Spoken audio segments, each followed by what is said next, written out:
What other sources of information about the past come to us in 1991? Archaeology, paintings, Yeah. Photography, right, there's tons of them. These are all right answers. Anything else? people I work with, people are using I get most of my Right, okay, that's an interesting, could be a problem area. No, Jerry? You can also recreate the skill you learn a lot. Yes. But these days, in America, just the same as in Britain, in 1991, we are subtly bombarded with images of the past, and they come from other, you haven't said yet, you said printed material, which is wonderful, photographic films, exactly, and even music, you're cheap about that. All these are ways of opening up the past, of revealing, opening Freedom Children's curtain to us in 1991, so we can try and have some access on the past. Okay, there are lots and lots of sources of information that can come to us. The big problem is, and the big question is, how do we sift those sources through? What are the problems with all this information that comes from the body? Is a film as good as a photograph? Is a film made in Hollywood in 1951 as good as a photograph taken by Matthew Brady in the 1850s and 60s? My first question is hell no. Not very much. Right. What if people that worked on the film? That's If I read the quote, the one I'm thinking of is Birth of a Nation, which was the costume and the continuity of the film was set up by Old The other one I'm thinking of is Walk with the Sun. Jerry? Voltaire made the statement that history is a dirty trick played by the living on the dead. All history is subject to understanding and interpretation. Right. I used an example. I was in Vietnam War and mother sent me clippings of a particular battle that we took part in. It resembled nothing that I saw. Okay? And that's the problem with history. You have to be accurate to begin with. We are groping eventually. Yes. Very good point, Jerry. And this is the whole problem with history, isn't it? It's one of the chief delights. History is not an exact science. Yes, we can represent the skills of a whitesmith, for instance, but how do we really know? You were in the Vietnam War, so you've seen action. Now, by the time the reporter filtered that stuff back to the home folks here in the States, the reporter is writing down a certain coded message, even if he's not aware of it, even if he's trying to be truthful. And the person reading it will get the best that he or she wants to, and blank out the stuff that they don't want to have to deal with. So even now, in the early 70s, and right now still too, for God's sake, all these things are getting simpler. The Desert Storm thing, I bet you it's the same idea. So we've got to be very, very careful since none of us were there. The reason this is cool, I read it in the book once, is because generally we tend to trust the printed word. You go to a museum and you'll see a typewritten interpretive label on a case, and you'll look at this strange thing that you've never seen before. Say, for instance, this overhead projector, and it'll say, child's carousel toy, 1930. God, that's amazing. There must have been aliens to help them do this. And you might believe what you believe, but that is actually a great fallacy. You've got to work out why the person wrote what they're writing, what they were trying to get out of it too. So, Mark, I had a very interesting experience a couple of years ago when some people named Shakers came to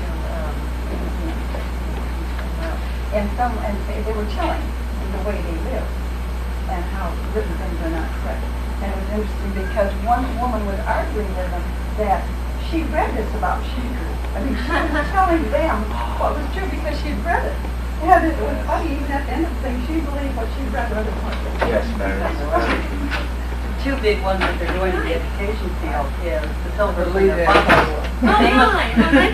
A famous artist portrayed the Pilgrims with buckles, and he didn't do his research. He was about 50 or 60 years old, and of course everybody loved his painting and accepted that it's true. So now if you see anything that shows our Thanksgiving, you're going to see buckles. Nancy, that's one of my pet peeves living in the States. When you see pilgrims with buckle hats on, it's not. And the other one is our poor Bessie Ross, who was in 1876 created by the Ross family because they were down the street from Independence Hall, wanted to be part of the Centennial. And she's one of our national folks. Yes, and it doesn't take long at all in any of what 2 or 3 generations to pass into folklore, into mythology, and then kids nowadays believe it. So it's very, very dangerous when you think of the past. Mark? The Pilgrims are a good example of how things get twisted around in the 18th century, or in the 19th century when they started getting interested in the Pilgrims. They put the buckles on the hats and shoes because they remembered them from grandfather's days in the 18th century, and in the 19th century that was old-fashioned. And that's the same reason they gave him the blunderbuss gun. It looked old-fashioned. Yes, yes. So a lot of the Pilgrims is based on looking up the wrong part of the century, and other parts are just based on what was old-fashioned 100 and some years ago. You've got to be so careful. And before I continue, I just want to tell you this. When I worked at Williamsburg, I was amazed to discover that some buildings of this redone place were done in the 1930s, you know, when it all began. And by the best types of information that they had then, 60 years ago. Now these so-called colonial revival houses, there's a big fierce argument. Do we keep these, or do we tear them down and with 1990s understanding and historical research, build proper 17th, 16th and 17th buildings? What do you do? There's an argument for both. So you've got to have a very strong spirit of critical inquiry when you're looking at historical sources. There are so many books out there, aren't there, in the library and on the bookshelves, and you might think, oh, what a wonderful subject, but you might look in the index. In fact, obviously you would look straight at the index and see at the back and the bibliography. But does this author quote his or her sources? It may well be that's not the case. So you've got to look for footnotes as well. There's things that you would do whether you have written thesis, dissertation. Quote the sources, obviously, look for footnotes, and then cross-reference. Obviously, not believing just one author, one writer. Look at contemporary points of view. You know, one of the practical items, the book is widest distribution, profit is the least reliable. Yeah. And so, obviously, footnotes, quoting your sources, the author has to quote his or her sources. Otherwise, you must be suspicious. What are they trying to hide if they don't quote it? It could be the whole Betsy Ross story comes up because no one quoted the source. The fact that you told me this, Nancy, I didn't know that until just now, so now I'm glad to know that. And I'll believe your sources.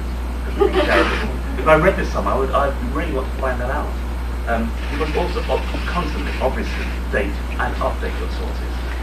Thank heavens these days, towards the end of the century, we're getting so much access to historical information now that we can keep updating ourselves. The things that were believed for many, many years can be cast thrown away, and then more stuff perhaps. Right? Saying brings to mind the idea of repetitive. Say this over and over again before you start believing it, which is very important. Good example is made in the 18th century. I think if you just saw one comment from a white man that said Indians had shaved their heads, it would be suspect. But in hundreds and hundreds of accounts, hundreds of pictures, you see the same thing over again, reasonably assured that Indians were shaved their heads. So constant item. Yes. The other thing in historical research you better be aware of is the arcane field of historiography, or the study of historians studying historians. The fact that there's about every 30 years a new revision. So it's probably the most important thing you're ever going to find in historiography is the date. Yeah. Yeah. So you'll be able to tell which revisions movement to keep and then interpret from there. Now there's presently a new Southern truth revision movement about the Southern role in the American Civil War, which is trying to demythicize all of those great Civil Wars and Confederacy. But now there's a counter movement to it. We have a project next year which is set in the English Civil War in 1642. And I was recently reading, before I began actually reading on the year of 1642, I read a review of historians talking about 1642 by an eminent 17th century scholar, Christopher Hill, who's at Oxford. And there's a wonderful quotation in it which made me really guard against how I went about researching the rest of the project, because he said that historians in the 1970s came very close to proving that the English Civil War never happened. I thought this was a wonderful precautionary comment from this historian. Yes, but people are so far up their ivory towers, they hate the other people behind themselves. They throw things at them. And that's another problem, and I don't mean to sound like a down on the academy, but it's been my personal observation that when I talk to an eminent so-and-so who has been at university for half one of his lives, he is so far removed from what he is supposed to be involved in that, like you said, now we've got a problem. he's forgotten where he is. In fact, a very useful antidote to This happened at U of M. I've been tell people is, I think you get over here the Journal of Contemporary History. We certainly get it in Britain, and I know it's an American, it's a scholarly American journal. And that publishes short essays which are critiques of particular living historians' views. And they're very useful as a kind of antidote, a break on particular historians who have these very removed views. This is probably a good time to bring up something like the Bradley Report. There was a presidential commission done a few years ago under Reagan that said basically historians have done a lot to kill history, that we have taken to writing books to each other, arguing over minute points in history. What I ask classes that I'm talking to do is keep a good, healthy disrespect for history. This is a lovely subject, but it's all relative. And in fact, I think perhaps we could explain here that past pleasure's philosophy in using what we call character interpretation to interpret the past is that we believe there is no empirical truth about history, and that the only way you can portray it to the public is by portraying diverse points of view, so that each of our characters in any program is carefully worked out to articulate a particular point of view which another character will refute. And so the public become adept at going around detectives, trying to find out which character they believe and why they believe that character. And generally it's down to simple things like, I thought he had an honest face. You know, it's got nothing to do with any kind of notions of truth. None of us can prove the truth of anything. And in our view, we believe character interpretation is the best form of interpretation because it's the only one that can inject this spirit of critical inquiry of sources of information. So it's worth, if you're trying to argue the point for having a first-person interpretive program, to bear that in mind. Yeah. Just to illustrate that, I'll use a diagram we've used for a long time to explain what we do, which is that we're trying to build up, this is a 1740s event that we do, we're trying to build up this compound view of society, and that each face of this shape is one person's contribution to that compound view of society. Nowhere in there is there an empirical notion of truth. So I think that's worth bearing in mind when you're putting your teams of interpreters together. Now, Bob mentioned primary sources. Now, we all know, presumably, what primary sources are. Things written, I mean, just in case you've learned this, and now's a good time to say it, things written at the time, like a diary, a letter, whatever. Very, very valuable. And secondary sources are what? I think Bob right. Yes. Yes. The reader finds it. Well, okay. Now, you might think, mightn't you, looking at a primary source of someone crossing the Monongahela River in, say, 1830, someone who was there, you might think, well, okay, this is how it was. This person was wearing this, and he or she took this boat across this rock, and it was called treasure, and he or she paid this much for the fare. Now, that appears to be empirically true, because it was written at a bloody time, and we weren't around then. Well, then, you would go along, and perhaps you'd be reenacting that or interpreting that. Then you discover, hidden away in a loft somewhere, someone else who's on the same boat and had an entirely different view, perhaps even didn't pay as much or paid more because they were ripped off. Maybe had a different memory of the boat's name. So even people living at the time disagreed. And this is when you're saying about living history within our own time, say the Vietnam War. You've got to be so careful because we all want to romanticize our lives and glamorize things and build myths around them. It's a part of human nature. This time early last year, last time we were with Freud, in fact, Jane and I went back to interpret some tunnels under Dover Castle, where the Dunkirk evacuation was planned in the 1940s. And 50 years ago, there were some veterans around, okay, who were working there then, who lived down in these tunnels. The tunnels had been kept secret until 1985 by the Ministry of Defence, because they were a nuclear fallout shelter as well in the 1950s and 60s. So there's top secret all around them. Jane and I worked for the interpretation department of English Heritage, and our boss for that particular job wanted to leave the tunnels as they were because he didn't have that much information until he got in touch with some people who lived and worked down there during those dreadful months of summer 1940. And this old chap came down who'd been in the Navy, I think, hadn't he? And he was adamant, oh yes, my guest was there, and there was this lovely little rag, and she was over there, and all this sort of stuff. He's a bit of a pain in the ass, this chap, but never mind. He was living history, he was there, so we thought, this is wonderful. We can change the whole interpretation round. And if we had desks, if we wanted to do these things, had the original furniture, it would be placed here. Then photographs were discovered that showed things completely different, taken at the time. Does the camera lie or not? The best thing of all was when they were all naval staff down there, and he kept going on about all these wrens that he fancied and how he'd taken out this redhead, and it was really dreadful. And sure enough, a redhead wren came down to talk exactly the same way that he had. And she said, oh no, not Commander so-and-so. He was such a pain in the neck. He was always spinning us stories about what he'd been doing and what he was totally unreliable. Isn't it? Sort of made him Wonderwall single-handed, you know? But he's still alive and telling us stuff, so who are we to say that he's lying? It's very, very difficult. You've got to weigh up even the primary sources so much. So, well, that's all very well for practical things, footnotes and cross-referencing and updating your sources, but on a philosophical way, as I say, you've got to weigh up your sources the whole time as well. What was the point of view of the person writing it then? What particular political or philosophical or religious acts were they trying to grind? We all now believe, at least until recently people believed, that Richard III was a really nasty man who killed the princess in the Tower, all thanks to Shakespeare.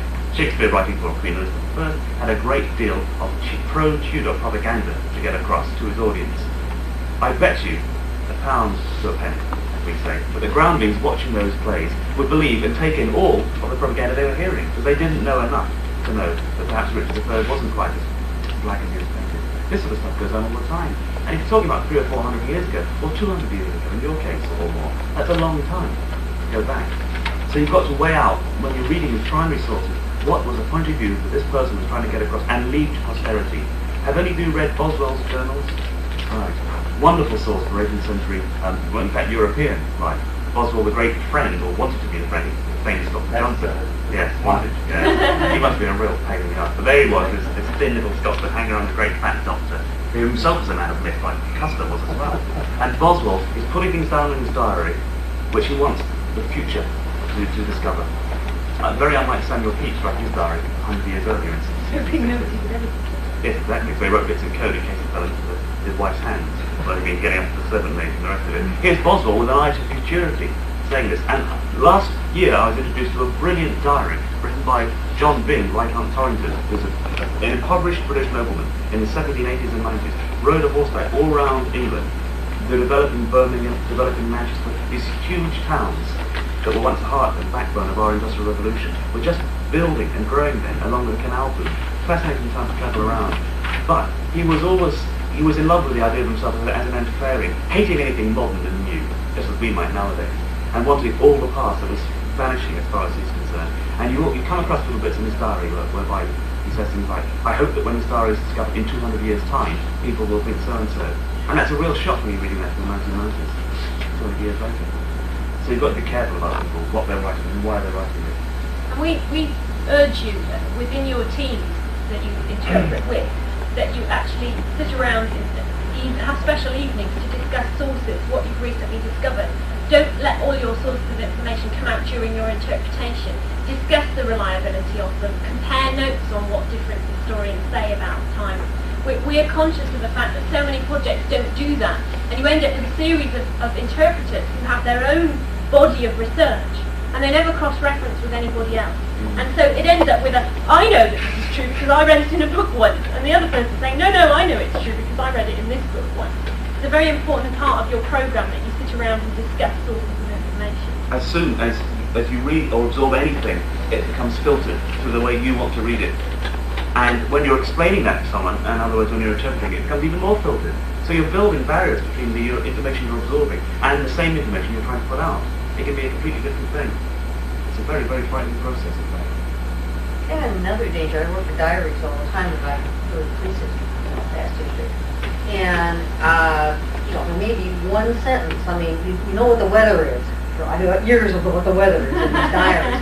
But there may be one sentence, and I'm going to take that one sentence that's written out of maybe 30 diaries that I have and think, we've got to build a pond here. and I'm extrapolating from this much. I have nothing else to take it about, or I may know that there was something somewhere around there, and I'll use this then to go in with some of the other information. But I may or may not be right. And I've already spent several thousands of dollars. That's true. That's true. I mean, and so if it's the only thing you have, then you go with it. Yeah. But there's a big danger. We can never really know for sure, can we?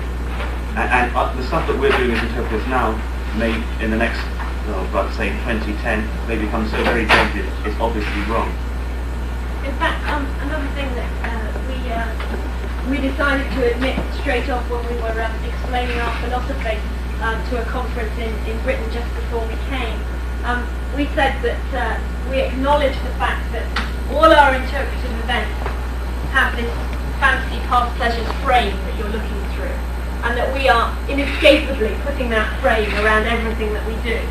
It doesn't matter how, sorry. Living history itself does that. And as long as we can acknowledge that perhaps in 25, 50 years' time, people will look back at maybe videos of events that we've done, and they'll laugh because they'll look just as silly as Victorian medieval pageants look now.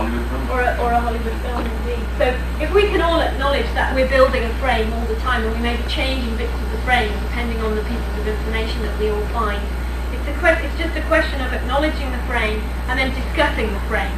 And not trying to pretend that the frame isn't there. The key word for all this stuff has to be, doesn't it, humility. Humility in the face of the past that's gone, of our ancestors, if you like, spiritual and that. We cannot really know. We're filtering everything we see.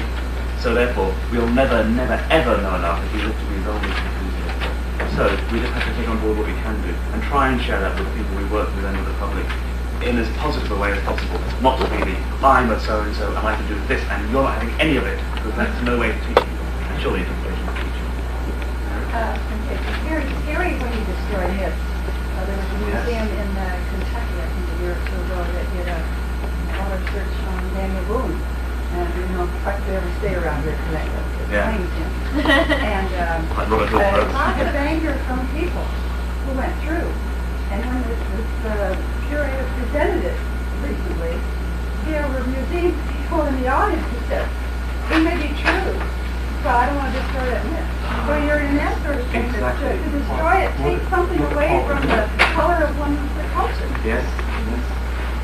I think it's important before we throw professional historians all the way out the window that it is helpful. I've seen a lot of living history groups push the primary sources as if you're getting back to the golden age.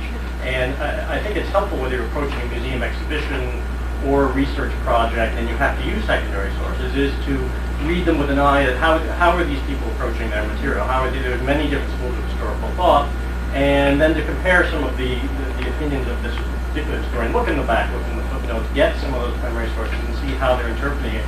Because, they are training in critical inquiry and critical manners of thought. I think that everyone can learn something from, as the museum exhibition.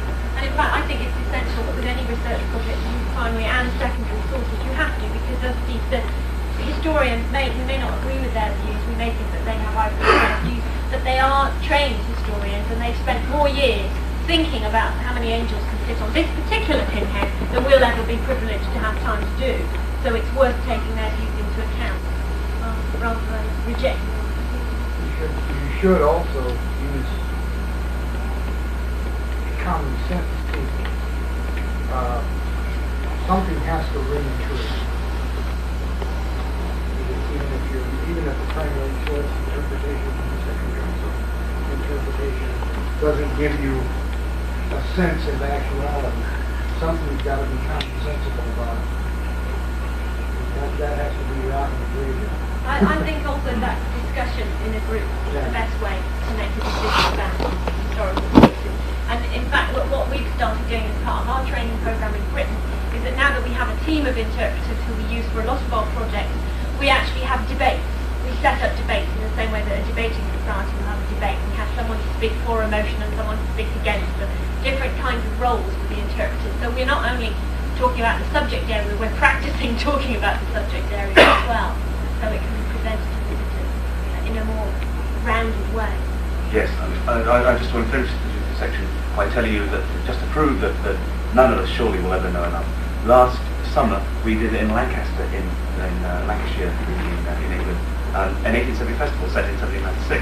This year we did 1797, the next year we did 1798, the soap opera going on. But last year, being the first one, we based it around the political elections that took place then between the Whigs and the Tories, which even by 18th century standards was the most notoriously corrupt one in Britain at that, in the late 18th century. And I played the Whig chap standing for Parliament, a nobleman, and the chap playing the Tory candidate was the man who made his money in London, all real people, you can understand. And I did obviously tons and tons of research on the colours of the ribbons and the cockades worn in the hats of the various political parties, the two parties there. not nowadays Labour have red and Tory have blue. I thought, well, yes, but I know there's a variation of this in the 18th century with the Whigs and the Tories. And I researched things. I obviously didn't research enough because I was cheerfully giving out grey cockades and grey ribbons, silvery grey for the Whigs and blue for the Tories. Video cameraed everywhere, filmed everywhere, TV, network news, papers, people enjoying it, following us around for 8 days of this event. Buying acres of silver grey Yes, ribbons and to pinning them talk the on, Tories. blissfully happy, Acres of thinking, blue. great, we're interpreting an election, brilliant, and getting people to line up, men only, about the whole ballot stuff, the corruption. The week after the thing finished, I discovered to my appalling horror, and I still like I was sweating about it, that the colours were completely bloody wrong. So the Tories said blue and orange or something, and the Whigs said grey and silver or grey and green. So this whole thing was completely wrong. So I've begun with a confession. So now the next time if we ever do an election, I'll know next time. So now we move on to the next Yes, phase. now the next thing we're going to do, which you'll forgive the shortness of time that we've allowed for this, but it's really to prove a point rather than to be able to do significant amounts of research.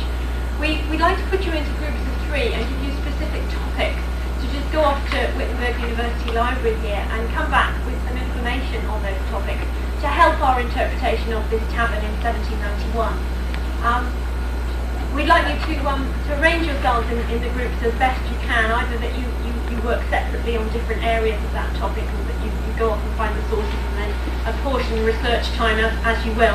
You have lunchtime as well, so it's up to you how much time you devote to food and how much you devote to your subject area.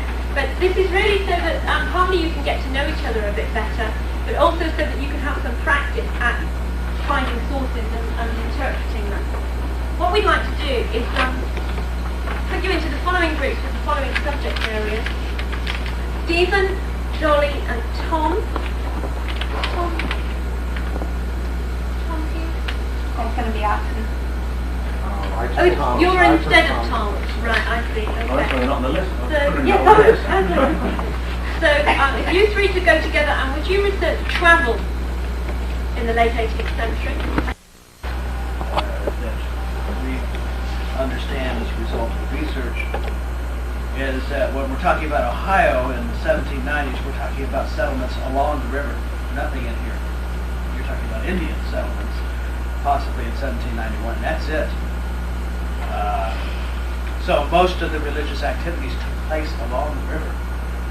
There's some very interesting accounts of people going down the river, finding clearings where camp meetings were held at different times, with large trees that were sawn down and pulpits on the top. The ministers have just left the pulpits sitting there in the woods.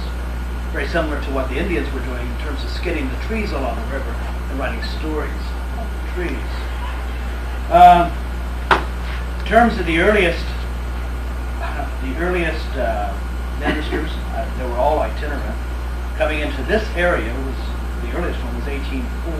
So really we saw a big change right after the turn of the 19th century in terms of culture and religion and everything else. That gentleman was named Walter Smallwood.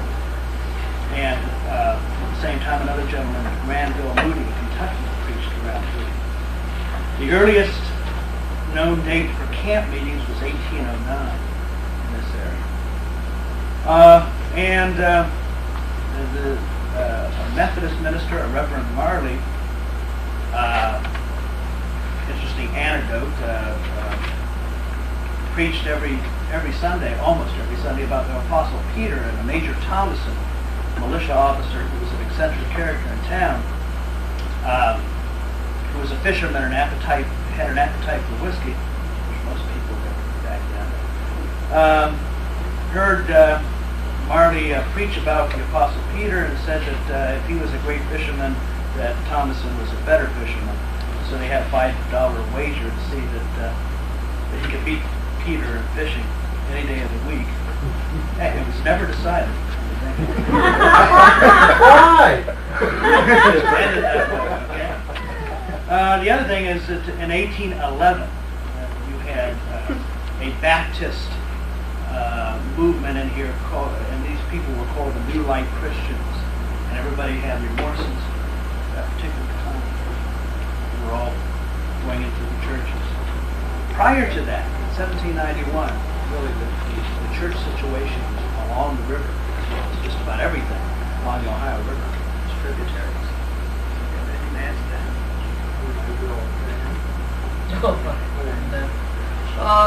Well, basically, I looked up early Methodists. There weren't any here because there weren't any people here. The Methodists did start in the late part of in other parts of Ohio, and we have a Reverend Smith who states that he had just finished 7 years, and they were allowing the preachers $64 a year. They weren't giving the preacher $64 a year. They were allowing him that. That was to include all his wedding fees and presents. They put a value on all the presents, everything from a pair of stockings to a cravat. And he was to turn anything over that amount over back to the church and keep an accounting. He could get his travel expenses according to them if he could get them. In the pioneer history of the Ohio Valley, they do talk about the Ohio Company supporting religion. They employed the Reverend Daniel Story, and they voted funds for him. And this was in Marietta. And they sent him out in 1790 for 3 Sundays. He preached at Marietta, and 2 Sundays at Waterford and Belpre. All right. He rotated those. And he continued to do this until the war. Many times he had to be escorted though by soldiers, evidently because of the Indians. They said that most of the people in this settlement were all descendants of Puritans. And basically, they were not members of a particular church, but they supported religion, morality, and good order. They all were a fairly standard type of religious service. They opened it with a prayer and then read from standard divines.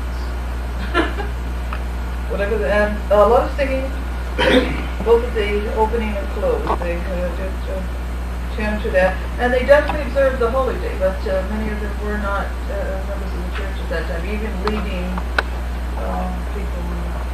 I think one thing that is quite apparent in research is that there was great diffusion in terms of religion. You might have been a Baptist or a Methodist out here, but it was kind of diffused. Had other concerns first. Before you go on, I might mention in my notes also a gentleman named Peter Smith. He found a lot of preachers who were universal men, did other things. This is the end of the Age of Enlightenment. Peter Smith was also a doctor, so he wrote the earliest medical book during the period, which is 1803. It was the Indian Doctor's Dispensatory, and it had all kinds of home remedies, including brushing your teeth with urine to keep away cavities. And everyone else. Cavities and bats and everything else. Well, it also appears that in many cases where there was a fort that the commanding officer of the fort was responsible for the good religious observation of the Sundays.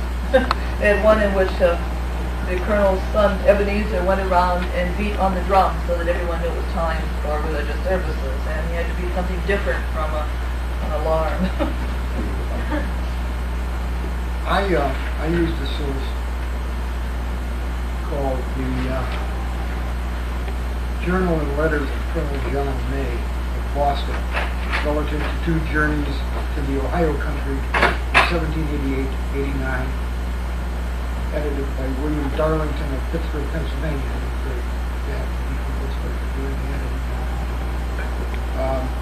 Published in Cincinnati in 1873. Mostly because I wanted to see what an individual's life would be like religiously. May was born in Pomfret, Connecticut, but lived most of his life in Boston. And as it turns out, never does come right out and say which sect he belongs to.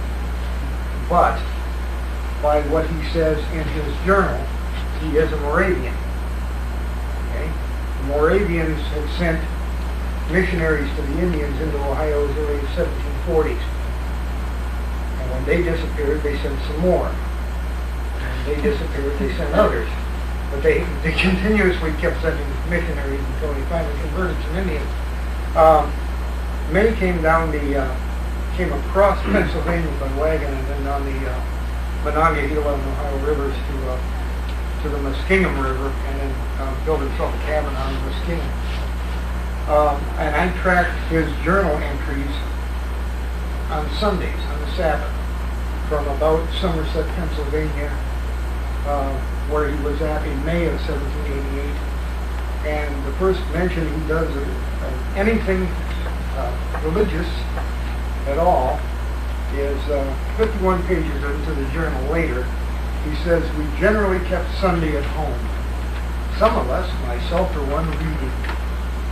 At about 5 o'clock in the afternoon, came over General Parsons, Farmhour, and Mr. White, member of Congress from North Carolina, paid me a visit. That's what he did on that Sunday. The next Sunday was a day of rest. The next Sunday, he finally mentions the fact that there was no preaching established as yet. This is a statement. "I employed myself as rationally as possible, and a man of the Enlightenment, always thinking rationally, viz. Reading and writing from 4 a.m. until noon, when General Harmer's barge came to carry us over to dine." He also thinks a lot about what he eats. Next Sunday, he wrote 4 letters today to his friends in Boston. Next Sunday, nothing remarkable today. Next Sunday, rose at 3.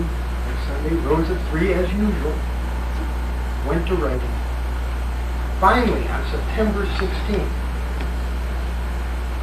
4 months after we started, at 11 o'clock today, a religious service. Mr. Daniel Breck, who's Daniel and his brother John,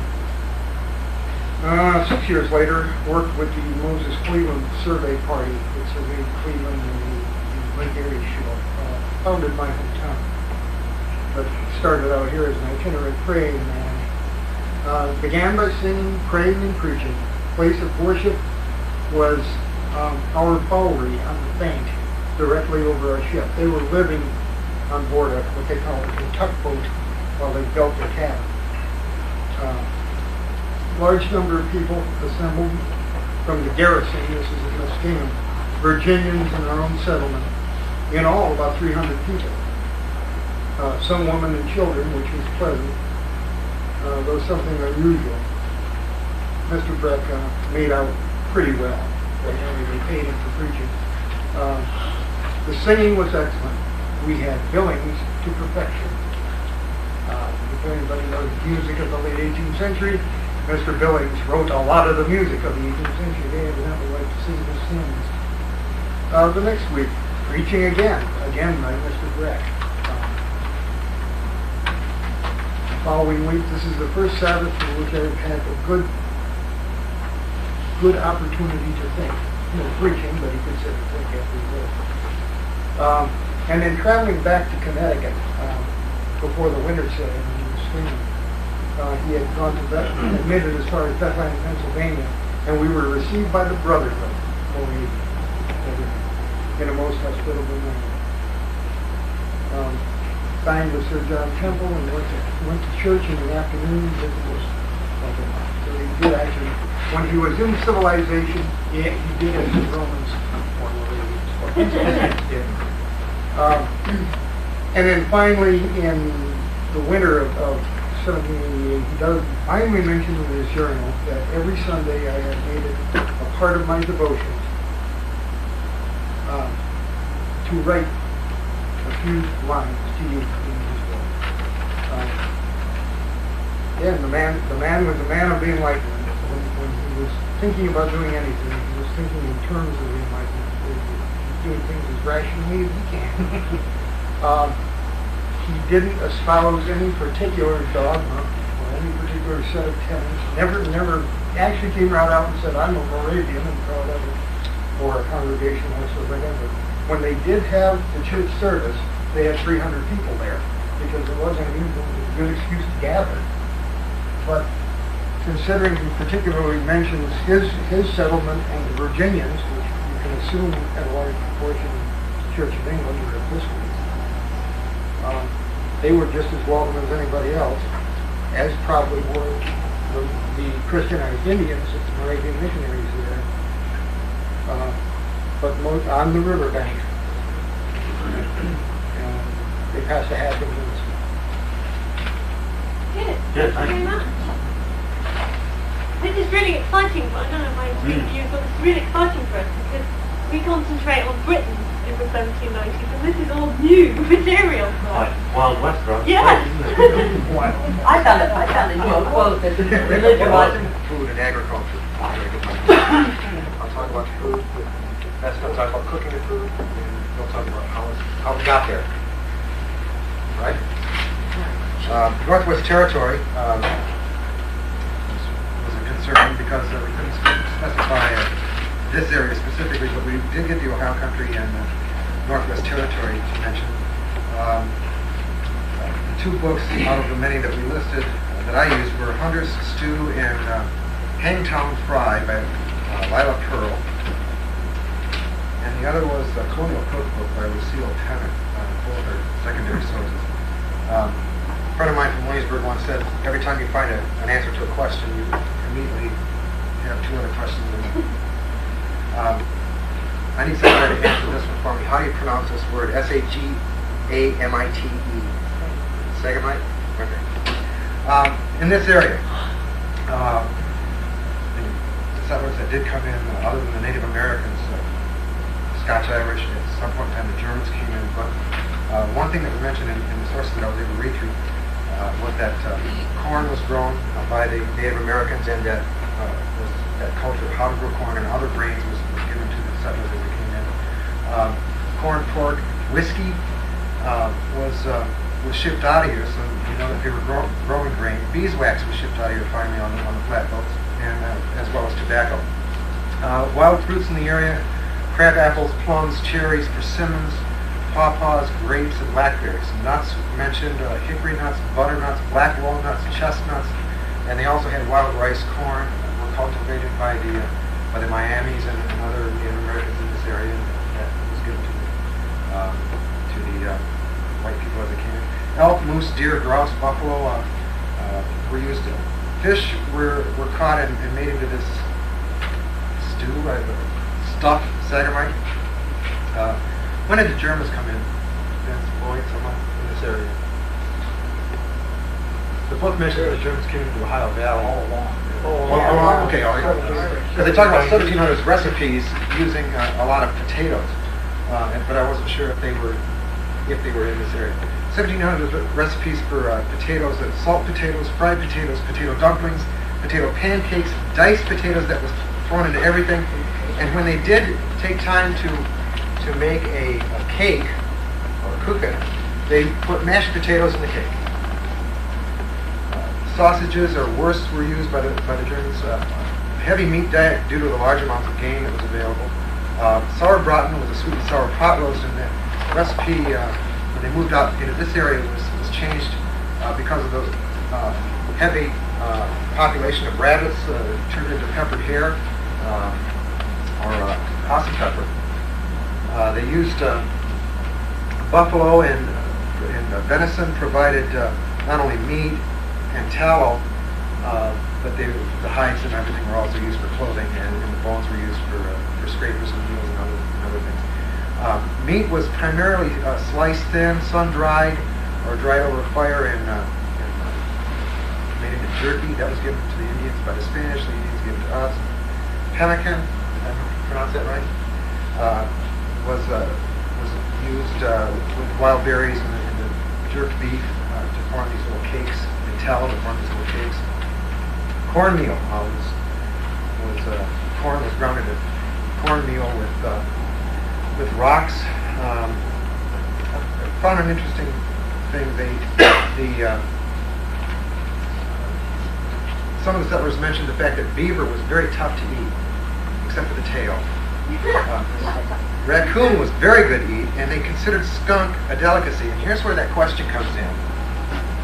If skunk was so damn good to eat, how'd you get close enough to it? You know, to get... Rabbit, squirrel, deer were the most usual cache was mentioned in the book. And this one source said that fresh meat was not eaten. It was mostly dried or smoked or salted and put away for later. Pigs were used because they could fend for themselves and go out after them later when they got big enough and do them in. Both sources mentioned that cattle were, when they were available, were eaten only after they had served their useful purpose of giving milk, and then when the meat was taken from the animal, it was beaten until it was absolutely mush, because by that time it was so old and stringy you couldn't eat them. And then the one author said only the wealthy had beef to eat. Ducks, geese, pheasants, partridge, plover, woodcock, grouse, and passenger pigeon, which is now extinct because they were market hunters. But those were the kinds of foods from this area, from the Northwest Territory, from the Ohio Valley area. Once that was gotten, they gave it to that she cooked. Most of their cooking was done over a fire. There weren't too many ovens on the frontier in the beginning, so it was mostly over fire cooking. And the two books that I used were the Scotch Irish Kitchen and Old Cookery book for my sources. And haggis was a big favorite, and that was the stomach lining of an animal, and it was filled with different parts, liver, heart, onions, black pepper, salt water. Waterfowl and ducks was another thing that they used a lot of to cook. Rabbit pies, they had all kinds of pies and things like that. Stews. I read in one of my books that sometimes there was occasionally a stew pot that was just kept going, just literally forever. If something new came in, it was dropped into the pot and just kept on and on. So no wonder these people didn't die. It really is. The force meat was another favorite, which is rabbit livers, breadcrumbs, fat bacon, pepper, salt, thyme, nutmeg, beat an egg, chop all this stuff up, roll it together in little big balls. And they not only ate that alone, but they used it with different other meals too, or as a stuffing. And let's see, they had, like you said, all kinds of fresh meat: deer, buffalo, elk. Leg of lamb was a favorite, mutton, meat pies, puddings, and that's about it. I'm going to talk a little bit about how they grew things. The fields out here on the frontier weren't really things of beauty. If you looked at a field in the 1790s, you would have seen a lot of stumps 2 and 3 feet high, according to one account. A lot of the trees, they would girdle them, which would just cause the tree to die, so there would be a lot of dead trees throughout the field, and then scattered through the field. The way they planted corn was in hills. And they would plant the corn. They grew out here primarily Indian corn, and that was their major crop out here. There was really no market for it. It was entirely for subsistence and for their own livestock. And the reason why Indian corn was so valuable, they could use all parts of it, so that after they had picked the corn, the livestock could be let to nibble on the stalks and the husks and that sort of thing. So the whole plant was useful as compared to other ones. They would even, one account said, plant other crops in between on the hills, for instance, pumpkins. And that they wouldn't have to tend the pumpkins, and after they harvested the corn, then they could harvest the pumpkins or other root crops. Sometimes they'd plant potatoes around the hills of corn. They didn't use much of their land for farming, mainly because of the difficulty of clearing it. One account said that it would be about in thirds. So you'd have a third or more that was woodland, and they were very dependent on that, of course, for their source of fuel and also for homes and making tools. About 1/3 would be pasture, and then they would till about 1/3, which generally tended to be about 10 to 12 acres. They couldn't manage more than that, and they didn't need more than that if they were just subsistence farmers.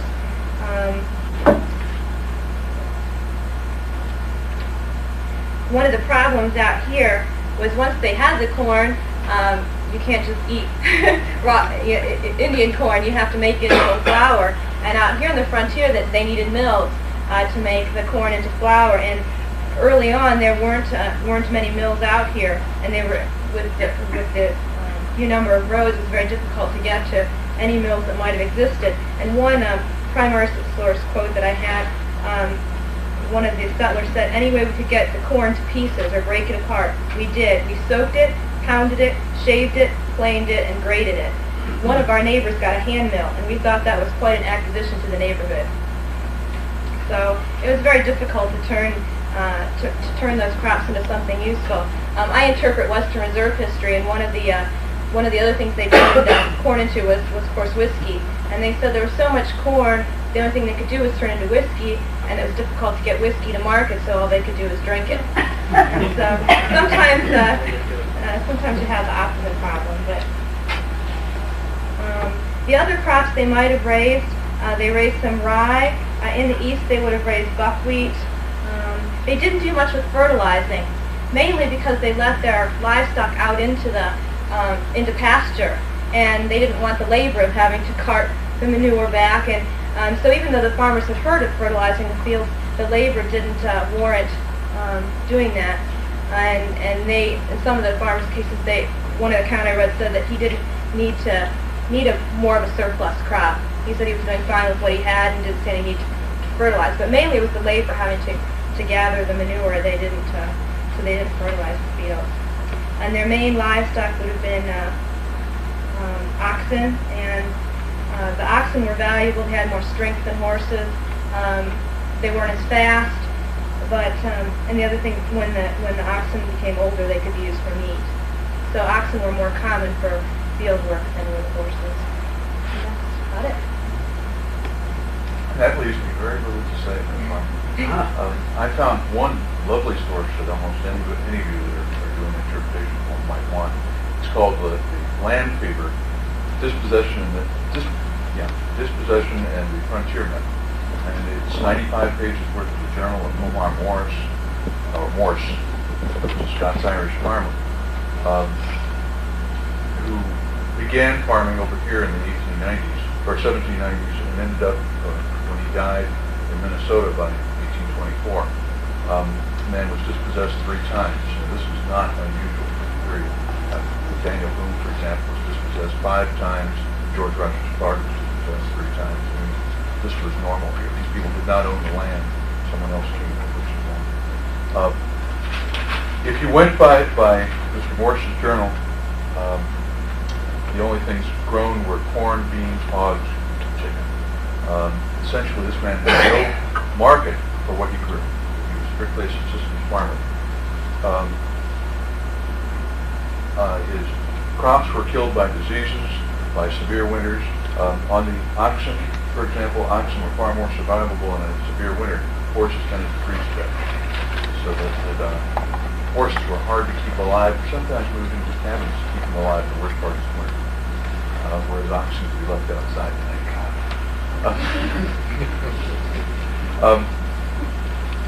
Another book that overlapped in the same one, I hadn't really intended to find things that were politically active. It just happened to, 2 hours of researching, were kind of limited in what you get, was Law of the Land. And this one explodes the Jeffersonian yeoman farmer myth, and again talks about the lack of an economy to support farms. What was pointed out here was that there was a break-even point in farms. People like Morse never farmed more than 10 acres. When he died in Minnesota, he owned 20 acres. Okay. Most of his farming was done on 2 acres to 10 acres of cleared land, very minimal. One thing that surprised me about Morse, for example, was that he did not go into the forest where the land was more fertile. He farmed the prairies, which meant breaking the sod with a shovel. He had a plow. Which was probably far harder than he girdled the trees and farmed between the trees. I don't know if this is because he didn't know any better or what. It'd be lovely to have an analysis of this, so that there may be, there's a lot of information you can pull out here and follow and research. So it looks like the small farmer was doomed to forever be a failure. Morse's heart was broken when his wife died and the farm fell apart. He got a couple years later. He did one good thing. He did manage to raise about 12 children on the project. Thank you very much. Okay, who's next? All the things that we're talking about are happening in that vast time called the period of the Northwest Ordinance for you people who don't live in these 5 states that were involved in that tremendous document and all the things that happened. I'm quoting from a book by a man named Mr. Wilson, and it was called St. Clair, Rugged Ruler of the Old Northwest. which says something about St. Clair and probably also says something about Mr. Wilson. He said in his introduction that this book was in memory of his daughter, who loved literature and history, so maybe we know why he was writing it. I'm going to talk just briefly about St. Clair, who was the giant of men in this area from the years 1788 to 1802. It was in his hands that much of the power lay as to what was going to be done. He was a revolutionary. He'd been a revolutionary soldier. He had some experience in the judiciary and the legislature back in the East. He was a staunch friend and a supporter of Washington. And much of what he was doing was directed by Washington, according to Wilson, by the Federalists. He is pictured as a man strong, fairly insightful, I would say, coming to a wilderness and trying to set up a system of law where there had been very little in the way of any sort of order. Many who did not like him thought he was too autocratic.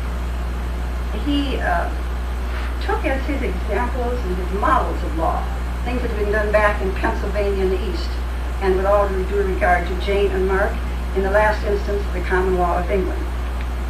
So he had a basis and an idea of form and structure that was not completely accepted by the popular movement of this area. For example, there was a great push that more power should be given in the courts and in the whole judicial system to the people who were coming in the area. And some of his own judges approved this. However, he could not see the strength of rough pioneers taking the law in their hands, who had no experience in the judicial process, who did not know the procedures. So these gentlemen will speak more to the more specifics of his time. I think, if I remember from my childhood history, one of the Indians said that he had the eyes of a buckeye, and that's how we got the name Buckeye State. It seems to me it comes from St. Clair. He certainly is a man to remember in this whole period, and is probably interpreted differently by those who felt he was a noble person, giving to the development of this part of the culture in a very progressive way, and those who felt that he was too undemocratic. These men will speak more fully to the court system and judicial process that he implemented. Okay, I'm going to talk a little bit on the actual laws themselves. There were several important aspects of the law. Probably one of the most important laws, and this was a federal law that had to do with this area, was the Land Ordinance 1787, which laid down how the territory would be governed in its early days. And essentially said that there'll be a governor who can make the laws, and then after that there'll be a legislator. Once there's a legislature can make laws. But up until that time, the governor and people he appoints will make the law, and they essentially rule by feel. And looking at the time of the period, as she said, that St. Clair was a Federalist. Okay, to give you some idea of the political aspect of the times, the Federalists essentially believed that power should be held amongst a ruling elite, and the average person had no business trying to govern himself because he was incapable of doing that. Which then now brings into a second political force in the area, which is the Virginians. You had Federalist strongholds, Marietta and Cincinnati. In between those, in the side of the valley, you had the Jeffersonian Democrats, and their whole ideas of how to settle the country were entirely different. The Federalists wanted regularity and order, and they wanted to eliminate any kind of lower class ruffians and so forth. They just wanted an ideal society of tradesmen and converted people and so forth. The Virginians, they wanted to come in here and earn their fortune and so forth. Some of my sources are, I happen to find a copy of the Laws of the Northwest Territory, 1788 and 1791.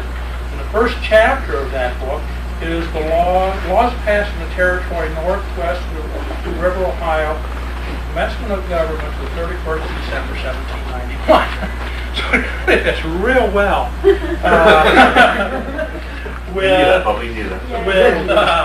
With sort of the assignment, because it's a very specific kind of thing. The laws actually read like military orders. In fact, I think if you look at it, probably up until 1791, there were more soldiers, militiamen, and draftees in the area than there were citizens.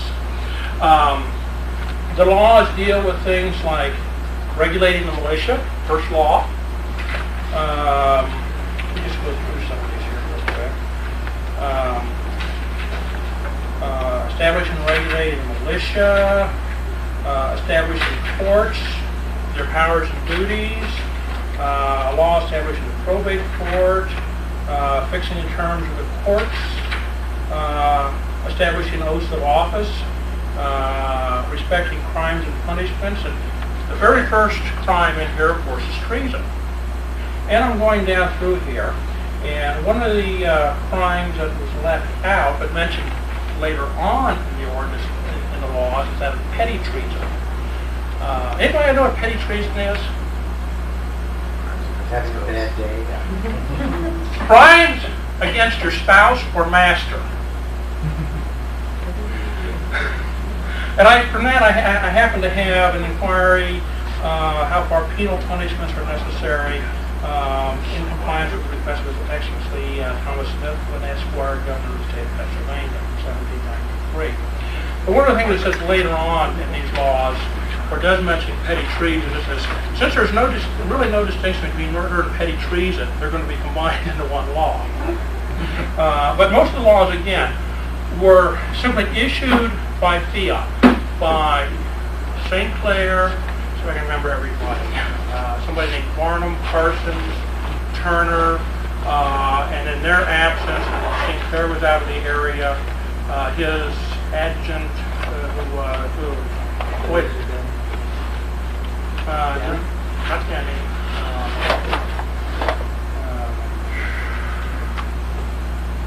somebody else, but basically the laws were to try and preserve the Federalist concept of law.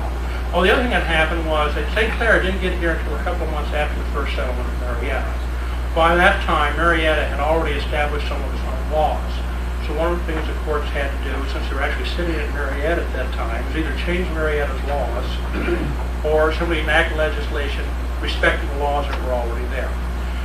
One of the problems I think that you'll address was in the land ordinance of 1787, there was some language in there saying that the laws of the other states would be respected. Okay, and that then created problems. Okay. As soon as they started passing laws, they got into a dispute between St. Clair and the judges over what power they actually had. The Northwest Ordinance was ambiguously worded. The Constitution hadn't been passed yet, but still under the Articles of Confederation, and that also was recognized as a weak body. So the whole idea of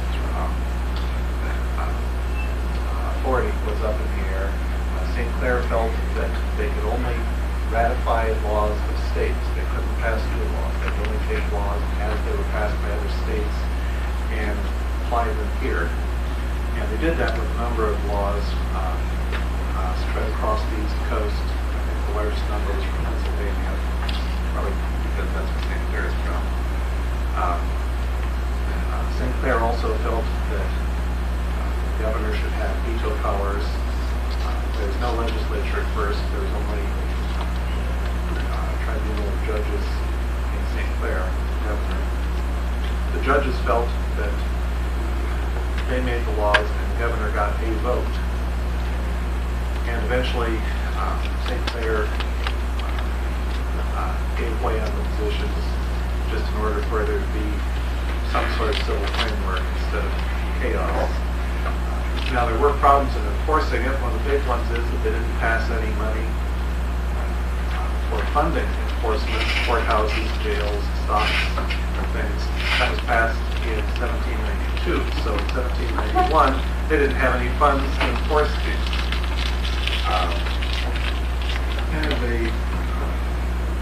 St. Clair set up some courts in 1790. property rights. The court dockets immediately got crowded as people were trying to clarify who could get what through the courts. And most of the suits were about real estate. The enforcement was done by 3 levels of judges. There were single judges, quarter sessions, and the general court. A single judge could rule on common law, but he could only rule on petty crimes and misdemeanors. He could only rule on things, fines, up to not exceeding $3. If it was a graver offense, something called for a greater penalty, he could take recognizance for their general behavior and for their appearance in a higher court. And the quarter sessions, they were called that because they were held every 3 months. They had more power. They could hear, determine, and sentence all crimes and misdemeanors committed within their respective counties, as long as the punishment was not to extend to life, limb, imprisonment for greater than a year, or forfeiture for property. The general courts, it wasn't specifically defined what they did, but by default, they got everything else. You just add a couple of things about major criminal laws. The other guy was trying to went to the sergeant, secretary. And one of the laws that he passed, it says, Secretary of the Territory now vested with the powers of the governor there, there's some parentheses. He enacted a law prohibiting the sale of intoxicating beverages to the Indians. That's going to be a problem. There's also a law prohibiting the sale of intoxicating beverages to soldiers, which is also a problem. There's also laws against gambling or enforcement of debts incurred in gambling. There's also a law passed. Remember, St. Clair is a Scots aristocrat, a very well-bred Presbyterian. They do not believe in having fun. But one of the other laws, of course, was passed to prohibit all but necessary work on the Sabbath. No penalty for that, except being branded essentially a character of low reputation and not being fit to hold office. So I'm sure that punishment might not take keeping the Sabbath. That's fine, sir. Might add something to this. One, the enforcement of all laws in the Northwest Territory lay directly on one 700-man regiment. It's the only regiment that Continental Congress allowed. Almost all the people in charge of enforcing this regiment and the laws, the Revolutionary War officers were veterans, basically, who were very interested in land speculation first, but altered the laws so that they could get as much of the land available in Northwest Territory. Yeah. One of the curious things is there were provisions for appointments of things like sheriffs and justices of the peace. But the curious thing was that if an area was essentially subject to Indian attack, then martial law prevailed. And up until 1794, we were all subject to Indian attack. So, in a sense, my guess would be is that martial law superseded civil authority in almost all cases. One of the problems we had in researching this, I think, that we found out, we also have some knowledge of history and interpretation of history. So as we started looking at things, we began to get into discussions of arguments that in analysis that took place 100 or 150 years after the period. So we had to begin to divorce ourselves from our 20th century knowledge. Who was where, when, Yeah. pushing for what, when. Very difficult, and in addition to enforcing the militia, to find an attorney general for the area because they paid so poorly that finally he gave it to his son. If you're going first. Well, we thought since we were supposed to be at this non-existent inn in a specific spot at a specific time that we ought to find that. This is a present-day map, Clark County map, and you are here in Springfield. Out here is where the Crable House is, okay? Now, why don't we just pass that around? Understood it all. This is 1871, All of the earlier maps are in the Historical Society, which is locked. The library doesn't have any of these neat things. We did our research this afternoon. Oh, okay. Okay, here you are. Thank you for sharing that with us. Yeah, I really appreciate that. Sorry about that. Here's Springfield again. This is 1871. Here's the Crable House. And you notice on this modern map, there's a great big lake here. Well, that's an artificial lake that dammed up Buck Creek and made it, and the Crable House is right on the edge of that. Okay, this is township map of Moorfield Township.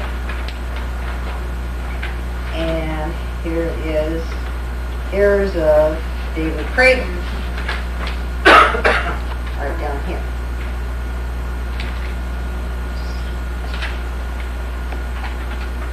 Okay, and what we found is that 1791, they wouldn't have been there to begin with. They didn't come in until afterward.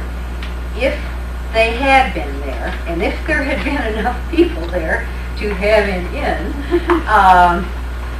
they probably had come in primarily by water. And you can even see on your maps, the Mad River does come up through Clark County, and that was somewhat navigable. Most of your Indian, you have a big Indian population here. You're close to Xenia, where you have a lot of big Indian village, a lot of Indian activity around here, which pretty much precludes either people are really very friendly with them or they're not here. And you've got a lot of increasingly more problems with the Indians in here.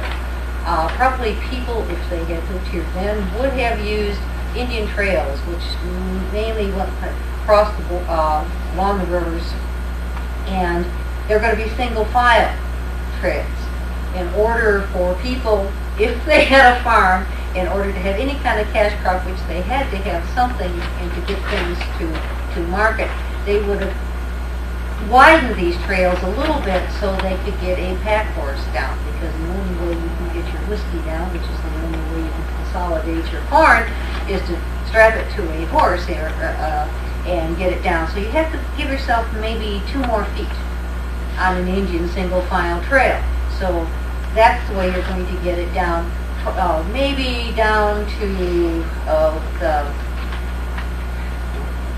Mad River, maybe from there down to the Miami River, from there to Cincinnati, maybe down the Ohio to the Mississippi. New Orleans is your big port, the big place. Well, I thought it would be helpful if people could see a little bit of the technology behind the way people travel. Here's a little diagram from Eric Sloan. They talked about the evolution of the plank road for fording streams and whatnot, with the exception of number 4 that was been to this period. I'm going to rush through these quickly because I have something to read to all of you. Here is also a diagram of a contemporary print of early types of riverboats used by families. One is a bark, one is a flatboat, and they originated in the Delaware rivers. Pass that around, get a sense of how we all got here. And then keel boats were also very important, and I have a print here. This is on the Mohawk River, 2 keel boats, one with sails and one more or less like a pontoon. There were very few roads, so everything had to be transported, and most travel had to be done on the river, but I got a couple of prints here that if you weren't riding on horseback, how things would have been transported. The Yarmouth coach, which originated in England, and here you see it from a contemporary English print, but as it says in the caption here, when it was used in America for more serious pursuits, the standing driver probably would have been done away with because of the stacked baggage and so on and so forth there. This is another one of the 4-wheeled wagons, or precursor to the stover wagon. They were small with flat beds, very simple, with sort of a linsey-woolsey tent-like covering.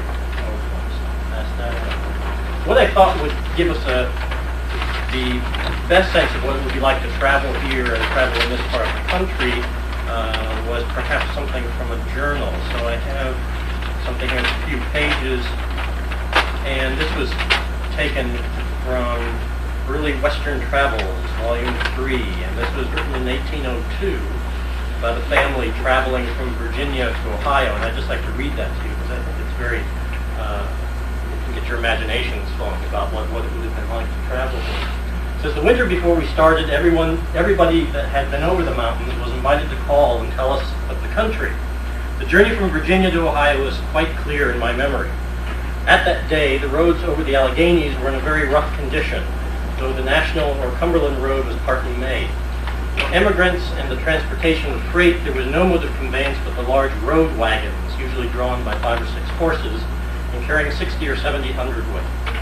There were several routes by which these wagons approached the mountains, but after passing Cumberland, they followed the one road known as Braddock's Trail, which struck the, I don't know how to pronounce that, Monongahela River at Brownsville.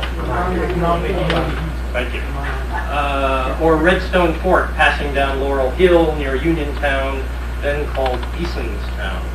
The wagoners usually traveled in groups for company and to assist one another by doubling teams on the steep hills, and to help in case of accidents. I remember that there were 3 wagons in our company. Father had engaged Thomas Burchard to take what household stuff he designed to move, chiefly clothing, bedding, books, and various smaller articles, including cooking utensils, to Brownsville for a given price per hundred. My impression is that it was $3 or $4 per counterweight, 112 pounds. The freight included my mother and the children, who were duly weighed before starting.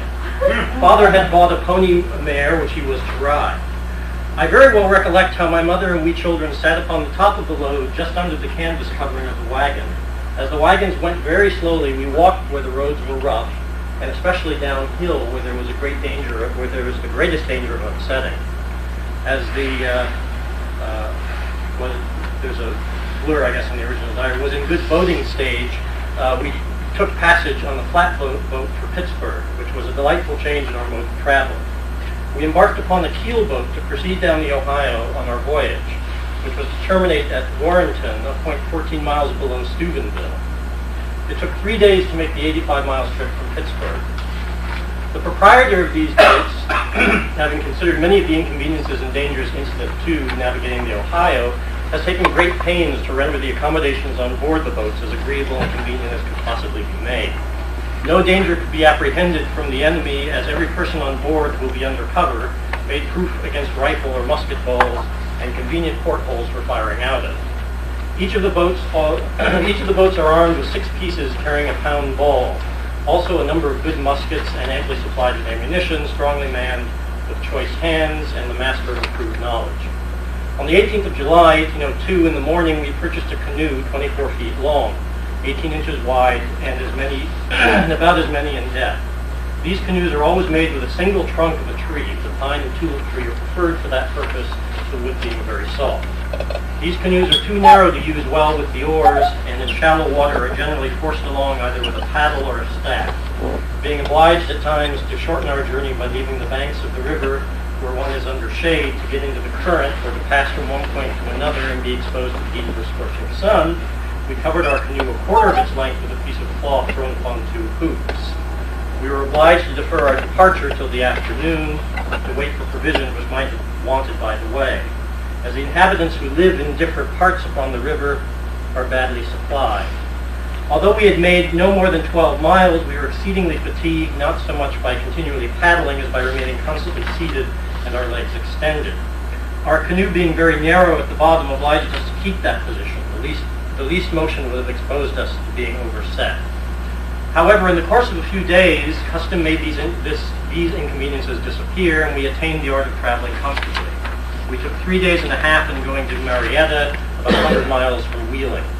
On the 21st of July, 1802, we set out from Marietta for Gallipoli, which is a distance of about 100 miles. We reached there after having been 4 days on the water. On the day of our departure, we joined in the evening a Kentucky boat destined for Cincinnati. This boat, about 40 feet long and 15 broad, was loaded with bar iron and brass pots. There was also an emigrant family on it, consisting of a father, mother, and 7 children, with all their furniture and implements of husbandry. We were on the point of leaving them about 2 in the morning when the boat ran aground. Under these circumstances we could not desert our hosts, who had entertained us with their best and who had made us partake of a wild turkey which they had shot. We got into the water with the boatmen, and by the help of large sticks that were made use of as oars, succeeding in pushing the vessel afloat after 2 hours of painting. There you have it. Awesome. Okay, the journal that he read is about 11 years before our period that we were supposed to be in. But basically what it shows, 11 years after, excuse me. But basically what it shows is the changes that went on over about a 17-year period.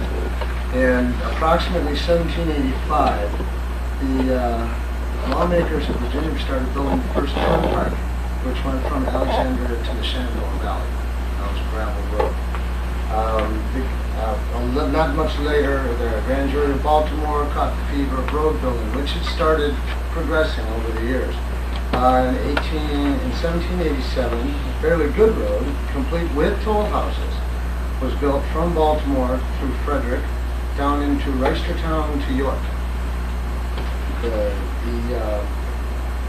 most extensive gravel surface road was the Philly-Lancaster Turnpike in 1795. So now 7 years later, they're going by boat. Before that, some of the first roads in the country were probably animal trails, where animals were going to work food every day. The Indians probably followed those and hunted those to get that sweet. After that, you would get pack horses. The other thing is basically the kind of people you're going to see on the road would be, in this area, would just be your Indians. You wouldn't see much. A little farther north, over by Redstone, which was mentioned, you see peddlers. The types of peddlers, there are all kinds. You've got your medicine men. By 1791, you would have, most of your peddlers would be wagon peddlers. Most of them. As long as they had a good wear, like your cloth peddlers were all wagon peddlers by that era. Tinsmiths. Your other peddlers of linens by that time would have wagons with racks on them. So they would come up, push the racks up, and the ladies would come out of the farmhouse and just be able to pick through the linen and throw it down and throw it in the rack. Before that period, most of your peddlers were foot. I think the only thing that kept them alive was the fact that they must have been about half crazy. And I know that one for a fact.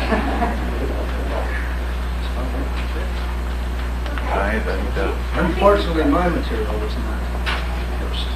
It was secondary. Since in 1791, when we were doing this, most of the trade in that was not being carried on in this area, and it was being food and that was being grown just for subsistence and that. There was no way to export it because there was no transportation available in this area, and that's why we have more papers.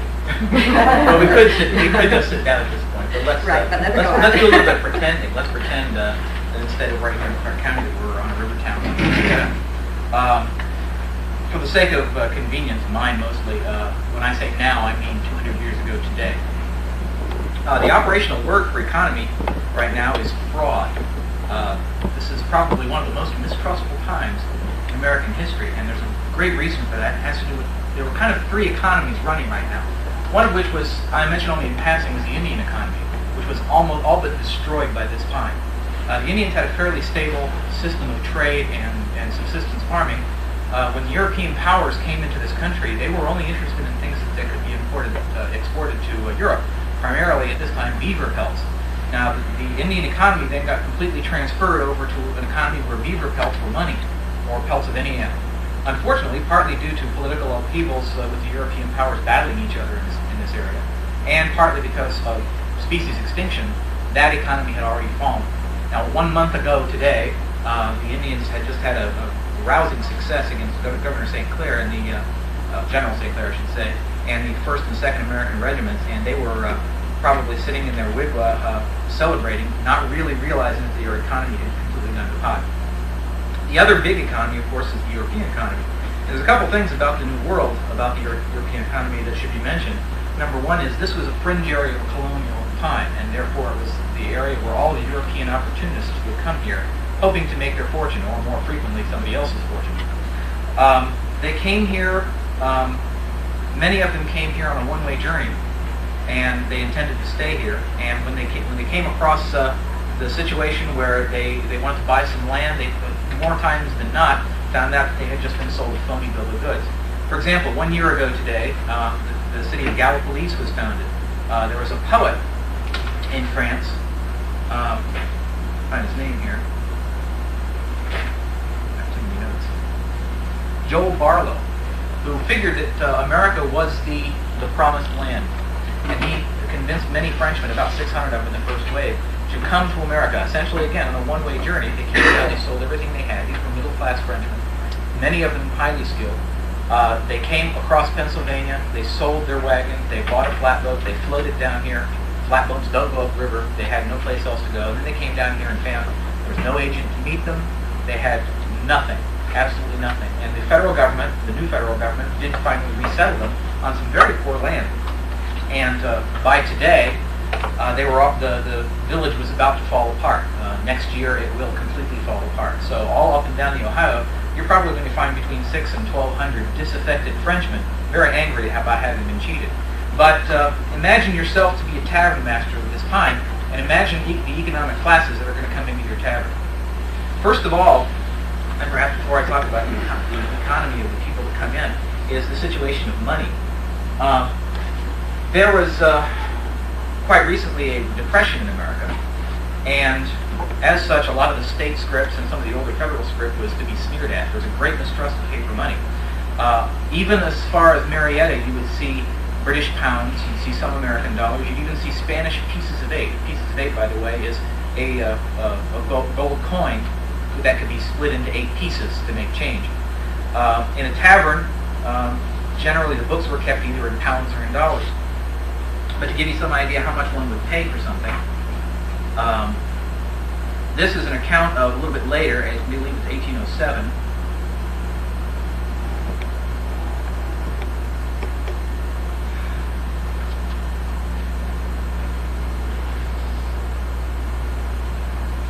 About the sort of thing. This is a journal entry. No, it's 1810. The tavern rates were listed in multiples of the Spanish half real, strangely enough, worth 6 1/4 cents. So dinner, supper, or breakfast was 25 cents. A night's lodging might be 6 1/4 cents. Corn or oats per gallon, 12 1/2 cents. Hay, horse to hay or fodder together with corn or oats. They did it by the hour, how many hours your horse was fed, 37 1/2 cents. Whiskey per half pint, 12 1/2 cents. So the interesting thing here is that they were basing it on a Spanish coin, and this was nowhere near the coast where you would expect that sort of economy to happen. The things that were being made in the area, as I say, there was the European economy, and there was the subsistence economy, and there was not much in the way of cash crops. As has been said before, the only thing you could do with surplus grain in a way that would keep it is to turn it into whiskey. As a matter of fact, this country had a near rebellion based on the fact that the federal government was starting to tax the only cash crop that the pioneer could put together. But whiskey could be taken across the hills of Pennsylvania. Whiskey could be floated all the way down to New Orleans. So it was a very, very good way to get things moving in terms of cash crops. Now, since we're dealing with 1791, to give you some idea of who else might pop into your tavern, you get a lot of military. They were transients. Remember, most of the people that are coming into your tavern are transients. Most of the people in the world here are transients. Most of them have been cheated at least once, many of them in a very big way. You'll get the military, and any officer you find probably hasn't been paid in 6 years and is sort of lounging around waiting for the federal government to pay him in land. You'll get the people that came down, found out they had phony land grants, and now need something to do. And if they can't steal any land from somewhere in Ohio, they'll become transients along the river, like boatmen, probably the least savory element of society. You probably do that very well, to be a boatman. Mark likes doing very unsavory characters. But as far as trade items, the tavern was the frontier bank. A typical tavern, as a matter of fact, the more remote the tavern, the more likely they'd have a set of balance scales. Because in every tavern they would have a list of currencies and what the exchange rate. And at the time, I think in 1810, which was a little bit later, but it wouldn't have changed that rapidly. It was about 11 pence to 10 cents was an exchange rate. But generally, the tavern master would deal in salt, tobacco, gunpowder, pelts, lead, whiskey, and all these things. He would keep a price list. Sometimes these price lists were generated in New England and traveled up with trade goods. And they would do a free exchange there in the tavern. Another thing that would happen in the tavern economically was that because they're in a tavern, you have a presence of witnesses, then many contracts were signed in taverns. It was a very classic place to do business. Now, as far as what taverns were out there, as I say, we don't. Most of the taverns are a little bit later than this period. We have actually here in Ohio one tavern that was that is still operating down in the Golden Lamb. Charles Dickens, by the way, went through that once in his travels. That was in 1816 when it opened. One of the earliest ones was Dunham Tavern in Cleveland. There's another one in 1802 near Zanesville, Headley Inn, which is very much in the Ohio interior. Most of them, though, are 1810 and after. So taverns are pretty rare. There were definitely taverns in Marietta, though, at least 3. As regards the economy of Marietta, it was a great growth investment time. By today, 200 years ago, there were between 4 and 6 mills operating in the vicinity of Marietta. Now there was a hiatus, there will be a hiatus here in about a month, where the Indians will be attacking the mills, not burning them down. They left them intact because in some ways they wanted to use them themselves. So some of the white men had to retract into essentially a fortified town, the fort near Marietta. Ultimately, though, those same mills were some of them were ceded to the Indians. The Indians actually wanted to use the white man's mills. It was much easier than grinding it by hand with a hand mill. One of the things that they do about these mills, though, is they'd always build them very large, much larger than the economy of the area would seem to support. And they were doing this primarily because they knew that the federal government was going to literally populate this land. This was the utopia of the federal government. The federal government was parceling out Ohio like slices of cheesecake and giving them and selling them back and forth. Everybody was speculating in land. George Washington speculated in Ohio land grants. During this time, there is a man in Washington, Secretary for War Henry Knox, one of his responsibilities was to provision the burgeoning American army. And he's taking 1/3 to 2/3 of this and illegally speculating in Ohio land. So the big thing, bigger than any other crop, bigger than any other pelt, is land. Land is the big business, and practically everybody in this area has been cheated one way or another regarding land. So you might suspect then that they who own lands would be considered to be very, very important. Unfortunately, even the great fall here, as was mentioned, Daniel Boone was dispossessed 3 or 4 times. 5 times. He had extensive properties. As a matter of fact, one tract of land that he had, probably the last tract that he had, was destroyed by an earthquake because the Ohio River changed course, and it was all surveyed in relation to the Ohio River, so he just completely lost it. Are you done? No, I'm not done, but we can. Why don't we just stand up and do it together? Well, okay. I'm going to tell you a little bit about the Land Act that came out. Back in 1796, there was a Land Act. There had been a Land Act before that, which hadn't panned out very well for them. Well, the one in 1796 did not pan out either because they put a 1-year payment on it, and there was no way farmers could take and go out, clear the land, and get a crop in and be able to pay for their land within a year. So the Harrison Land Act then came out in the 1800s, and at that time they lowered the prices, made the plots that people could purchase smaller, and they gave them a 4-year payment plan on it so that more people were able to take and purchase land and get it cleared and actually start buying it then. That particular Land Act, by the way, was repealed in 1820. The land cost at that time, in 1789, there was a diary kept by a John Tevis Sims, and he paid 83 1/3 cents to $1 per acre for the land in the Miami purchase area. In 1805, that land had gone up to $6.50 an acre. By 1817, near the city, it was costing $50 to $100 an acre. About 10 miles outside of the city, it was $30 to $40 an acre, and 50 miles outside, they were getting it for $10 and $20 an acre. So you can see that the cost of the land really went up during that period of time, which accounted for all the speculation that Vince was speaking about a little bit earlier. As the land became more available on that, and the farmers started having their crops and that, they started having heated disagreements with people that wanted to have industry, manufacturing, commerce and that in the cities and that. And I basically looked at Cincinnati because it seemed to be one of the fastest growing cities in the area at the time, being on water and everything. They finally came to an agreement between everybody and decided that they would try to come up with what was the most profitable for everybody in the area. In 1812, the first attempt then was made to make Cincinnati a manufacturing center. The pioneers were coming west through there, stopping to pick up supplies and continuing on. About that time, the merchants were using the keelboats to take and haul their products down to New Orleans and sell it from that point, because they could then fill the keelboats back up with an import and bring it back up the river. Whereas the farmers were using the flatboats, which were then floated down. They could not be brought back up the river, so they were broken apart and sold for lumber. So they had a double product going down at that time. I don't know, I need to interject here. As a matter of fact, Fort Washington, the fort in the location of what later became Cincinnati, was mostly built out of pieces of flatboats that had been floated down from Pennsylvania. Okay, in 1803, there was a law put into effect that appropriated 5% of any land purchase to go for to help build roads now.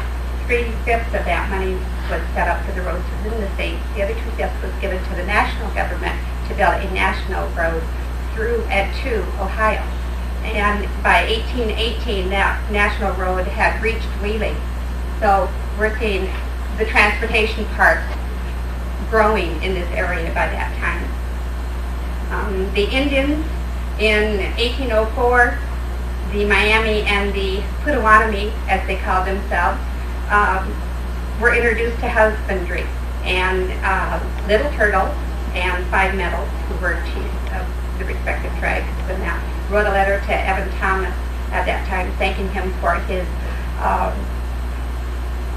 plows and things like that he had seen to it that they achieved, and telling him that they would try to do their best to become what they wanted as husbandry citizens now. But they didn't think that it was going to work with their people, because their people's hearts were not into becoming that type of a tribe. Okay? You've got something out there.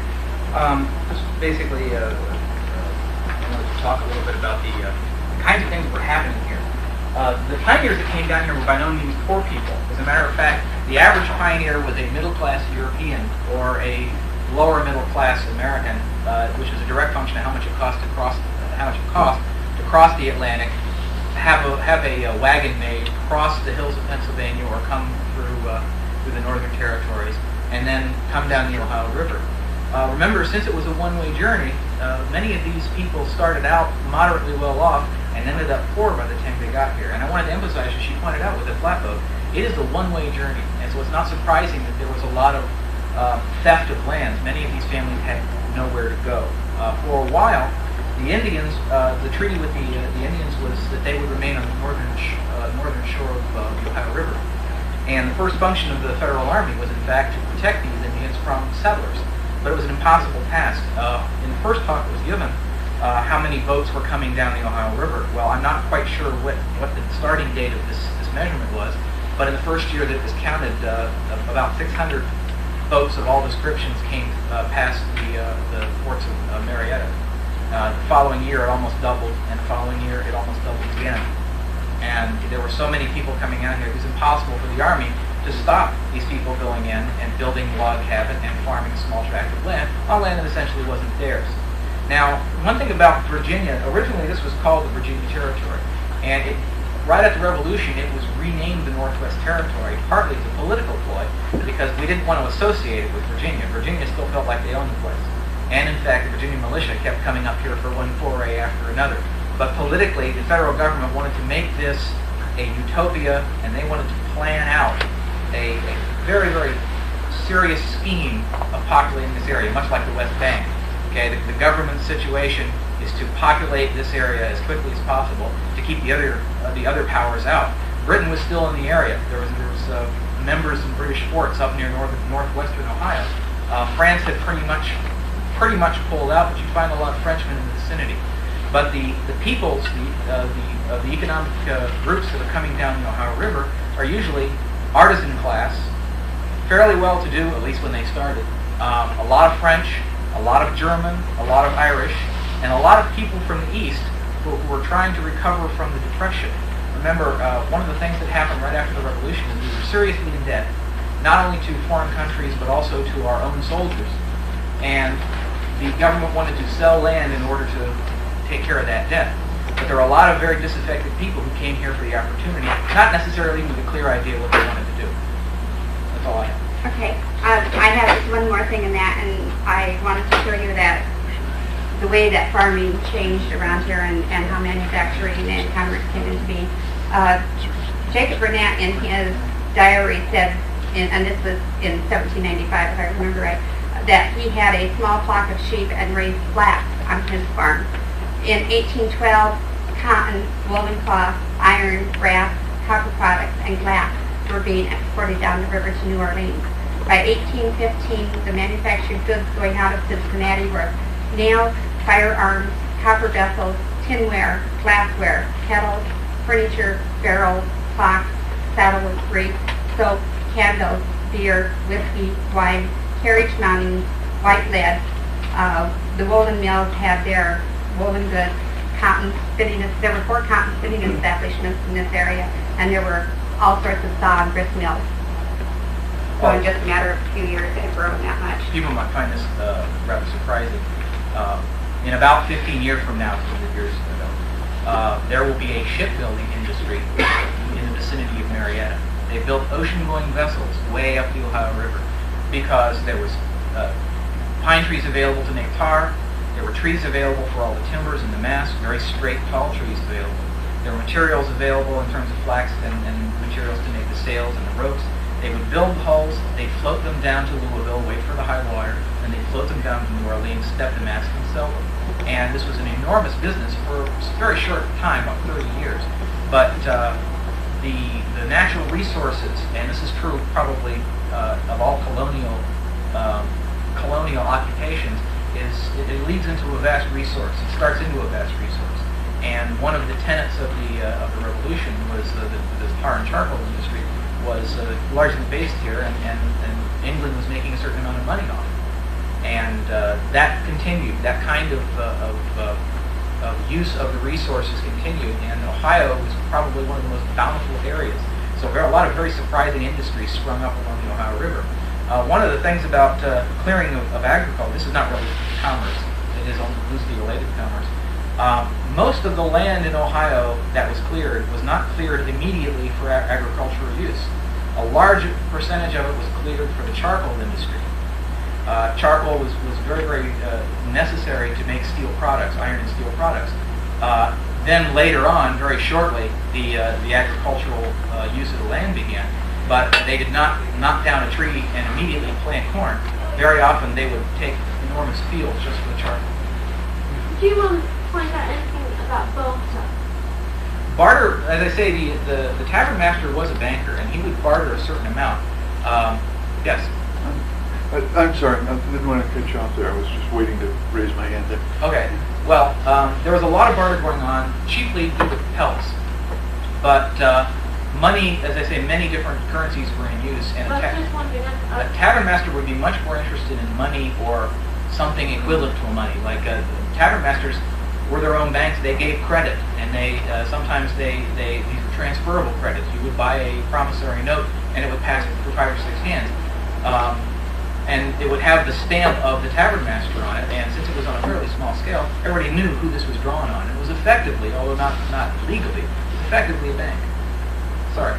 I'm going to elaborate on that a little bit. There was a great deal of barter going on because there was very little currency and coinage in this part of the country, and the farmers would bring the grains and trade it to the merchants, and that would then send it down to New Orleans and bring something back up, and giving the farmers credit in their stores for whatever products and things that they needed.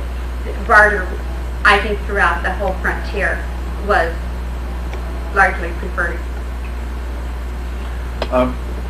This is one of the things that we've done a lot of research on because we recreate a colonial village. And Alice Hanson Jones' book, Wealth of a Nation to Be, talks about at the time of the Revolution there was really about 2 1/2 cents, pence, real money, hard money, for man, woman, and child in the colonies, which meant that in many of these rural villages nobody had ever seen cent real money. Okay, that instead what they did was barter. There's an article that was in American Historical Review back around 1982 called Subsistence and Self-Sufficiency that looks at rural Pennsylvania villages pretty far out on the frontier. It says they had 3 economies. You had a woman's economy that was really a survival economy, and that had no value for value trade. That their trade was like, I've overproduced butter, therefore I give you butter. Next week you've overproduced soap, and it comes back. There is no 1 pound of butter for 1 pound of soap. It's simply sharing because it was necessary to survive. There's also a survival economy amongst men, that I will not let the blacksmith starve, for example, because the community has to have it. Therefore, I'm going to pay off on his horseshoeing with some sort of a value, and it may never have a real, again, dollar for dollar trade. Then there's a third economy, which is a cash economy, which is part of what you talked about, and that's, again, totally separate. The profit we make doesn't necessarily have anything to do with our survival. I can live without a profit, but these other 2 economies must exist, and they were strictly a barter economy, an informal economy, and the women's one was never written down. The men's one has records of it. This is another way of looking at this is Martha Ballard's journals and an article on her, this is a midwife in Maine, are really well done, and you can see the women's economy in there. And it's not dissected that way, but you can actually see how it worked, that it was a It's interesting actually to compare what's happening here with what's happening in Britain in terms of currency, because we had a currency crisis in Britain in the 1990s because of the failure of banks, and people just distrusted paper money. And in fact, we almost returned to a medieval use of currency that was having coins up because there just wasn't enough coin in circulation. But we weren't able to adapt to the lack of currency because we'd gone far beyond the point where people could barter or give any kind of sense of money. Well, as Gary pointed out, the fact that America was in the Depression at the time isn't as serious as it sounds because there was a lot of subsistence economy. What made a big difference is in the biggest cities where they didn't have a subsistence economy, and that's why there was flight from the cities out to the frontier, where for the most part you could survive on your own, but you could not make your property, for example, grow without some form of cash economy. If you could not afford to go and buy an axe when it was necessary, then there was a problem there, and you could do that to some degree in a barter economy. What I was specifically referring to in the cash economy was I think the tavern master would be kind of the forefront of the cash economy. He would do a certain amount of trade on his own. In fact, many of the tavern masters were also warehousers and import-export people along the Ohio River. Some of them had great empires that grew up, trade empires, where they had, I can't put any dollar value on it because it's almost meaningless today, but they had 6 or 7 large buildings, they had a pier of their own, they might have even owned 6 or 7 keelboats, large keelboats that go up and down the river. In the subsequent 15 years, there was a large amount of trade going all the way from the forks of the Ohio and Pennsylvania, all the way down past what they call Shawneetown, which ultimately did not have any Shawnee in it. It was basically a collection of log cabins. There was a large amount of trade going up and down just that short stretch of the Ohio. And that trade scenario stayed that way until riverboats of a very large size started to come up all the way from New Orleans. So you'd see, as I say, the very fact that you see a lot of different currencies, a lot of different social economic classes, and a very, very complicated economy. They could not base it, for example, on the price of bread. They could not base it on the price of gold. It was very, very complicated. Gold was frequently seen in the big towns. It was used because of the mistrust of money. And as I say, the pieces of eight, the Spanish gold ounce, that was the thing. When you promise somebody an unattainable goal that says, I will give you the Spanish gold ounce if you do this. For you to even have that was astonishing, but this was incredible wealth. Even though dollar for dollar, it wasn't. But there was the fact that it was a piece of gold in absolute. Something like... Carefully to the program that we're working on. I thought I'd just show you this diagram, which I think is a very useful exercise whenever you're constructing a character. That the character is made up of the self as seen by the character themselves, the self as they would like other characters to see them, and the self as in reality seen by others. Now, this applies in our modern life as well, that we all have a vision of ourselves. We know what we'd like other people to see ourselves as, and we also know that people actually see us differently from the way we think they see them. Now, it's a very useful exercise to try and articulate each one of these aspects of your character so that you can explain to your program director or to your fellow character interpreters how you, as your character, see yourself, how you would like to be seen by other people in the context that you're interacting, and then how other people actually do see them. Now, to give you an example of that, perhaps you can talk about your Walter Brand. You said you break down the according to the just to have an example. I'm not. Oh, sorry. Well, we've done this before. Mark played Walter Raleigh for many years for the San Francisco Living History Centre. And Walter Raleigh, as seen by himself, through his own, through his own papers, believed himself to be. I see what you mean. Yeah, I'm with you. I don't know if you know, but Raleigh was obviously a great, I would say a great hero in many ways, James Patterson's degree, but Raleigh was a man who was very, very conceited, a very prideful man, and he had a lot to be conceited about. And so Raleigh himself was the hero of his own novel, soap opera, etc. But others in the court were very, very envious of him and couldn't wait to pull him down, like with any successful person. True, isn't it? You can't wait to pull them down. And yet he was also a family and loving father. So his family would have viewed him in a completely different way than the courtiers who envied him. But then again, because he's a powerful personality, he got a lot of people on his side as well. He's a tremendously charismatic man. But the thing that really pulled him down was his pride. So there's Walter Raleigh living there 1553 to 1618, who they executed. Raleigh sees himself as a scientist, navigator, courtier, poet, soldier, wit, incredible Renaissance man, a combination of all these things. As he would like to be seen by others, he actually didn't give much care for what people thought of him except for the Queen and his own coterie of friends. And the other people in the court then would see him as an arrogant man who they couldn't wait to escape from or try and pull down. Is that making sense? And if you, when you get into your group, can actually describe the character that you're going to be for this exercise in these terms, how the character sees themselves, how the character is seen by other people, and how the character would like to be seen by other people. You can see that you've already got a very complex view of that character built up, and that allows for interaction, the kinds of interactions that will demonstrate the difference between your opinion of yourself and your opinion of how you would like to be seen, and the opinion of others who actually see you. It's a very useful way of complicating the whole issue of interaction between characters. Okay, we're going to move on down the list here. Yesterday we talked about class structure and social advancement and cycle of life. So when we split into groups, you'll be able to discuss how you're going to use the teams of characters you have in your group to reflect on these things. You will be able to decide how your class structure is going to be exemplified by your characters' team.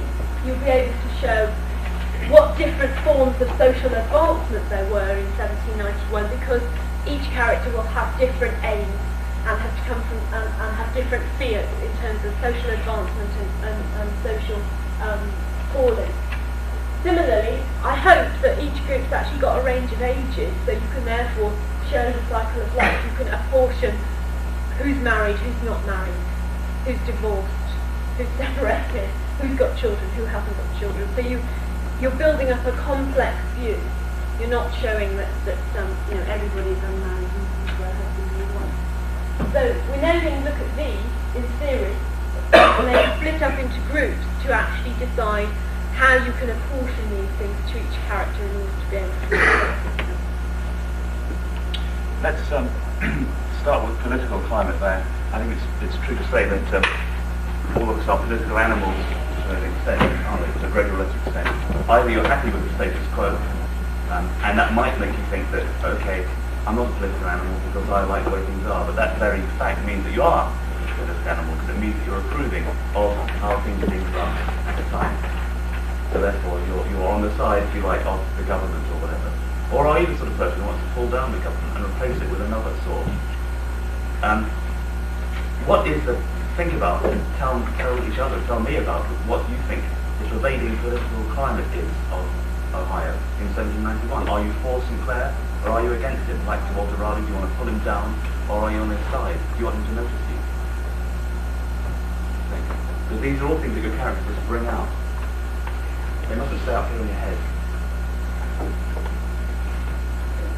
Any ideas? Hello? Another alternative is that those of us just traveling through or traveling wouldn't care. A lot of people wouldn't care because they're out there for profit. Or just Basically, if they did care, they'd only care for whatever political... Can we bring this conversation now into the realms of my character would or wouldn't care and why, rather than in theory there are people that?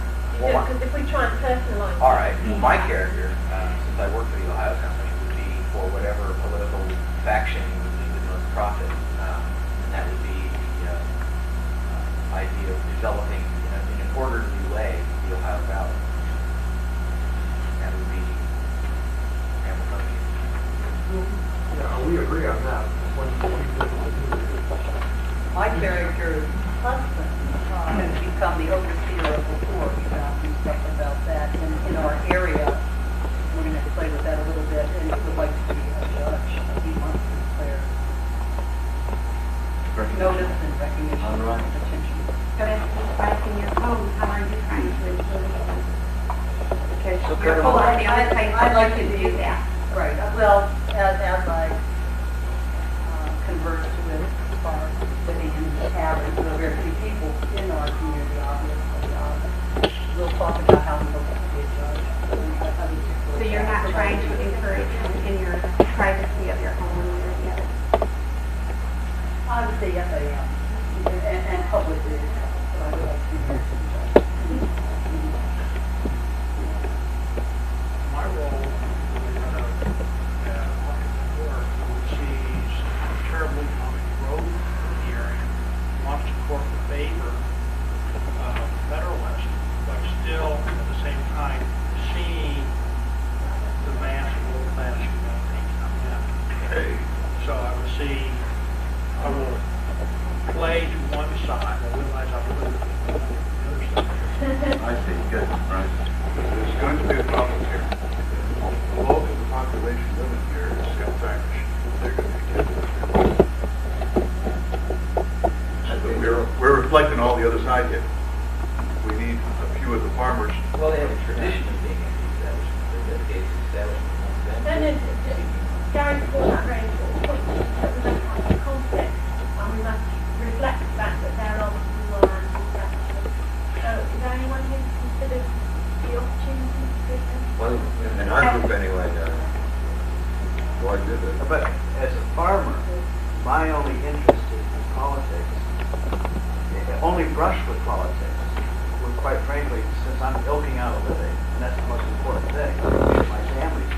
to make sure that the Indians don't get it.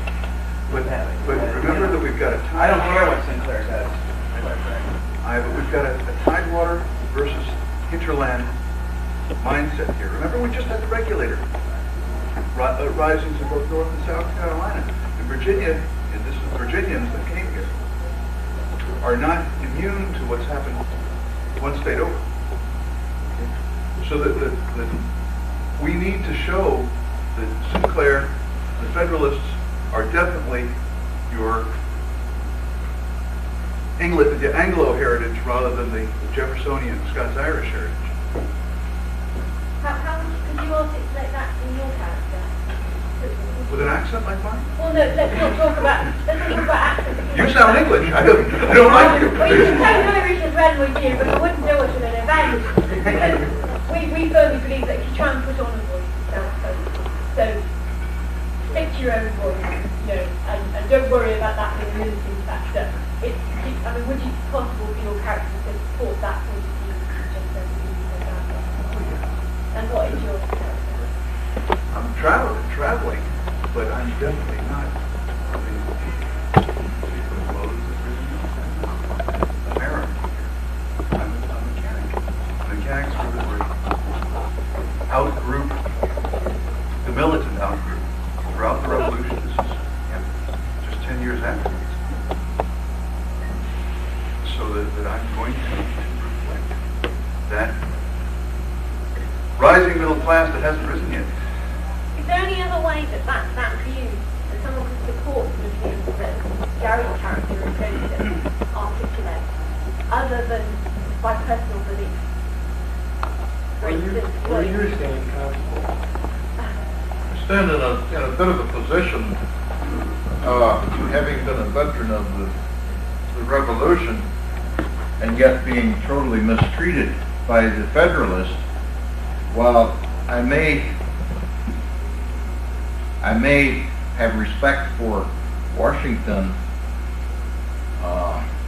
as who and what he is and whatnot, I am also damn mad at him because, listen, I enlisted in the 8th Pennsylvania up there at Redstone Settlement and was drugged clear off to New Jersey and got a sword cut in my side. Now Washington did that to me. Now I'm back out there at the frontier, reestablishing a life. What have the Federalists really done? Can I before we just, actually have the debate, what we're trying to facilitate is that debate during the interpretation. How could you support his view without actually believing in yourself? There is a technique you can use here to bring out support for his views without believing in yourself. My character is, I see the necessity of bringing order into the territory, and I see this order being established in the settlements of Marietta and Cincinnati. I find a far different thing occurring in the Southern Valley, where we have Virginians and farmers who also hope to establish order in my social life. And what do you do by saying those things? Well, acknowledging that there are two competing interests. Exactly. And I think that even if you can't find a character you can necessarily say the Scots-Irish extremists, you can have characters who are familiar with those people and talk about them and their views. For example, we know that Sinclair and that ilk will refer to his ilk as Wallis and Davies. And that term appears over and over. But you just had to do the rights test. This is the Henry Clay from Virginia. This is going on constantly. That is the difference between the Federalists and the state legislature and the Democrats. This is why it's so interesting, because all of these themes are very well worth interpreting. Not to keep it in your head, but to bring it out. Already a very good discussion is coming up between your characters in a sense, isn't it? And these are things that are going to fascinate the public and people tonight. All of you will have an opinion to a greater or lesser extent. I was going to say, so in a sense, why is it unacceptable to Floyd to say that he has no opinion? If you ask most people on the street today, they'll tell you they have no opinion. That's perfect. He should say yes, no opinion. And then he should have them. Yeah. And why is it important that he should have an opinion in terms of the communication process?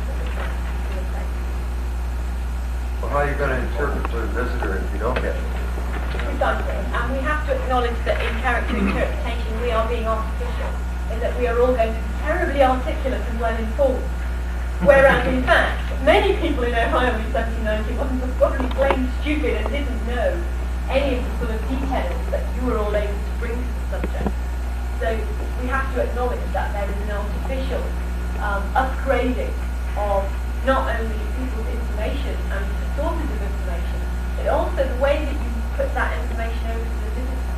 Because I know you said in your piece that I read last night, it's not acceptable to be anti-visitor.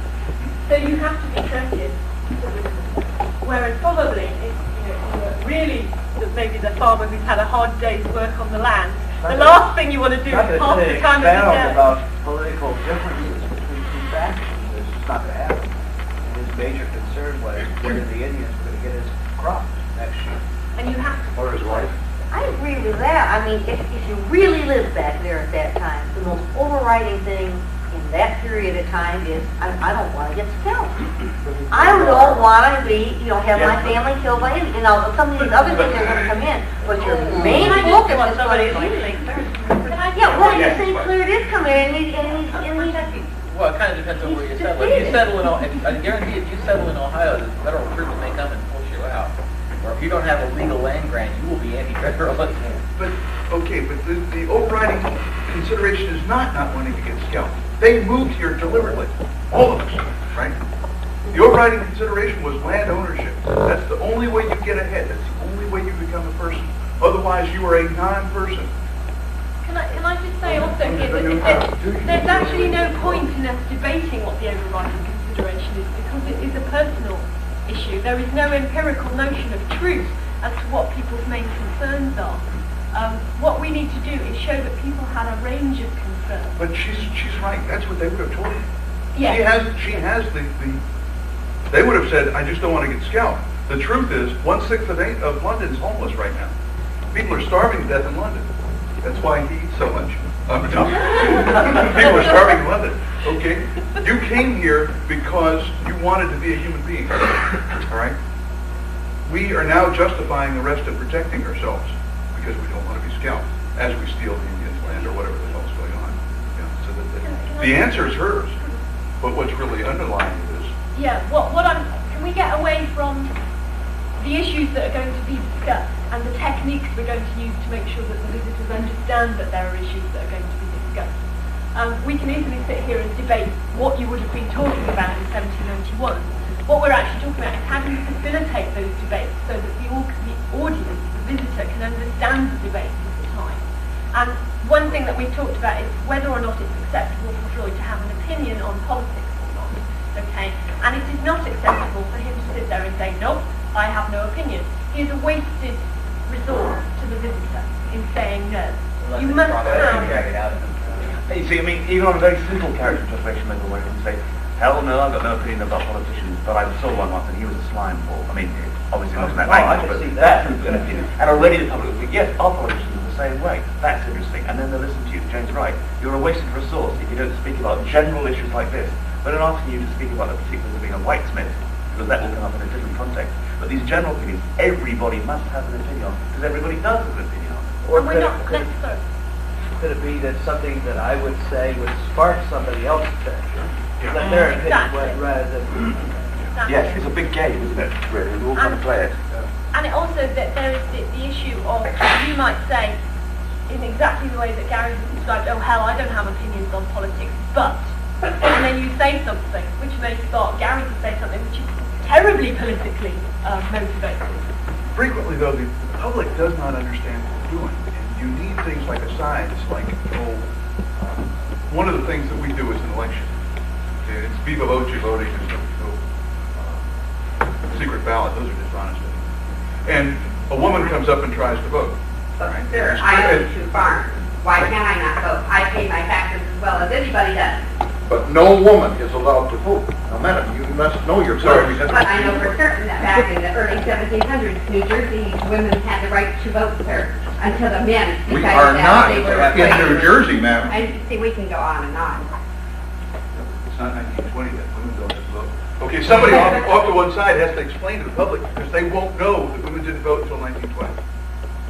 so that we viewed outside. Technique of the size, which I think we've approved wholeheartedly of, because you are filling in gaps in the visitor's knowledge, and you can tell the visitors that need to know it. You don't have to tell everybody. You can just tell Yes, because first person obviously has its limitations. We all know there are lots of ways of interpreting, all of which are frankly valid. First person is one of them. Perhaps it's one of the most exciting ones. But because you're stuck in a certain time group, you cannot know what's happening beyond it, and that leaves the audience and visitors out of a certain picture. That's right. But it would kill the whole movement for one of those two actors to explain that the women's suffrage didn't come about till 1920. So what we're looking at here is a range of techniques which are for characters to take opposing views and to have opinions, to have ready worked out opinions. So if your character opens the debate on, well, what do you think of Sinclair, Floyd has something to contribute to that conversation, because everybody should be able to chip in. There should be a range of opinions that come out so that visitors can see there is no truth, there is a range of opinions on that subject. Listen to this quote from Daniel Defoe from 1714. He says, "If you chose to listen to your cookmaids and footmen in the kitchen, you shall hear them scolding and swearing and fighting among themselves. And when you think the noise is about beef and pudding, the dishwater or the kitchen stuff, alas, you are mistaken. The feud is about who is for the Protestant succession and who is for the Pretender. And these are often illiterate, ill-educated people who have still got their own opinions about whether it's the Pretender, Catholics, or whether it's the established Hanoverian. And that's going on in the kitchen, for some sake. Voltaire had a similar thing, didn't he, about religion. He said that he would discuss atheism amongst his friends, but if he ever heard any of his servants talking about things, denying the existence of God, he would fire them, because they must be part of the status quo and they must be Christian in the kitchen. But how do you work on this within the class structure? In other words, it's like you apply it. My character's a servant. How would I express my opinions within this? These people I may be trying to get something from. How do you manage that? This is the beauty of what you describe as an aside, and also the beauty of engaging the visitor in conversation after having proclaimed something to the group, to then say to one visitor, or of course don't really believe that, I'm saying that in order to get into his good book, which builds up this multi-layered approach to what, back to this, and you want to be seen by other people, and how you want to be, what you actually mean to yourself in terms of your opinion. In fact, this is a very, especially in terms of politics, I've got a useful example here for women. When is it, or even for men, when is it proper for you to express an opinion? Steve's a servant character. It may be that it's never proper for you to express an opinion when the group is speaking as a whole. You're only able to express an opinion as an aside or to one other character quietly when the rest of the characters aren't able to hear. But particularly for women, if you read Fielding, there's in Tom Jones a scene where Squire Weston tries to prove to Squire Allworthy how wonderful his daughter is by saying she will never express opinion. Look, watch, and he says to her, "My dear, pray tell me your opinion on such and such political." And she looks demurely into her lap and holds her hands together and says, "Pray, father, I have no opinion on the matter." And this is kind of exemplary behaviour by a daughter, that even when pushed, she wouldn't express a political opinion. So you do have to be aware of, if you are going to express an opinion, is your husband going to come in the door and give you bollocking for it? Because it's not actually permissible for you to express that opinion in public. So when you're working out your opinions, you also need to work out when is it proper for them to be expressed and to who, and what kind of reactions to expect. And when you get into your group, that's the kind of stuff you should be working out, so you don't drop someone in the street. Yes, I mean, I'm sure we're all aware this whole thing is game playing. If you really were in a town in the late 18th century and people come in modern clothes, who are these people? Are they ghosts? I mean, they're all these things competing with them and they've got cameras. Only the worst sort of person will say, "Pray, what is this? Is this some Dutch painting device or something?" Which I'm glad to read in your thing, because we thought this for years. It's ludicrous to make an issue. I think I stole it from you. Let them take let them take the photographs. Stand in a period way. At least they've got a mute piece of interpretation. Okay, we're playing the game. They know that we're not period people. They know we're not period people, etc., etc., etc. if you really were a period person, who are these people in different clothes coming through, and how do you treat them? Now, the worst way of all would be to deny, and we've seen a lot of this in our time, deny the existence of these people. We are there in costume to serve and educate and entertain the public. Spread the joy of the historical message that we have to share, really. Now, in England as a group, and I've seen it with the full force up in Williamsburg, that the idea is that the public are flying on the wall, and they're just watching this thing, and they are totally ignored by the people in costume.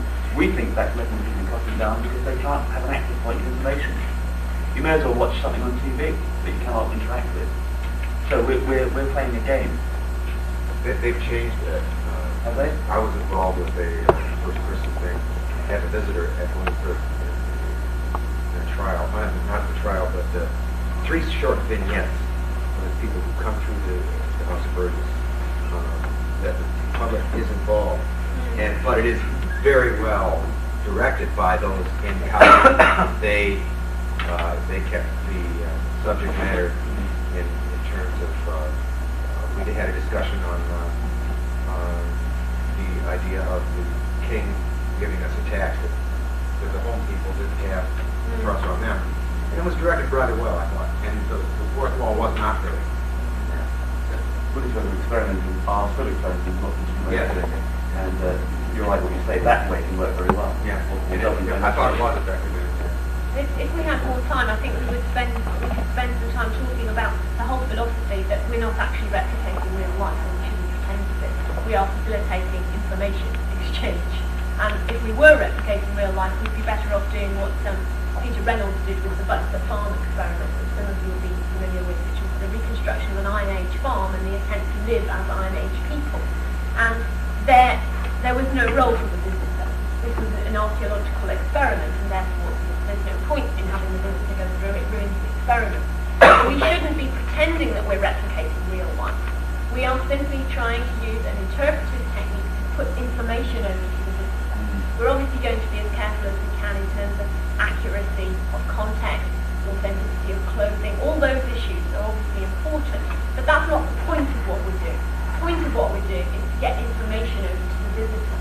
And the sort of vignette that you gave us a brief taste of there is a perfect way for getting a lot of information over to the visitor. In an exciting way, because you can identify with the various characters involved. That's the joy of people, rather than waxwork. So when you get into your team, in terms of political opinions, you need to work out which member of the group is holding which opinion, and make sure you have a range of opinions and a range of standings, so that you can't all sit there and go, yep, I'm Sinclair. What do we talk about now? It needs to be a debate, and so you have to therefore construct. And this is why we take a team approach. That if you go off as an individual and construct your character, and you don't actually do it in tandem with anyone else, there is a real danger that you end up with 3 women who have 2 children, 1 boy and 1 girl each, who support their husbands, who all want to be justices of the peace. And, well, there we are then. No debate there then. You do actually need to be able to do it. As Jane says, the real truth is that servants or low-class people wouldn't, in the presence of their betters, wouldn't be allowed to express an opinion. But as interpreters in 1991, you've got to be able to do that, or you are a waste of resource. You just leverage it, and that's it. This might be a stupid question, but if Steve had this, you precipitated all this, but if he is, let's say he is a servant, but he's a male servant as opposed to a female servant, I mean, does that mean he's got more of a right to say something than the female servant has the right to say something? Yes, exactly. It depends on the company, doesn't it? It really has to. No servant, male or female, can barge into a place full of quality people and put their oar in. That's so historically inaccurate. That would not be right to do for the public. It would just be completely wrong. If they're outside the door in another part of the room, then they can inquire aside to select groups of the public. They can interpret their message about the flying folks sitting on the fire. In fact, there's a very good example of how you have to play this in the programme that we've been doing since 1742. We have 2 footmen. And of course, the function of a footman was purely decorative in terms of the events that we've been doing. They stood there to make it look as though the field of Walpole had plenty of money. And were waited upon by very smart liveried footmen. The problem is that these 2 footmen, for us, are a huge resource of information about life below stairs, about the duties of a footman, about social advancement for a footman, for all these things, town versus country, all these themes, they were all very well versed. And we had a problem, which was that if they behaved as they ought to behave in front of their betters, they couldn't open their mouths, you know. So we actually had to put them in a position where they could go outside the door to talk to the visitor. And they could talk between themselves, just outside the door, so they were still within point of the characters in the room, so they could be called over to do a duty that the footman would have to do. And they could still be seen to be inferior, but it frees them. And I think that it's always true to say that because we regard a visitor as in a limbo land, the visitor does not have a role in the 18th century in terms of this exercise. You can always express your opinions to the visitor. The visitor is always your confidant. You're never fearful that the visitor it's an improper thing to do to express your opinions to the visitor. Because the trouble is, if you start saying, you are welcome, you are visitors to this house, you're immediately climbing up all the servants because they can't speak to the guests. I don't think that's how that, when you were saying that, it reminded me of the list where the list to do something with Jesus. What is Jesus? I wouldn't advise it. No, just clears his throat. That is a deception, you can really do that, but it's just fine tuned. Yeah, actually, that's good you mentioned that, Vince, because the science side, that's why actors are so very bad on the whole at portraying master-servant or mistress-servant relationships. Either they go way over the top, and you get the ridiculous Blackadder and Balder situation, for God's sake. It might be fun, but it's nothing to do with interpretation, it's certainly nothing to do with history. And so you get the cringing master who's completely in awe of his servant. You get that in plays from the Restoration onwards, but that's a different thing. Or you get the very stuffy master and the terrifying servant. But it seems that the actors, quote unquote, cannot really play those messages comfortably because we live in a much more democratic age, even in Britain, despite the presence of our class structure. No one really has servants these days. So, we've forgotten how to handle that sort of thing. When you're a servant, or a lower class person working on someone's land, when you're in the house paying the rent, you're in someone else's space, and you must sort of hover around their space.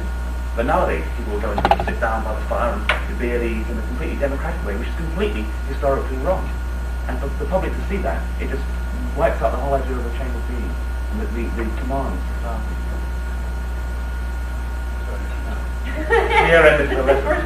Sorry, but that's something that's very important. So if we were to move on really to another theme, if we move down here, do you want to do law and order next?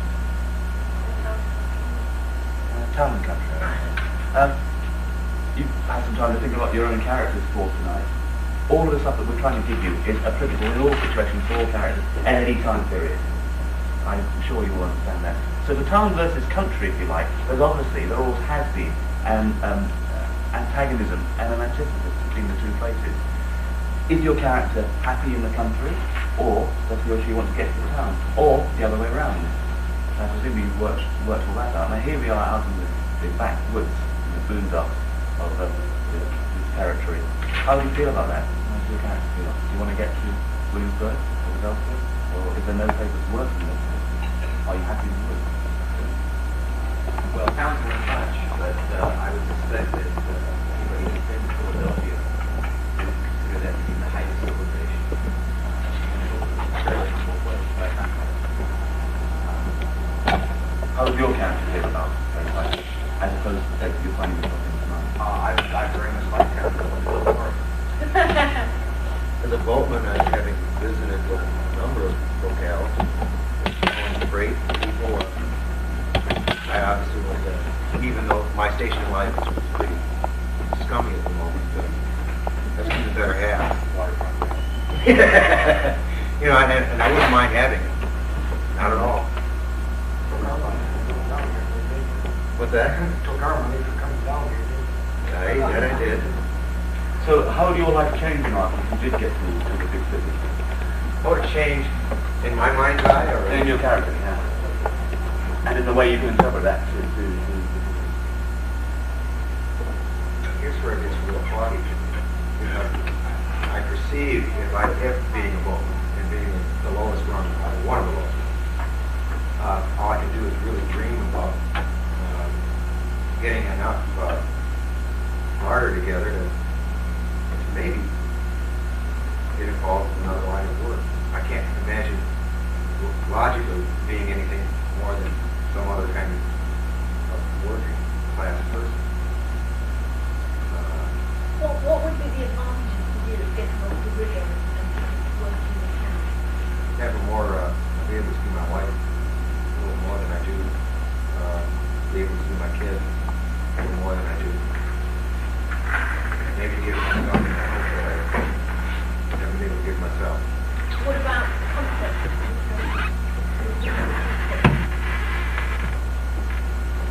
It's hard enough doing hard work on a boat. Just a bit easier doing it on dry land. And those three things that you've articulated there are actually quite useful points that can be put over to the public as your aspirations of leaving the river and moving to the town, or even just moving on to the bank. Yeah. Who can support? Sorry, Mary. Well, I come out as a fine lady. His husband was in Iran, going to wake me. I'm feeling that I helped make Philadelphia. And so I have decided that I can also make the front You were sort of woman on the fence, you know, fiercely into the jungle, fearlessly into the jungle with a Bible and a machete. Burn those savages. So I feel, they're waiting for me. Oh, well, I mean, I barely got away from Davies, and I never know what it's about here. He's in Wyatt of Ohio with all the aggravation of I didn't like it then. I when I came out to get away from it. I don't bring in civilization out here. So I don't see that at all. You can expound the quality of life on the frontier in opposition to her quality of life. I think the quality is much better on the frontier. You don't have all the nasty social. I'm the proprietor of the tavern. Anybody had a husband? I did have. When we came out, he was the proprietor.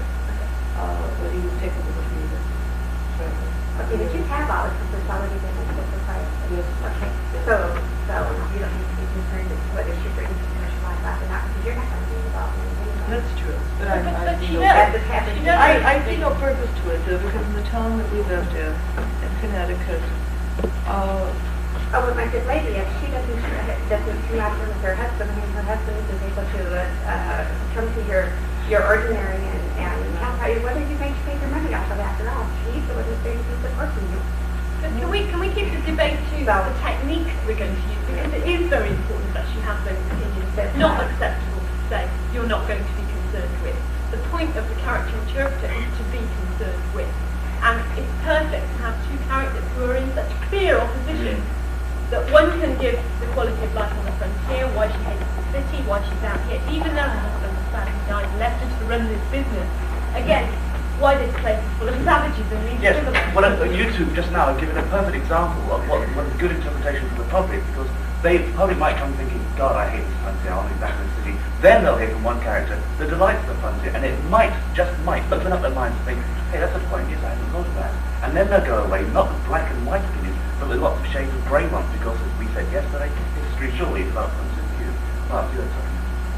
I think an important thing to remember, though, is if you're living in a frontier society, even the people who like the town, if they go back to them, they're going to be moving down in the social scale. They're going to be a lower run than they were when they left, because they're going to be out of fashion, they're going to be ragged, they're going to be have been out among the rude people. So even the ones who look back and think it's nice can't really go back. And that's great if you can have someone like Mary's character. You think the well, she wouldn't be welcome back in the city. No. That layer can be injected. Well, there's certainly a large group of those who do not go out there nearly as the economic opportunity. A large group who considers life in the city to be corrupt and going out for religious reasons. They're godlike utopia. And even if they get killed by the Indians, they've lived a glorious life. question to go. It doesn't occur to me. Sorry, Yeah, any- Yeah, well, I think my character provides a good counterpoint between this, because I'm observant, and I just sort of dreamed on sour. I was going out of my land, coming from Virginia, and she thinks this is a wonderful place, and I think it's basically, well, I came to Virginia to fulfill one dream, it wasn't there, and now I moved to this other place thinking that the dream was going to be fulfilled. And so I'm a very resentful person, particularly of her.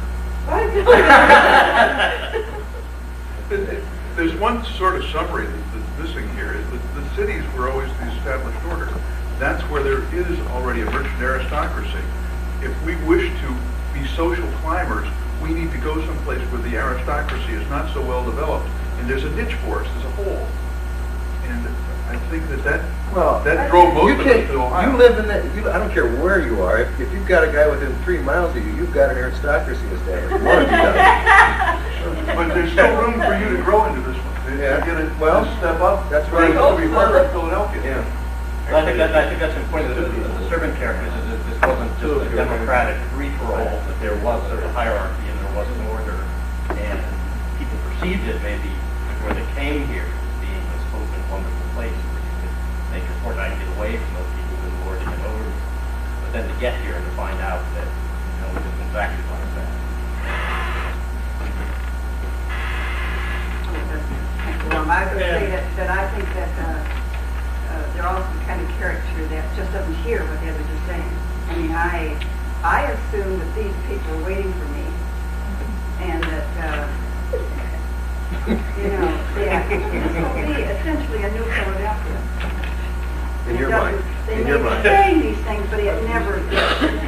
Well, certainly they have already a church built for you. And I would hope that this is not a Philadelphia, even though what I want to know is better than Philadelphia. I visited Philadelphia, families living in cabins only 10 foot on each side. Yes, but I've been teaching the young women how to hold their cups of tea, please. Well, when you come to be in your team again, I think with the political opinions, you need again to apportion opinions on town versus country. Now, town versus country can also be widened to Ohio versus Europe. It's the concept of the civilization that you're living in and how it compares with other civilizations. So it's also a good opportunity to look at what are all your backgrounds. How does where you set out from place compare with where you are now? Which is also part of social advancement. So you can see they're all beginning to link in and you can build a It structure. will almost be part of the wider world, the work sort of interpretation which you see quite a lot with quite a few reenactors and reenacting groups, is that they are so object-led by their particular thing. Every button must be right, of course it must be right, but it goes without saying, but they are so concentrating on the button that they get the whole world outside there. So the public learn about a certain button if the reenactors deign to look at them and talk to them, by the way, which is quite rare. But they have no idea what's going on in the rest of the world. Now, it may well be that your character, say your character Franklin, will only know actually historically this much perhaps about the wider world, but you as an interpreter must know more. In itself, that's historically wrong, as you can tell, but as interpreters you must do that, because otherwise you're always an opportunity. And as we say, if we have time, we can go through this whole philosophy that we're not replicating real life and shouldn't pretend to be, because there are far, far too many things we don't know. And also, that it would be very wrong of us to say, this is Ohio 1791, or this is Wallis in 1742. Because it's not. We're 20th century people, and this is 20th century people, and they know, we know, that they know, we know that we're not just real people from the 18th century. Right, okay, next theme, War and Peace. Yes. Shelley, opinions from your character? I think probably just the fear of the Indians and actually just the fear of the wilderness. The Indians, the wild animals, the trees, kind of towering over. What is your character? Oh, my character, I'm sorry. I don't want to, I'm one of the women that were, I'm required to come with my husband, of course, out here. And he came out to purchase land, and I was stricken with the intermittent fever, and have been at the tavern for a month. And he had Good lady, every moment, and I don't want, and I comment quite a bit on the tavern and to visitors who come into the tavern, the quality of the tavern, and kind of bounce off. She thinks her tavern is wonderful. I think it's And she complained about the dare we served the other night. So who can counterpoint? What kind of character can counterpoint Shelley's extreme fear of the trees in the wilderness of India? My character probably does. I married the youngest son from a plantation owner, and he's brought his thoroughbreds with him. But I was from the backwoods with an Irish background, and his family were very unhappy when he chose me as his wife. So when I'm out there, even though I'm interested in him being a judge, I'm interested in climbing the social ladder, I'm more at home out there. And I'm glad to be away from being put down as being an Irish Catholic. You met him? Or not an Irish Catholic, second generation, because I obviously have no accent. But you actually got personal experience with him? You actually met him? Yeah, I did. I'll have to work on that. That's an interesting thing. Someone who's so terrified because she's probably never even seen them and has heard only myths. And so your view of the Indians is these sort of man-eating monsters. Someone who actually, I know a few Indians. You're into people, that kind of counterpoint.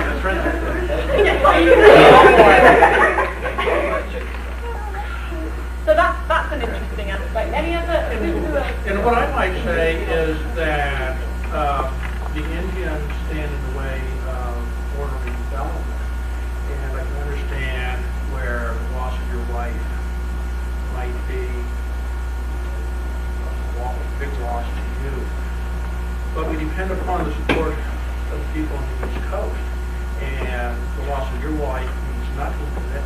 Your wife means nothing to them.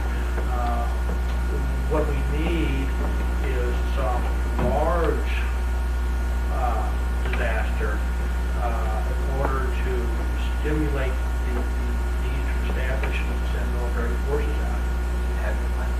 Yes, you won't know it for them. So your opinion is we need... Your epidemic... 2 months for this event. No, the Indians are not a threat. Can I just clarify for my own... Yeah, this is something I don't know anything about this, so just clarify that situation. What you're saying is that you need a big rumpler. You actually need to provoke the Indians. We need a military disaster, for example, which would be the ideal thing. So who might promote peace with the Indians then? Is there any character who could advocate? I'm going to like them and have met them to try to counter her fear of them, then I shall have a relationship. Maybe as one of the earlier settlers before all of it was so, we came out here 20 years earlier. I think even the farmer and the laborer and the servant would understand that the British are behind citing the Indians this time. And the itinerant salesman, however, or the tinkerer, might even be selling to the Indians. Oh yeah. And probably is getting fed exactly, and probably as a go-between between American authorities and British authorities up in Detroit. In one sense, you probably could get along with both. You got to also understand that there's also a Spanish threat along the Mississippi, and they're trying to move in over there. So there's a lot. Floyd's obviously got the view of a paranoid farmer here. They're after my land. That's great. There's a whole range of opinions that other people encounter. Oh, the Spanish aren't that bad. The Indians aren't that bad. They pay me well when I run their Don't ship. start your old They pay me argument well. in Canada. That's a perfect example where what Mark just said. He said, well, they pay me well. That is a perfect example of countering, a kind of paranoid fear with personal experience. If my role to attract a salesperson would be that the incoming white men can make your purse much fatter than trade. So you see, whether they're Spanish What, or what is your interest? Your purse or your heart? I got a question. I'm really asking this question because I don't know how I would be as a boatman who has just brought this man down the river. Now he's a seller of things. He's trying to better himself. We've obviously talked about what he wants to do, and he wants to buy this permanent establishment. How do I? I'm probably jealous of that son of a bitch. Really. He's doing something I want to do, right? Okay, that's what I would think. Do you own your boat? Yeah, finally. That's a great Okay, reaction. but now you're captain of your own ship. So you've already made one step up the ladder, because now you're not just working for somebody else. real That's picture, though. I didn't say that. I didn't say that. That's an example of people thinking that they are not doing as well as somebody else. Yes, the grant is always greener in someone else's plot, isn't it? That's brilliant. Don't you have the problem too, since you don't have any land or anything, you're really going to be dependent on everyone else for your commodities. Right. So so that's one of the reasons you're so low. Wintertime for me is really, the only thing I got is my wife, and she ain't that good. You can't provide food for it, you have to trade for it, you don't have... I've never really, it took me years to get my own boat, and it's the same boat I started out with, and the owner died, and that's the only reason I was able to get the damn thing, because his widow didn't know how much it was worth. But you need to trade with, you might need some stuff in the tinsmith, so you might trade with him. He might not pay you, he might just give you some goods because you don't have any means of... That's your profit. Right, so to bring this back to the argument between war and peace, is yours a time of peace or is it a time of war? Well, it's a time of threats of invasion from all sides. It sounds like now, doesn't it? There's no peace on the frontier in 1791. Exactly. Right. So then it's a question of how strong are you in the arm, or do you know someone who's strong in the arm? You see, so that's a fascinating thing again to get across to the public. Let them know, because they won't know like you do. They must know in a very short time. With whom are you at war, or with whom do you fear war? Is it the Indians, Spanish, or the whole other thing there, the British as well? Your own neighbours. Your next door neighbor. Exactly. Right. And who are your friends? Who can you rely on? Are they blood ties, which you can probably rely upon, hopefully? Or are they people you bought somehow and can rely upon because you're like Daniel, you're paying them?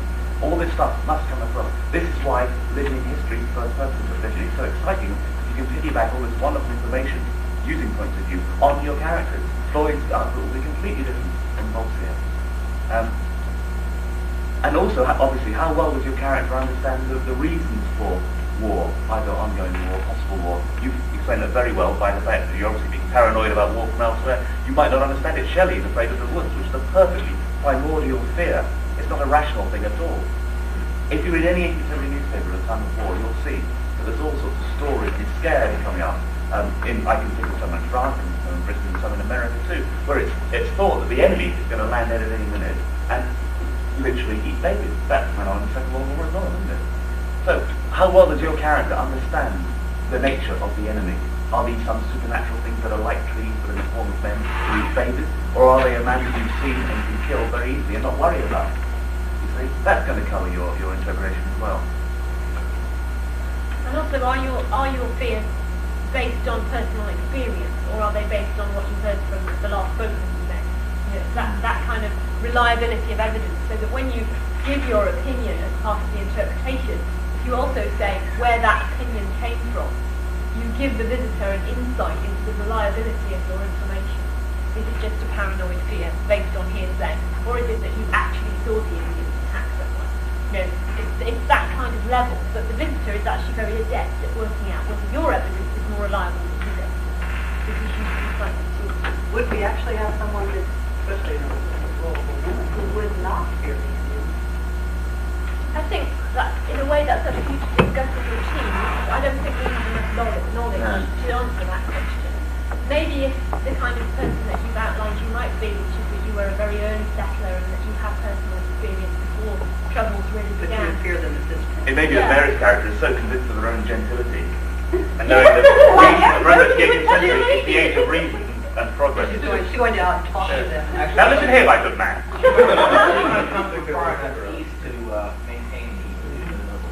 Yes, very true. She has been raised on Rousseau, her father would. She can be so used to social class structure, she expects the Indians to understand that. Mostly she doesn't listen. She tells you she listens to nothing that anyone says. If you're living in... I know, September 96 in the death of John. Can I just say what Gary said, because it's actually an interesting debate. He's saying that there's too many examples of atrocity for anyone to live in ignorance, but Anne has just pointed out that this woman doesn't listen to anybody. And you know how very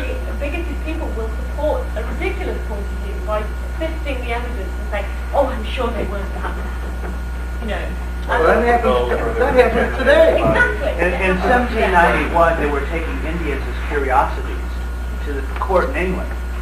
For God's sake, the governor has the entire United States Army for 3 months chasing a band of savages. Everybody on the frontier saw an Indian too. They were very common coming into the towns and the forts. You're talking about the entire army. But everybody was afraid of Indians. But no, again, let's get back to this whole issue of point of view and the fact that there are some incredibly ignorant people. She's new on the frontier. She's been very protected. She may have only just arrived. It's quite entirely possible she hasn't seen one yet. And the only one she has seen is villages in the east. Before you actually get into the debate as to what's acceptable in your team, what I'm saying is let's just look at the principle that you can't say categorically that everybody would have been anything. Okay? You have to facilitate some kind of debate. But it's in your teams you can have that discussion as to whether it is appropriate for Mary to be totally ignorant of the atrocities of the I have a question for all of us, political question in the 20th century. American Indians are one of the topics right now. If we only portray them as a savage, brutal, body-chopping, people-burning, then where are we politically as 20th century people making a presentation? This is a problem. I know it is. Well, we are, heavily. Discuss it might be interesting. This is treaty right arguments. It's just been added by Department of Public Instruction to the curriculum this year to teach it. And it's one of the things that we're addressing there. And we're having problems with exactly that. We're doing it by having people on each side of the argument. So say my character was early there and was able to learn the two of them worked together when she was young and she had just come out here, and Indians respected her and her family respected him, but she could talk about the older rather than Sorry? That just didn't happen on the frontier. No. It didn't happen. And you do have a problem. Well, you with have Indians. the Indians were hostages family that were people and taken. everything, but white perception of Indians were that they were savages. They had to dispossess the American Indian, they had to make them less than human. Okay? And the way they did that is make them savage. Okay, what about some of the relationships? This might be also obviously not my time period, but you have the idea of Daniel Boone, who had a great respect for them, Simon Kenton, who had a great respect for them. Well, now we're getting into research. Basically, they didn't have a great respect for the Indians. Okay, that's what I was going to say. Is this something we fictionalized since then? I think so. They took the land. You read something like Sarah or Tecumseh and the Scotch families. No, that never happened. See, that's like Betsy Ross. According to some sources, it never happened. According to other sources, it did. Let's not get into the The say it never happened or it did happen. the technique here, though, to get some of this across and how to cause people to think about the relationship between the Native Americans and the Caucasians today could be based on the fact of the overkill and then on the side, much the way we do with Bakissa and or that scene that Tom and I did down in Peoria. Yeah. I think that we have to certainly take that as a good technique. And what you said just now, that it never happened that there would be someone who could say that in her early life she had this experience that was good with the Native. What about the whites that were captured by the Indians? I was just ready to say, only those people who were captured by the Indians and lived with them had good feelings about it. Can we get away from the actual arguments of this particular issue, which you can have in your groups, and talk about technique here, which is I'm saying, right, okay, if that's not an acceptable way of... How would you do an aside on finish? What can I just say? If it's not acceptable for this character to be this kind of romantic notion that we've just thought might be a way of facilitating the argument, what we have to look at is what would be another way of facilitating the argument which is not romanticising this particular character. Is it possible for Floyd's character to have met someone who met someone who met someone who was taken hostage by the Indians? As long as you make it clear to the visitor that this is hearsay down the line, and that there were instances of people who had these amazing... If your opinion is, I can't believe this is true, even though I heard it from the man who met the man who met the man who was taken by the Indians, he said they were all really pleasant people. I can't believe that's true. You're still allowing that information to come over to the visitor, even if you're not agreeing with it. So there are other ways, other mechanisms of bringing information into the arena, if you like. In my character, it can be whether the Indian group or savage is actually an immaterial plight because they're simply in our way. And they're different than us, and so we're justified in pushing them aside. As a boatman, I would have met them along the river, I'm sure of it. What's that? Oh, that's right. That's right. Your trader up here could speak very eloquently about the Indians, probably, because they had as many white traders and craftsmen living with the Indians that would eat talk to. But still might not think very highly of them. I still might think they're savages. Possibly, yeah. Probably have a lot better opinion of them than a farmer would be. Or in my case, having had to deal with them on an entirely different level. One of our tricks has been to have, like, a peddler brings in letters. And this brings in information outside of the village that we're actually setting up. And since at the time, the very 18th century trick was to read letters in public. Or read letters at the dinner table. We put in information from the coast, from other areas, a person who's been captured and escaped from the Indians, and it's included in the That's a brilliant technique. Can you play on this, or I guess the reasoning of your visitors too, by saying, I mean, if you're talking about there was an Indian settlement on my land, I threw them out, I can't understand why they're coming back. Obviously the visitors are going to think, hopefully they would think that, here you've just thrown a group off of your land, you can't understand why they're coming back to attack you, so you're not coming out, you're not exactly talking rationally, but your visitors is comprehend that. Yeah, I think that's one of the most powerful things about live interpretation is that you credit the visitor with at least a modicum of sense, and they can work out those kind of things themselves. That's the overstatement that Butch was talking about. That's one of the things that we do all the time. You wouldn't have gotten that reaction from visitors 200 years ago, but people now have a sensitivity toward that. That's right. But I think this is an issue that you need to discuss in your group, is how do you get a perception of the Indians in, and how do you get that perception in a fragmented way? Not that you're all sitting there saying, they're all savages and they should all be killed, because that's not interpretation. Another aspect, I think, is that we forget about the Indians. Since we talk about they're using the British, it's the British that we have here, and they're maybe not man enough to come down ourselves to city and see the Indians do the work. There's still a lot of anti-British sentiment. So you can turn it away from anti-Indian to anti-British. After all, the British still have not abandoned several of the ports because they need to threaten us.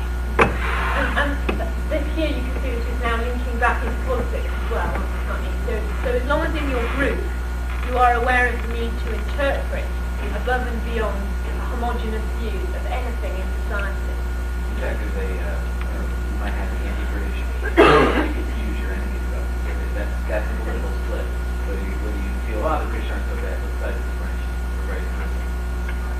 All of this is an example of how portions of history are politically incorrect status of women.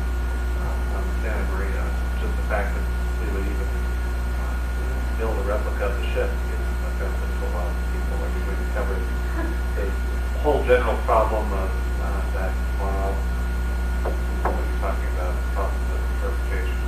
My point.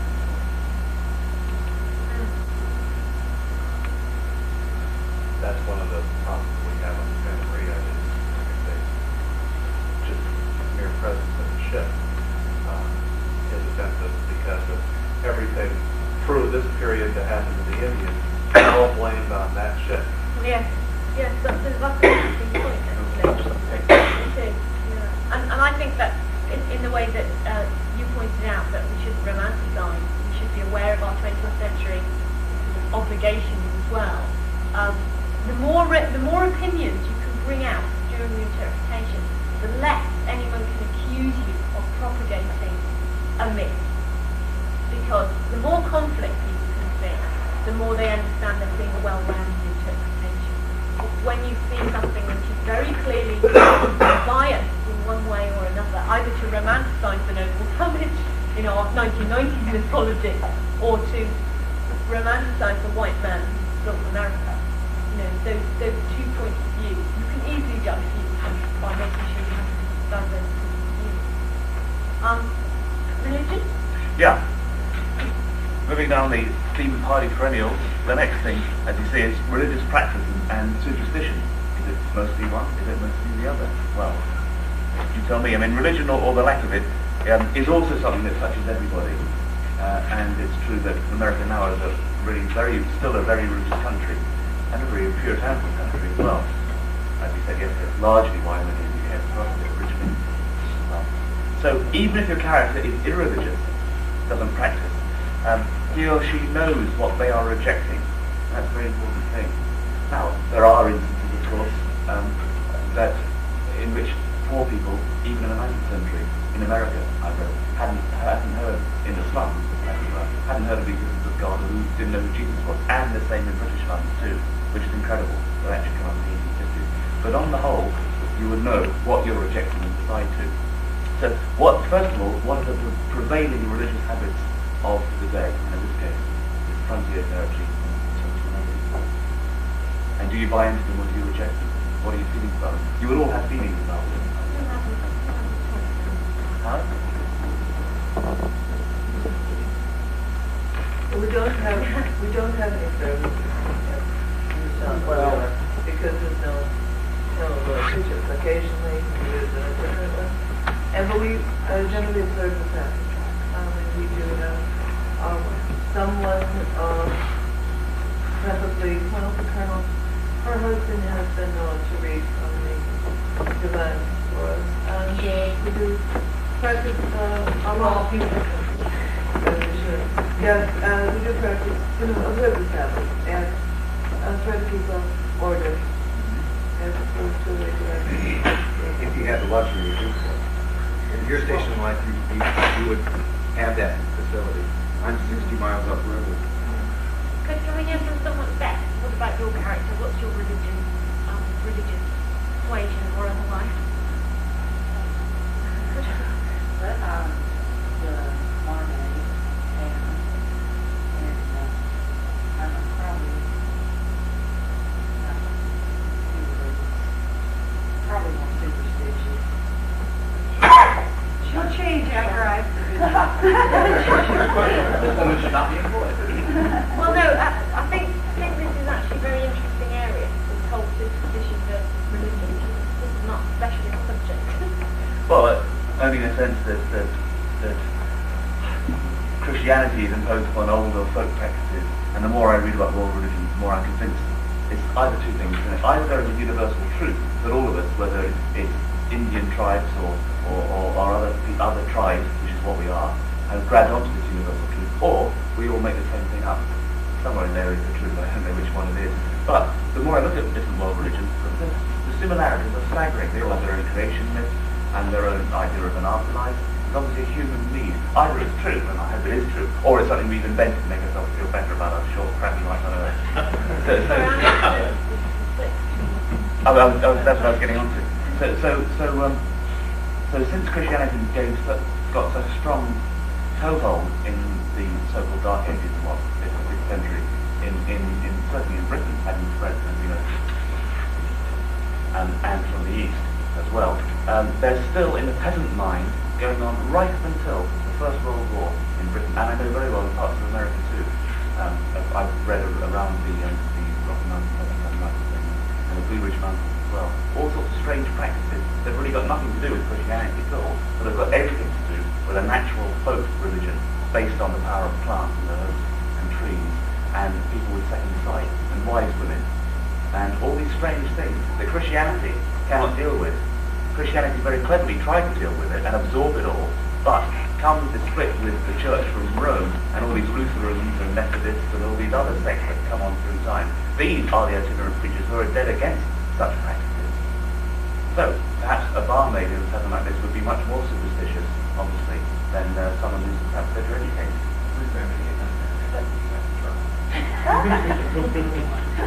But also you still have a knowledge of religion, even if you're not too religious.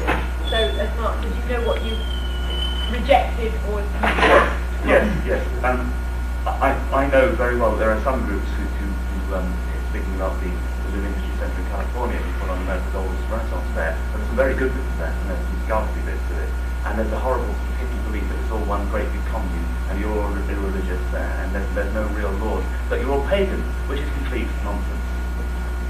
It's completely wrong. In fact, it wasn't until the mid-19th century that by digging into Julius Caesar that such things were discovered. There's an overlay of Christianity, but the older folk beliefs as well. So yes, you would be religious, but you would also, for luck, try and maintain these other things to cure yourself, to help your cattle give milk. That is hardly ever brought up. The fact that you might be very religious on the one hand, but you're looking for that clover, or that horseshoe, or something. Well, there's one nail to my boat. You know, that kind of. Well, this might work, but if it doesn't, I've got this. Yeah. I mean, only as time goes on and people get quite more educated, do you get to the stage where, I think it was Groucho Marx who said, when I see a black cat crossing my path, it means that the cat's going somewhere. It's a perfectly cynical way of dealing with that. Most educated people would have been raised, as we know, and in your country by perhaps they would have had maybe a black woman looking after them, and in Europe, not that, but a country woman looking after them, and their only store of knowledge would be these folk stories about trees that are frightening, about giants and demons and ghosts and witches. And yours is a very superstitious country, just like ours is, and full of your own demons and folklore and Sleepy Hollow legends and all the rest of it. So this is some store of knowledge that you would have got from this poor country woman. Then you learn more. Mark, one of the things that we have lost sight of, we as modern here, since probably the 50s, is just how driven American culture was by religion up until this. I mean, you were, even if you were superstitious, even if you had a tendency to veer away from whatever sect you were baptized in, or not, as the case may be, all around you, in any education that you had, in any cultural aspect that you had, in any socializing that you were subjected to, there was a strong, more than a core, it was more than half of all cultural entities was religious in this country. It was just part of it. It was there. You didn't question it. The very first book of sorts published in the colonies is the Horn Book, and it's a series of biblical passages for the alphabet. It's also pseudoscience. The people thought they were being scientific, especially if the learning was coming, but it's actually more like superstition, wearing copper bracelets now. It's the same thing. I had a girlfriend in high school who was a very intelligent person, but when they moved, the first thing she did was paint all the walls and kill cancer germs. Really? Gosh. Exactly. God, I got a very intelligent person, and very intelligent person, but she lacked common sense, and she was very superstitious. Right. Well, it's very personal to say that they don't avoid walking under a ladder or whatever. This leads perfectly into women's magic, quote unquote, by which I mean that generally speaking, as we know, and you've got to get out of the magic feminist perspective of women's place in history, not the first story, it's now told, unfortunately. Women had a pretty tough lot, and young girls would marry who their father told them to. On the whole, obviously speaking about different cultures and generalizations, but the woman would have a chance to influence her father's hard heart by the enactment of certain ritual practices. So it might be getting a leaf from a lucky tree and sticking it in her right shoe, and then the first man that she meets is going to be the man that she's going to marry, or if he's a real dog, he's got the same name as the man she's going to marry. So there's all sorts of wonderful bits of folklore that young women, especially young women, can on certain magic nights of the year enact. That's a wonderful thing to interpret to women these days, whether they're single women or whether they come with a kid in a stroller. It's a wonderful bit of interpretation. And that's the stuff continues until this century. And perhaps it's also on one side, I don't know. You took an apple paring, one of the superstitions here was you tried to peel an apple with one long piece, and then you throw it over your shoulder and it would write the name of the person. When we were peeling apples, everybody had to try that. And that's what goes on a high school today. You're going to marry prison work. But anytime you're dealing in the outdoors, you have all sorts of, people plan according to the moon. It doesn't matter how religious they are, they follow they watch natural phenomena, even though now we know that most of those are false. I don't even know if they saw that as superstition. It was something that they watch for the groundhog, or they watch for things they watch for certain things to appear even as kind of as what we would call superstition, but to them was a way to figure out what was going to happen with the weather or with the season. What, again, when you approach this problem of dealing with some very touchy material for some visitors at a site, music, in my case, and I don't do first person with my pipe and drum corps, but just certain pieces of music, because of their title or because of the nature of the piece of music, are extremely offensive to some religious beliefs of some visitors. I have to be either very aware of what's going on in that area, or I have to be very apologetic if I am offended. What can you do during a first person? If you get into that area, and my boss, for instance, if he walked into an area, to a site, and the ladies were talking about doing this among themselves, the first thing he would do is hustle his little kids out of there, because I mean, how do you keep from? I think it's what we said yesterday is there's this kind of range of sensitivity that you have to develop as a certain person to know that if you're touching, you never sort of open a sentence with, oh, it's Halloween next week, I'm going to do this. You need to introduce the whole sort of topic of who am I going to marry? Do I have to do what my father tells me I want to marry the man down the street? Or, well, yes, it's going to be a good step up in the world. And you can nudge subjects along. And if you see that somebody is not happy with the way this conversation is going, then you change tack. And I think those of you who do this person on a regular basis, you know that you spend your whole time monitoring visitor reaction to what you're saying. And so you're modifying the way the conversation is going. And it's really practice. On Saturday, we'll talk about sensitivity in detail, how you can tell when people are getting to feel uncomfortable without actually, someone to say, why don't you feel uncomfortable? It is possible to do that, and that's what we're doing. The important point is how I'd rightly raised is the power of religion up till fairly recently. Because we slightly lost that and come to the 1960s, and the power of alternative religion, if you like, religion, crystals or whatever, are so powerful, are so dominant in the media and various parts of America. It's important not to lose sight of the religious experience as well. I think we both do, the best way of interpreting such a subject, perhaps a sensitive subject as this, is to interpret a religious time, which it is, but to know that there's an undercurrent of stuff that's got no real name to you as the 17th century. The only modification, every one of us and all of our characters would be, we would know the credo, we would know the tenets and the dogma of the particular sect we were born, raised, and baptized in. We would know it well enough to argue it, but especially probably in the male cases, it would be modified by the fact that we are all enlightenment men. But there's still a step further. The intensity of feeling at this time is phenomenal. Okay. But not quite as bad as it had been 100 years ago. No, hang on. We Look at have the to say religious that it's wars. a range of feelings. Can I just counter? Because it's not a question of is it as strong as 100 years' time, is it stronger than 100 years' time. There is a range of feelings, But still, we have fought King William's War, Queen Anne's War, King George's War, French and Indian War, and the Revolution as religious wars, Catholic against Protestant. There are no neutral feelings here. In this area, in Marietta, Cincinnati, the dominant religion was Presbyterian. The ministers came down. The law was passed. You have to keep the Sabbath. That law was passed in 1791. So you have to keep the Sabbath. In Cincinnati, when the Catholics finally came, they were allowed land to essentially outside of the bounds of town. In an area known as the Northern Liberties, is where the whorehouses were. That kind of show was acknowledged in Cincinnati. That's where they relegated the Catholics. I think the Methodists were the second ones to come in.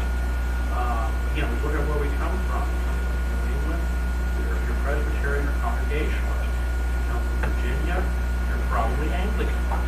And those are you're coming. There's a real melting pot of religions, and they might not be melting together. They're very different pots. No matter what you want to be, no matter what your religious viewpoints are, even if you have none, you have to feign religious belief in order, if you want to climb the social ladder.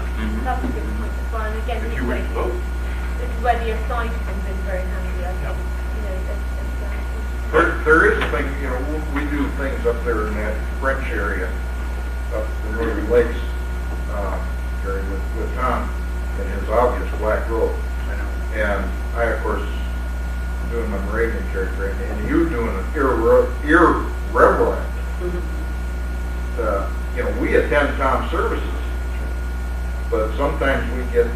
Well, that's right. Our religious services are part of the schism, and I stand in the back of the services and carry on conversations to get frowns from him and this sort of thing. We're playing. We have to go. I cannot be uncommitted, but I don't have to like it, and I don't. and not being counterpointed by people who do. Yes. That's a perfect interpretation model because you're getting this whole range of views. Yes, for the project that we're doing for Lord and Lady Walpole in England currently, 1742, that at the time when the Church of England was a very sleepy time. People didn't even much go to church except for form's sake. They certainly didn't actively believe. It was only at the end of the 18th century that all this fire and brimstone started coming, like Methodism, and the Puritanism of the Victorian period. So the 1740s, you had a real time of ease.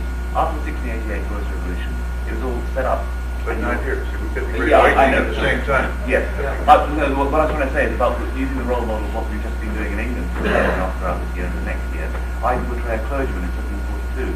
Now, there are many clergymen who were very good models of behaviour, but there are also many who just really couldn't give much of a toss at standing up and doing a sermon. They'd rather be riding to hounds and drinking.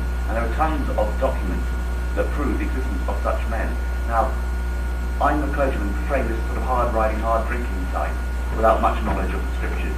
But the other characters have to show that there are other clergymen who really do care and know about such things. Or have to go away thinking, oh right, they were all lazy, drunken ourselves, and didn't care. And this is Which where would be wrong. this is where the technique of imaginary people beyond your routine comes into play. Because the character I play is the daughter of a clergyman who is much older than his character and much more devout and much more a product of the late 20th century. Yes, in fact, that's Sinclair. And it's interesting that I spend most of my time saying how my father wouldn't approve of anything he does. And so by creating this imaginary, well in fact he's a real person, but by bringing this person who doesn't exist as a character interpreter into play, we're counterpointing his character. And so when you get into your team, particularly on the religious issue, think about the imaginary people that you need to discuss, either because you are united against them or because you have different opinions about them.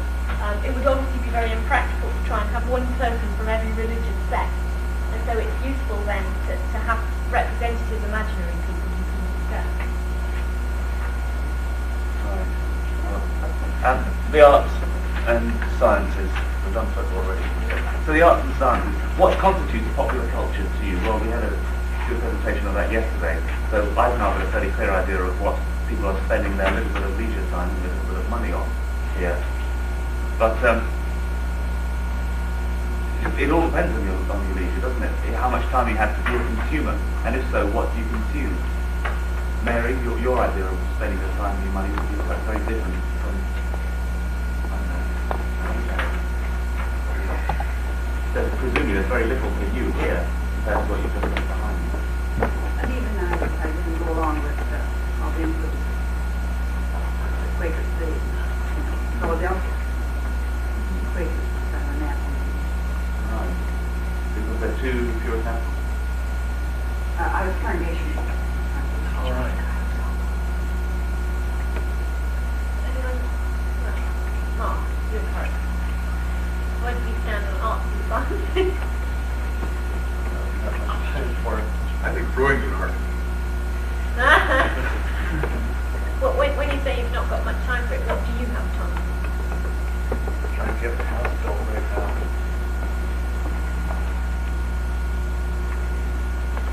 How can you develop that further then? I mean, you don't have time to do this.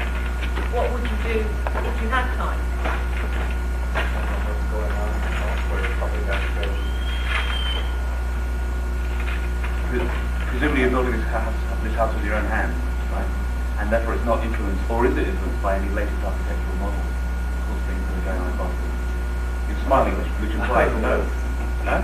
Not an exactly. Why is that then? Right. One day, do you hope to be able to build something which is more substantial? Not necessarily. So, where can you take this conversation in order to interpret the necessities that your environment puts on you as against what other people might be striving for?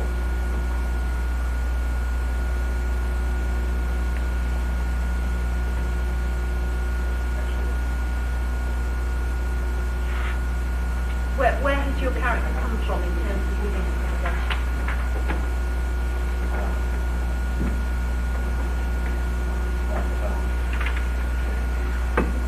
And what kind of character is that?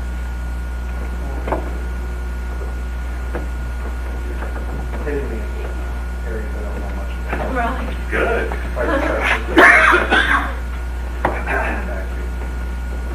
And does anyone want to try and help him out here? Take blacksmith. This is an era of decorative arts. It doesn't seem like to us today when we look back at how rustic these things were. But if you went underneath the Conestoga wagon, things that never saw the light of day, the edges of all the ironwork and beveled. Wagons are painted red and blue. It's tremendous expense. It's horribly expensive. Clothing is decorated. Look at the shirts that survived the era. Their underwear. They've got embroidery, clocking, smocking, and so on. It never shows. Look at the homespun fabrics like the Valentine Museum. There's not solid color fabric there. There's all prints, checks, so on. The only thing that would be a solid color is like the coat that I'm wearing right now, and it isn't. It didn't begin its life that way. It was a natural color. Houses, there's a really fine essay in Thur's chronicle on log cabins reflecting English cottages. And they brought over the styles they were used to, and they tried to replicate it. That's the reason when you've got dog cottages and the fort houses and so on. The fort houses were the northern border buildings that came over and were now built out of logs. We replicated the culture, the art, the artistic culture that we had seen.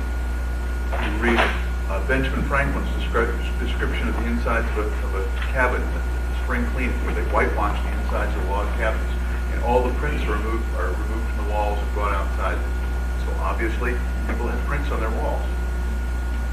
It's interesting. I didn't know that about log cabins reflecting their styles. It doesn't surprise me at all, because you are expressing yourself in the house that you build. Nothing we do is done without art of some form. I mean, whether it's our clothing, certainly this is impractical clothing we wear. The tricorn is worn because it's an impractical hat. It shows that I have enough wealth that I can have an impractical object. Okay, if I was going to be strictly practical, it's a round hat. Okay, so yeah, everything we do shows some form of art.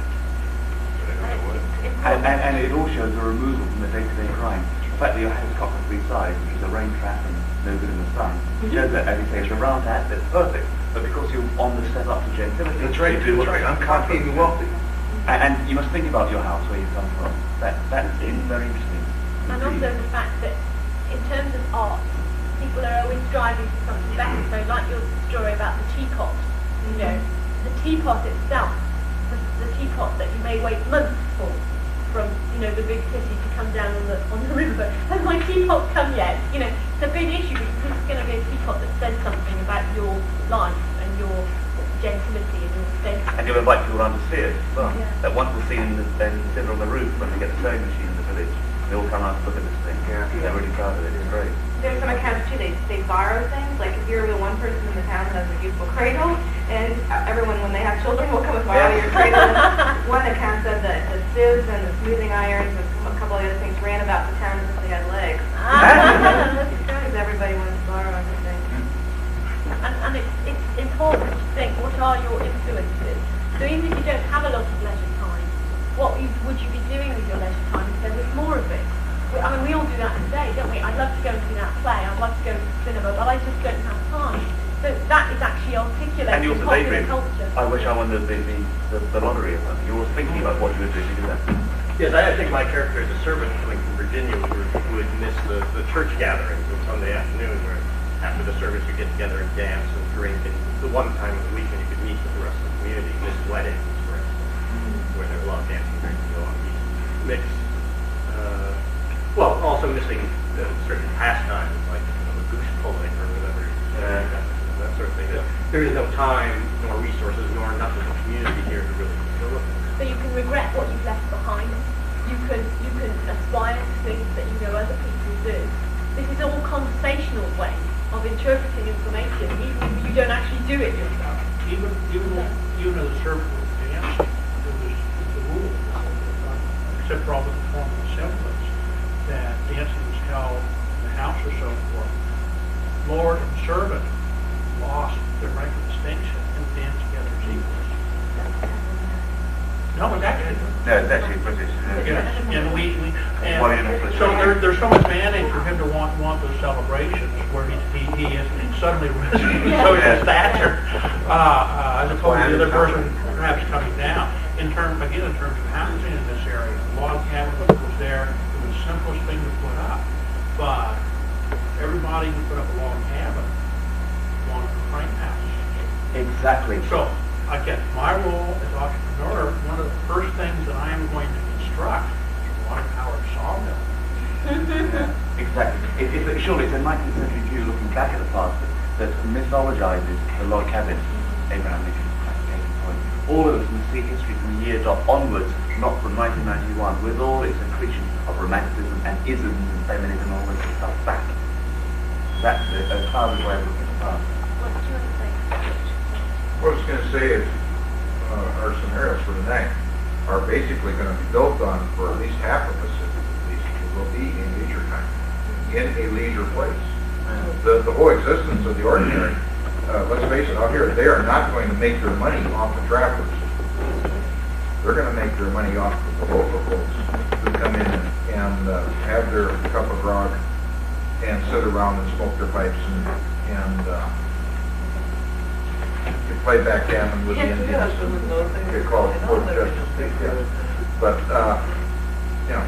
And also this feeds back into religion, and that what is useful leisure time is saying backgammon actually not a good way of spending your leisure time. Should you sit in the ordinary sewing if you're a woman? You know, is it alright to sit there and do nothing?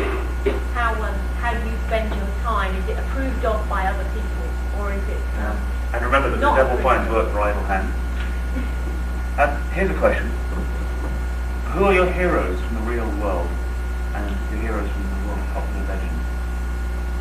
As a fact, you may even have some ones for yourselves nowadays. Bite your tongue. Dr. Frank. Right, good. All these are famous people, everyone knows that. Ladies. The general. In Washington or when Lafayette, this is afterwards, when Lafayette came to this, very important. They were very important men, the most men and women, I think. They even named their kids after them, so they must have been so significant. My papa. My personal God. How much does education, in the 19th century, you still had a lot of women signing a deed for this. Earlier than that, certainly you would have more than that. Wouldn't that affect religion? Wouldn't that affect lots of things? My family were universalists. That you take a little bit more education. You do have to decide under the arts and sciences and social section there, and that includes what you mentioned yesterday, technology, but also it includes education. We're moving that direction. Education is there to support religion. Well, it was part of the New England.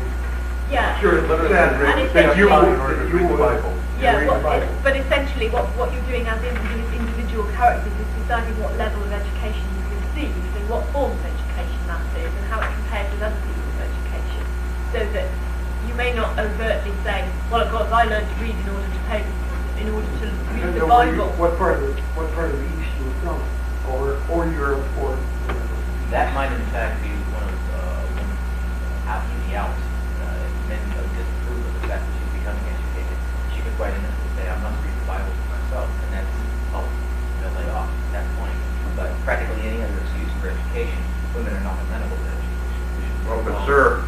will interpret the Bible to my wife. Yeah. He wasn't bothered with reading it. It's too complicated for women to understand. Remember that for most of us, if they're playing males, we are Bible literate, and that's all. We may not be able to write a letter or to read one written to us, but so very often. And if you didn't have a particularly satisfactory education yourself, what do you hope will be your children? I think that's another layer of education is often something you haven't had yourself, but it's something that you want for your children in a particular way. Well, this is the Northwest Territory, it's part of the law. Yeah, education. Set aside In fact, township. that's a good table discussion for tonight.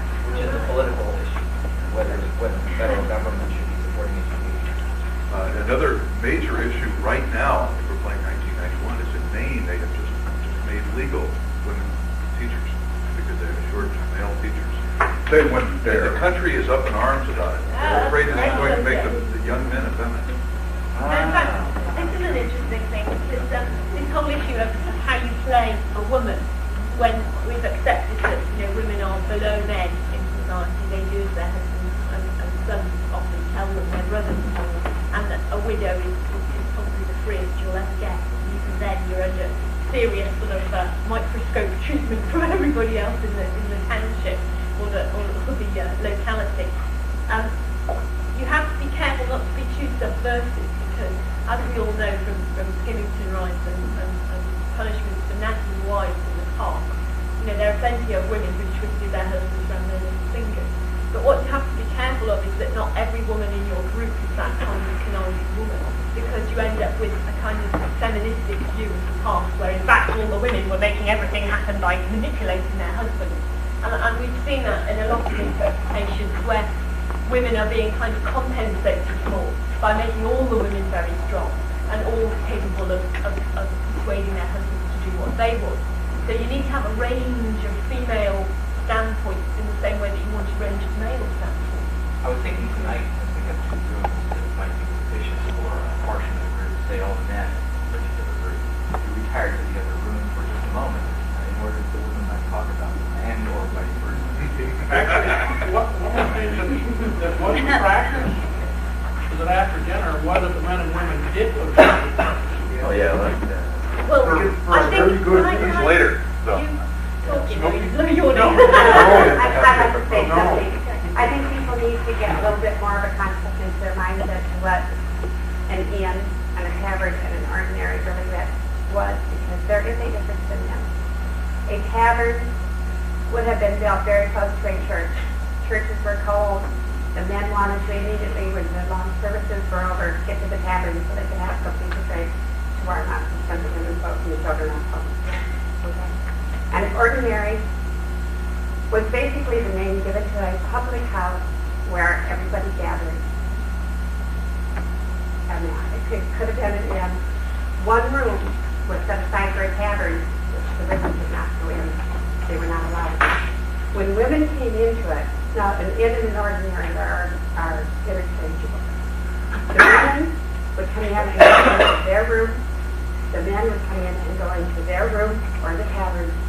There would be separate doors going into a common eating room. Okay? So the women were segregated. That would never have been in the tavern area. But keep that in mind. No, can I say that what I want you to do is in your group decide what kind of establishment this is. We talked that it might actually be an ordinary inn or tavern. It may be somebody's home, which is the one that's generally used as a place where people meet. They need to keep in mind that one facility they're portraying when they cut up their face. And it's up to you to decide which one is the best interpretive environment. Because it may be that if you have to separate the men and women for the whole of your presentation, it's not going to help you portray the relationships between men and women in the past. So it's up to you to decide how you construct your scenario within that kind of very vague framework. One question. Are we going to do, or is there some groups that are more separate scenarios or three separate scenarios? We're imagining that the way we'll probably run it is we're going to eat first. At 8 o'clock, say, we'll run one scenario 20, 25, 30 minutes long, see how it goes. and then do the second one, and then do the third one. And the rest of us will play the audience to the other group. It'll be a very interesting experiment. I mean, they can be a different area if you want, depending on each group. You might want it to be someone's home, or it might want to be a tablet. And we'll set up scenarios before we begin, in order that we can just run the different. I think they'll be very, very different scenarios, and be interesting to see what information comes out.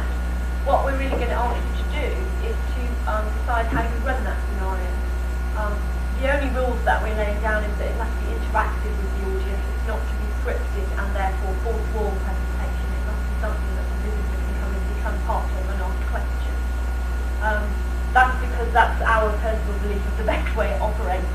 If you don't believe that, maybe this will be an interesting experiment for you. It may reaffirm your prejudice against that form, or it may open your mind to perhaps doing it that way.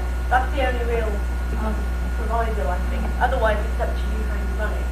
We've recently done a half-hour demonstration at a conference in Britain, and we actually did an extremely structured conversation, which we've never done before. We decided which characters would be responsible for which topics of conversation, and we actually ran in 5-minute slots where the subject matter of the conversation was going, in order that we got over to our visitors the range of topics that we were interpreting through that group of characters. You may want to do that, or you may want to make it much more free-flowing. It's up to you how you plan the If it is free-flowing, and if it is free-flowing, you might dwell heavily on 2 or 3 other topics and forget. Yes. Oh yeah, cool. Yes. And it's up to you to set your own objectives, essentially. If your scenario is to concentrate on, 3 of those things, then tell us that at the beginning, rather than trying to get everything in. Let's take a coffee break now, I think. Well, actually, I was just about to Oh, sorry, say, no. we haven't looked at law and disorder, but I think you all understand the process now by which we want you to apportion certain opinions to members of the group in order to interpret a holistic view of that topic. So, the time now, 11:20. I have a problem, because I just reread the front of the brochure this morning, and it said this is an advanced seminar, and, these people know a lot about F-17. I didn't know much about them. When we start dying, one I know we have a cheer, but, and I'm not, I haven't done this.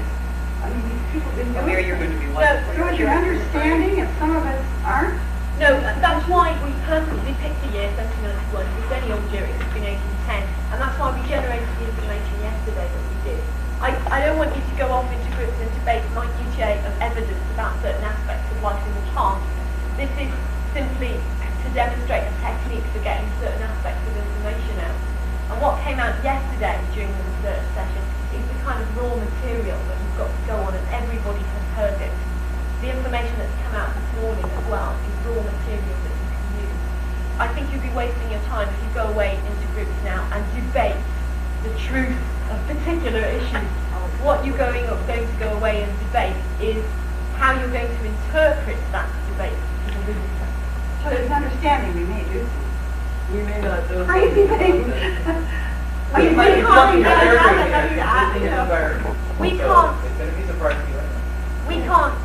can't judge the accuracy of what you say. We're not interested in that. We're interested in judging how the information comes over to the visitor.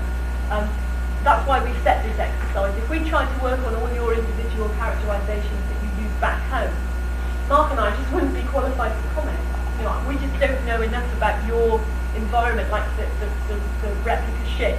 You know far more about shipping than we could ever hope to know. It's not our place to tell you how to do your character. It's our place to show you techniques that you might want to use in developing character. Right. That's why this tonight will be such a wonderful, frankly, play space, Mary. It's an invented place in a time in which not much is happening. You see, so what better amongst friends, new friends, and older friends, and these folks employed together along? What better way to experiment with this stuff, so that then you can go back to Yellow Springs and think, hopefully, oh, gee, well, I learned something. I can apply this to the next event that we do with your own character you're comfortable with. If you sit there and say something which is just totally inaccurate, we aren't going to know, and nobody's really going to care. The point is, how did you get the information out? Yes. Okay. Yes. And we had a little bit of a group discussion this morning about that very thing. That's good. Are you going to give us ideas on techniques, or are we come up on our own on how to bring these people, the outsiders, in? For instance, the flatboat ran aground 2 miles up the river. Are we going to... That's my fact. This afternoon, we're going to look at exactly those techniques. So what we really want you to do now, between now and what time do we go break till 12:30, and then you've got over the lunch hour and you've got until 2:30 to meet and discuss which areas of responsibility each person will have for bringing information to the conversation.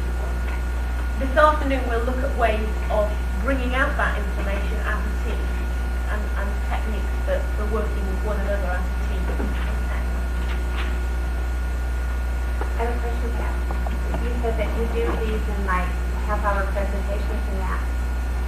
How do you keep your people from wanting to wander off into something else for that long of a period of time? That's the sort of thing that we'll talk about this afternoon. We haven't been off the wall. You're talking about taking church rips through basically. The demonstration we did recently was simply a whole, there were about 100 people at a conference. We had a room which we set as a dirt and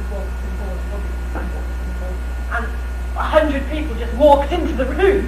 They were very captured audience. No, they were free to go. And what we do is the techniques we'll look at this afternoon is how do you hold the visitor's interest, how do you release the visitor, but release them in a productive way rather than releasing them so they say, oh right, I want a cup of tea, rather than I'll go and talk to somebody else now. One of the things I think Betty's referring to is that we found, if I'm in my blacksmith shop and I've got a crowd around, their attention span lasts about 15 minutes. That's fine. I can walk over to Butch's shop and take those 30 people with me, and we do it all the time. Yeah. We now know that I can transfer people this way, or he can come over and carry on a conversation, return to his shop, and they'll go. Yeah. They're Actually, interesting to watch these sheep go. Yeah, I think I haven't made. I realise where the problem is here. I'm not suggesting that your scenario is all fine for you because you're sitting around and talking. There has to be movement. You may sit in the corner and smoke your pipe, and someone comes up to you and talks to you, and then you push them on to Butch, who's sitting in the other corner. And at some point, maybe 15 minutes into it, you call across to him, "Hey Butch, what do you think about Sinclair's latest?" You know, there are dramatic. And the landlady can come and go until they so we're not half-hour suggesting showcase. that Really. That's what I guess I was wondering, and we were expecting these 6 or 5 people to be around here discussing and talking. This is going to be extremely unrealistic. Well, I think that the issue of realism is a whole different area, but if you're talking about whether or not it keeps the visitor's interest, I agree with you. You need movement, you need flow. And The home you're going to be working in tonight is a federal style home. You'll be in a smaller parlor in the main room, and it has a central hallway like federal style homes. Second floor will not be in use to the people. And So this you will. afternoon we'll talk about the mechanics of the space. But what I'm really interested in you doing for the next hour over lunch and then the first hour of this afternoon is discussing between you your individual topic responsibilities. Okay, so we don't end up with 3 people who are going to support the federalists. You know, you can work out in your group the way you want to be. Can I suggest that I think we have that room, don't we? I'm not sure. I think there's something set up next door. It's, we can have 2 groups in here and perhaps another group would like to go out onto the hall when I was really down how We can do it out in the hallway, we can do it across the street. Well, no, I think we should stay in this I was building. called to us twice, a minute before we started. As an establishing shot, we had decided not to try to use verbal cues. We were going to use movement cues. When she moved, he entered. When he moved, I entered, etc. And use Butch as an interlocutor with the audience. 2 minutes before we were to start, our point of movement was changed.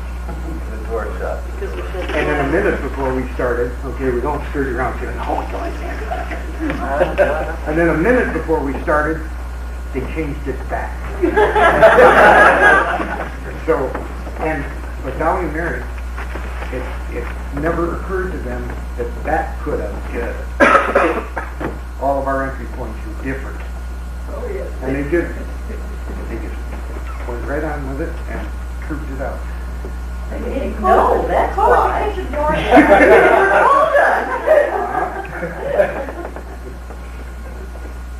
Beth, what about your training disposal?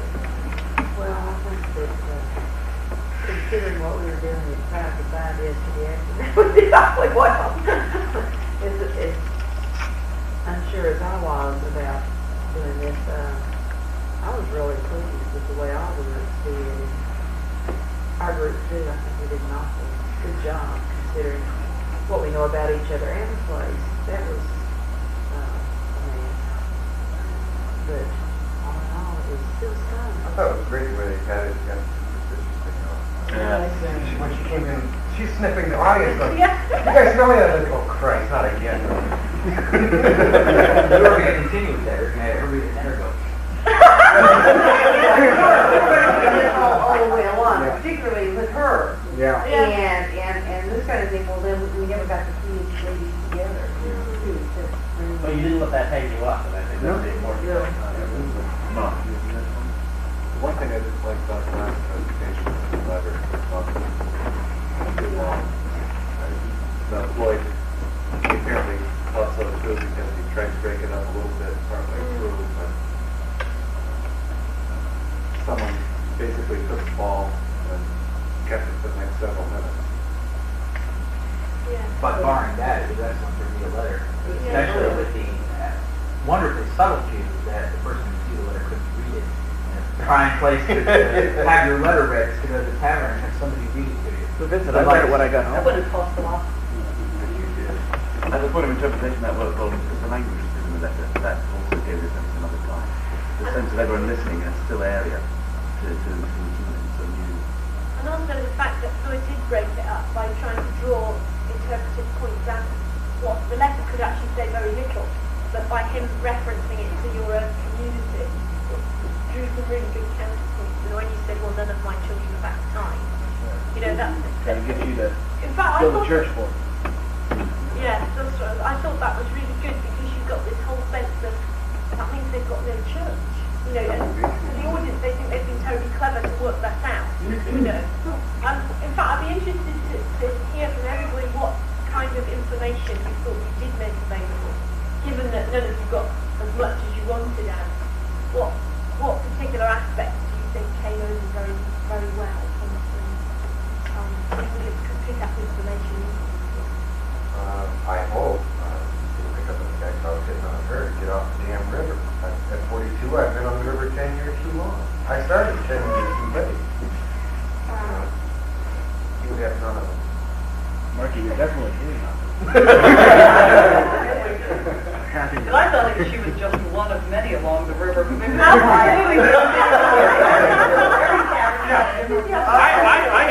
I had almost felt like making a comment about Sarah at Marietta. I thought that what you did was paint a really good picture of the river.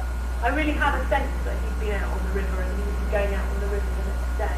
And fiercely proud of his partner. Yeah, even though he hated it. It was very, I thought that the way you expressed yourself made the river, you know, apparent to us in the room. And the fact that you could go on that river, troops or no troops. Yeah, yeah. But I don't need tree flapping. Which was Pat. I thought it was interesting, we mentioned the church Sunday, we were getting a little tired just because of time. And when he brought that church thing, it kind of piqued, I mean, it was so pointed and so personal, it wasn't like laying out some videos or I'll be measuring, but it was a church. I mean, it was something very definite, and I think those were the points, and all of them were great, when there was something personal and kind of unexpected. I mean, I like that very much in your book. I think one of the reasons the letters are out long is because I'm used to reading it slowly because we do have people, when I read it, that are interjecting these things, and I kept waiting for someone like Floyd and Austin to come in with a comment, and that because I knew Austin was used to doing this from hearing the letter before, and then when Floyd picked up on the church. So I was deliberately trying to give breaks in there for comments to be made about what had been read. Also, I thought it might have meant, you knew how to read, but I couldn't read read it. Which was good. But see, I didn't have a community glasses. They were. That was another piece I thought a very good interpretive information that came through was that you've got this whole picture of a community that share a pair of glasses. That was just great. But it's a very clever way, isn't it, of telling people something that actually is really noteworthy. The other thing that we tried to do with the comment on the wood nutmegs and the wood ham and that was things that peddlers did, but if he could palm it off on me and that, I was the one laughed at for having bought it. I think that was in trouble for having sold it. interpretive information, but I don't know if anyone else felt this, but it was slightly the same as Shelley overhearing comments about herself. It was a bit uncomfortable for that to be said in front of the peddler. Oh no, because I was jumping him about having sold them to me. I unfortunately couldn't come back with yeah. the line that I don't use my wares, I sell them. Yeah, but that's not something you would comfortably say to a peddler. Not, oh God, you're such a wag, you sold me wooden nutmegs. You would be angry with that person to do that. That's what I was trying to do, but somebody else came in on the conversation and it didn't give Austin the chance to react the way he normally does. Usually it doesn't come off that. The sense of money came across strongly. Watching someone else about how... Dolly. Yes, that's right. About how much a room would cost. That was very good. Yeah. Depending on how you could pay for it. What rate do you give? Real, paper money or the actual quarters or bits you got in there. I think one thing that worked well was, I think one thing that Vince was saying, and there, you got a real sense that this was not just a backwater, not just sort of a sleepy place, but there were things going on. There was a dynamic here, and they were building things up. It wasn't just stagnant. I think that's very, very good. One thing about all of the groups is there were a lot of generic statements. For example, when tobacco was tobacco, it wasn't fine or even early, but people were not very specific about things. We wanted to build a church. Well, they could have easily said, we're all good Presbyterians. Yeah. And when you're proud of what you do, when you're proud of your automobile, you don't say, well, I have a really nice car, because I have a very nice Cadillac to build. And when you spoke about your keelboat with such pride, you didn't give us any details about your keelboat. It's a 25-foot keelboat on my end. Keelboat call. Everybody is very concerned with their own world and wants to advertise it to everyone else. So they're very specific about what they're proud of. But we didn't know these details. Yeah, I mean, in a way, there's so many important things: religion, money, sex. I mean, at one stage it was like everyone was going on about the attractive things: sex and money, and food, which is what all plays are about. Well, that's a very good suggestion, which you can work on that when you do have the details, but you do tend to hack a bit. Oh, I think there's some personally with this. I really enjoy that. I would use details. About why this is superior to that, and you do answer.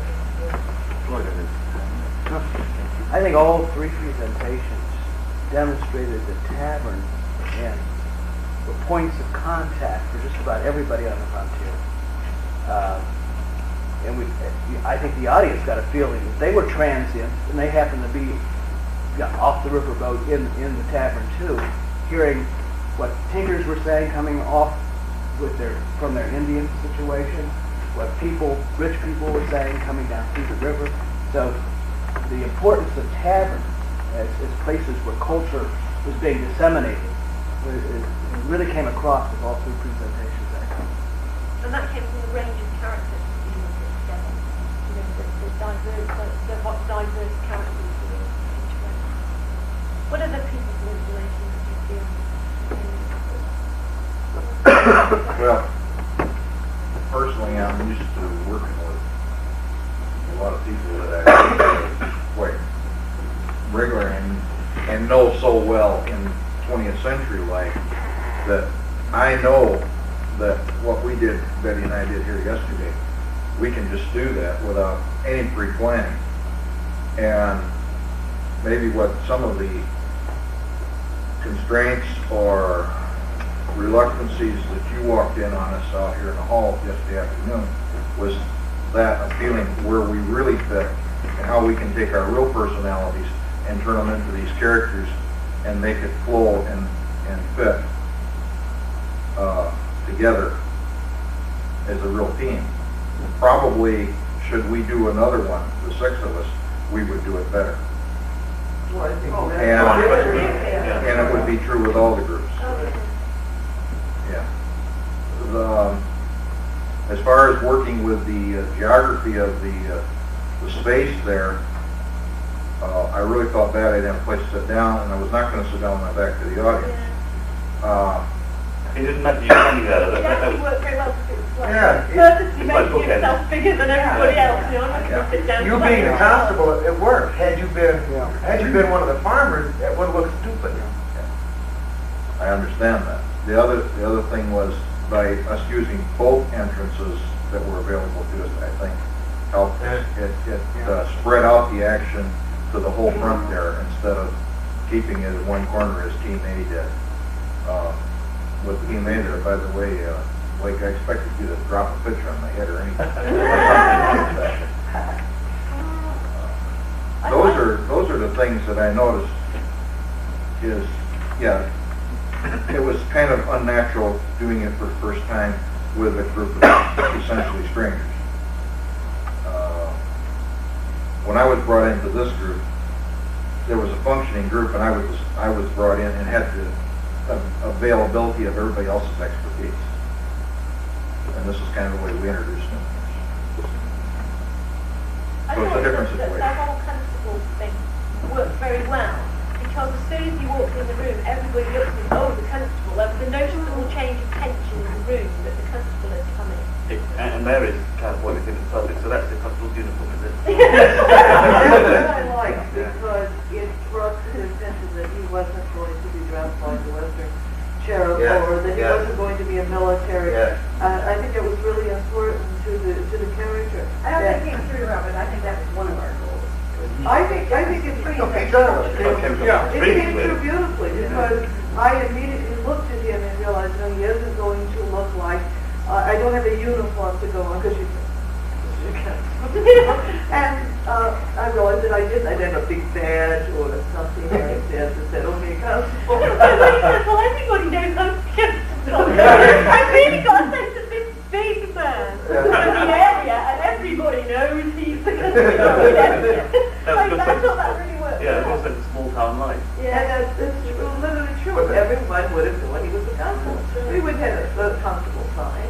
But her didn't leave, because she would have come from an area in which there would have been some uniform to a constable. He would have showed up in, I had a problem with that. We hadn't planned that. And I had a problem with that because we're 40 years before Bobby Peel and his dealers and their uniforms. Even in New York and Boston, the local constabulary dressed as other street people. It's just that Mark said we didn't have to worry about it. No, it's not. But it made it difficult for me to respond. But Because I had that knowledge. But I didn't know this, and I would have expected in my mind, and knowing nothing about the experience, that a constable would look somehow, I want Western hat. She might not have ever met a constable in Philadelphia, for that matter. Yeah. And if you did, you'd probably run into the ones like in England, and same in Philadelphia, they have the lantern and the rattle, and generally some sort of truncheon or might stick. And that's about all that these constables will have. And possibly sometimes a silver or pewter badge denoting your rank and your number in a big city like Philadelphia. But out in the boondocks. But it's interesting that you actually responded very well. Yeah. You know, It was even totally given you had a natural problem, response. it was a great counter. Everybody knows I'm looking Yeah, and that also brought home the fact that she was really out of her element. She had no idea what was going on. There was one point with Howard in that scenario, and I don't know if it was planned or it was what we needed to do to get the scene back, was I'm the one who asked for the constable in the first place. Well, as it turned out, without even thinking about it again, when Mrs. Pratt seated the lady, there was a social pecking order on that table. And as it turned out, the constable not sitting down because he obviously would not sit next to a lady. And because I'm the man that called you there, don't you ever forget it. But I won't hold it against you, I'll tell you that. It worked out without... I just wonder how much the audience picked up on that kind of thing. Well, it was there. Oh, definitely. Yeah, I mean the audience here probably, yeah, but as far as... Oh, I think so. I think you could feel that people were more or less all reacting in the same way. And I think that those are the sort of nuances that really make this a good medium for interpretation. Because if it's a scripted, dramatic thing, those are the things that don't come out. They're overplayed. And you could hear ripples of recognition, couldn't you, of him sort of sitting there going, oh, hell, I was the one that brought you here. And people could identify with that frustration that here he is, the constable's talking to the man he knows already. Slightly distraught with this lady who sort of thinks she owns the place. And then you're sort of sitting there thinking, excuse me, this is my business. She is still my debtor, but I'm a man who's used to being obeyed when I give an order. Anybody catch her expressions when things are going on? She said so much and didn't say a lot, but that's good. I loved her deal when we were talking about the bond. Yeah. And she goes,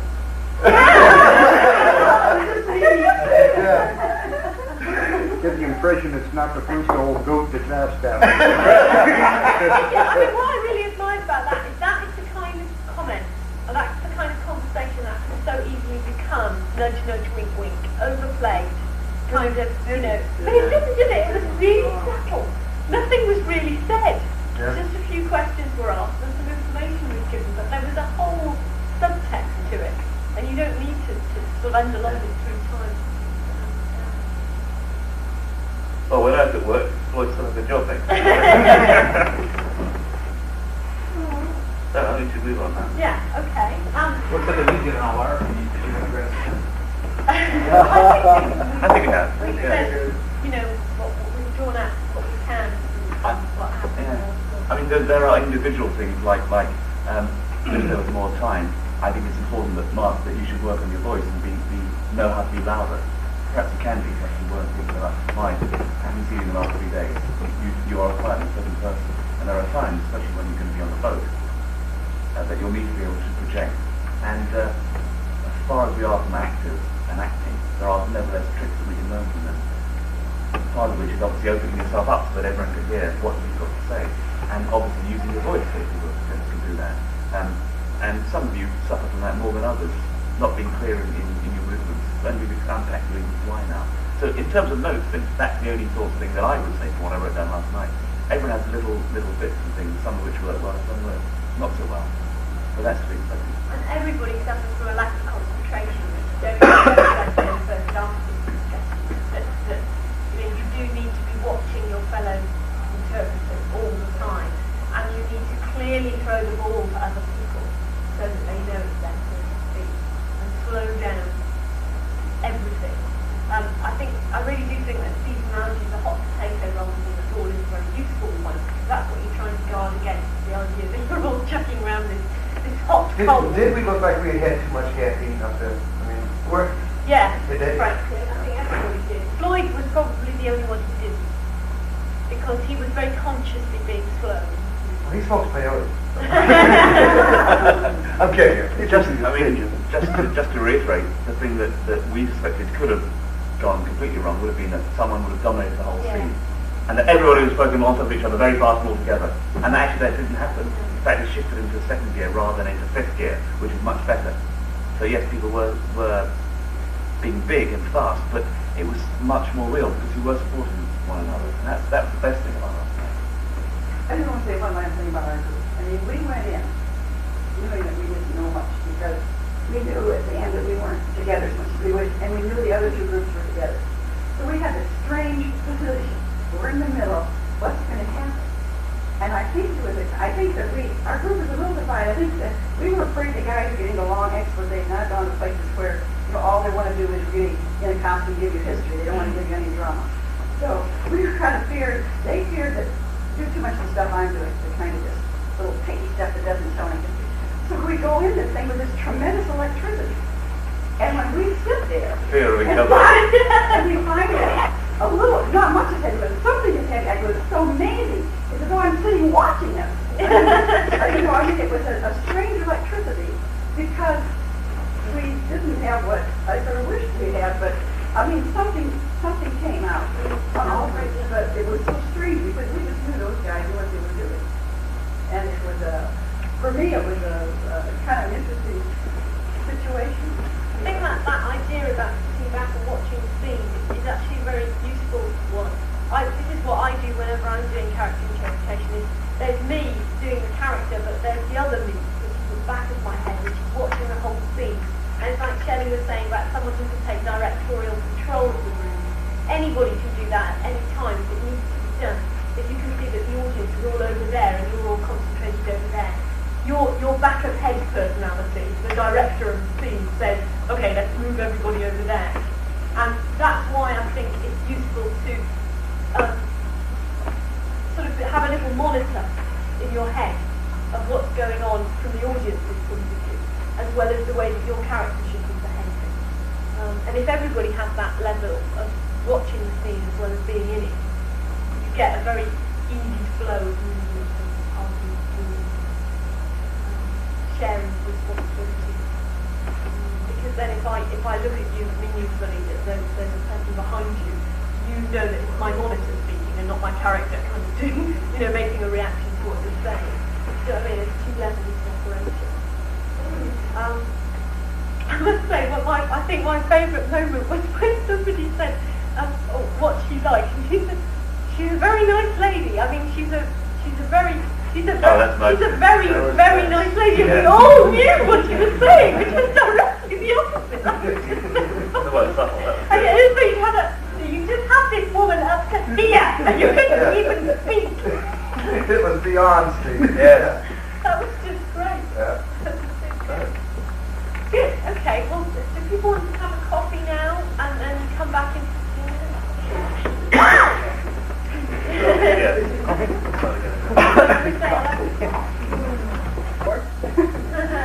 They have the right to feel that they did not get a good dose of it. So that's all part of life. You learn as much as you can. My mom says, and might get a real exciting dose, and says, most of them are wonderful and good, but I always warn them of that, and what behavior I expect. So I guess I'm saying an opinion right there that a lot of time it is your person that takes you through. And I really do warn my children. So, we'll share everything, and you can learn so much whether you have a good dose or not. I remember when we first moved to Massachusetts, going to, I think it was the Minuteman State Historic Park, and hanging out there, and thinking I'd never seen this before, and, who are these people in this encampment that they had? They must be very fortunate because they're allowing them to play around here, and it was all very self-involved, and I thought it sort of tacked on to the institution, and not really certainly claimed to this, or she sort of passed it by and thought, well, they must be rented this space for some personal hobby event that they're having, and it's not something I'm interested in seeing. After fighting to get the Civil War period out of gas station Confederates and polyester patriots for about 5 years, a friend suggested at this time, this is 74, 75, that, gee, why don't we do a Prussian expression for the bicentennial? And my reaction to doing anything 18th century, especially the Revolutionary War at that time, was, you realize, of course, that within the next 5 years, every Daniel Boone in a coonskin cap with a hawking rifle is going to show up to do Revy War. Let's just stick with what we know. And that lasted until about 3-4 years ago, and music got me finally into doing 18th century. Where you encountered all those Daniel Boone. Where I found out that by and large, the people who are serious professionals about it have the same outlook toward those Daniel Boone and those polyester patriots and gas station grades, etc. And unfortunately, they're 90% of what we run into. What I'm concerned about is that I think it's very easy when you work in a historic site, whether you're a person or a third person or a ticket collector, to forget, it's very easy to forget what it's like to be a visitor. And we did a training course in Britain beginning of last year, which was to train you to be a tour guide for a Second World War site, which is a series of tunnels behind the White Cliffs of Dover, which has been secret until recently. And the most important experience I felt that our trainees had was their first trip down these tunnels that they would be running their tours around. And we tried to say to them for about an hour before we went down there, in the way you prepare your school children, we said,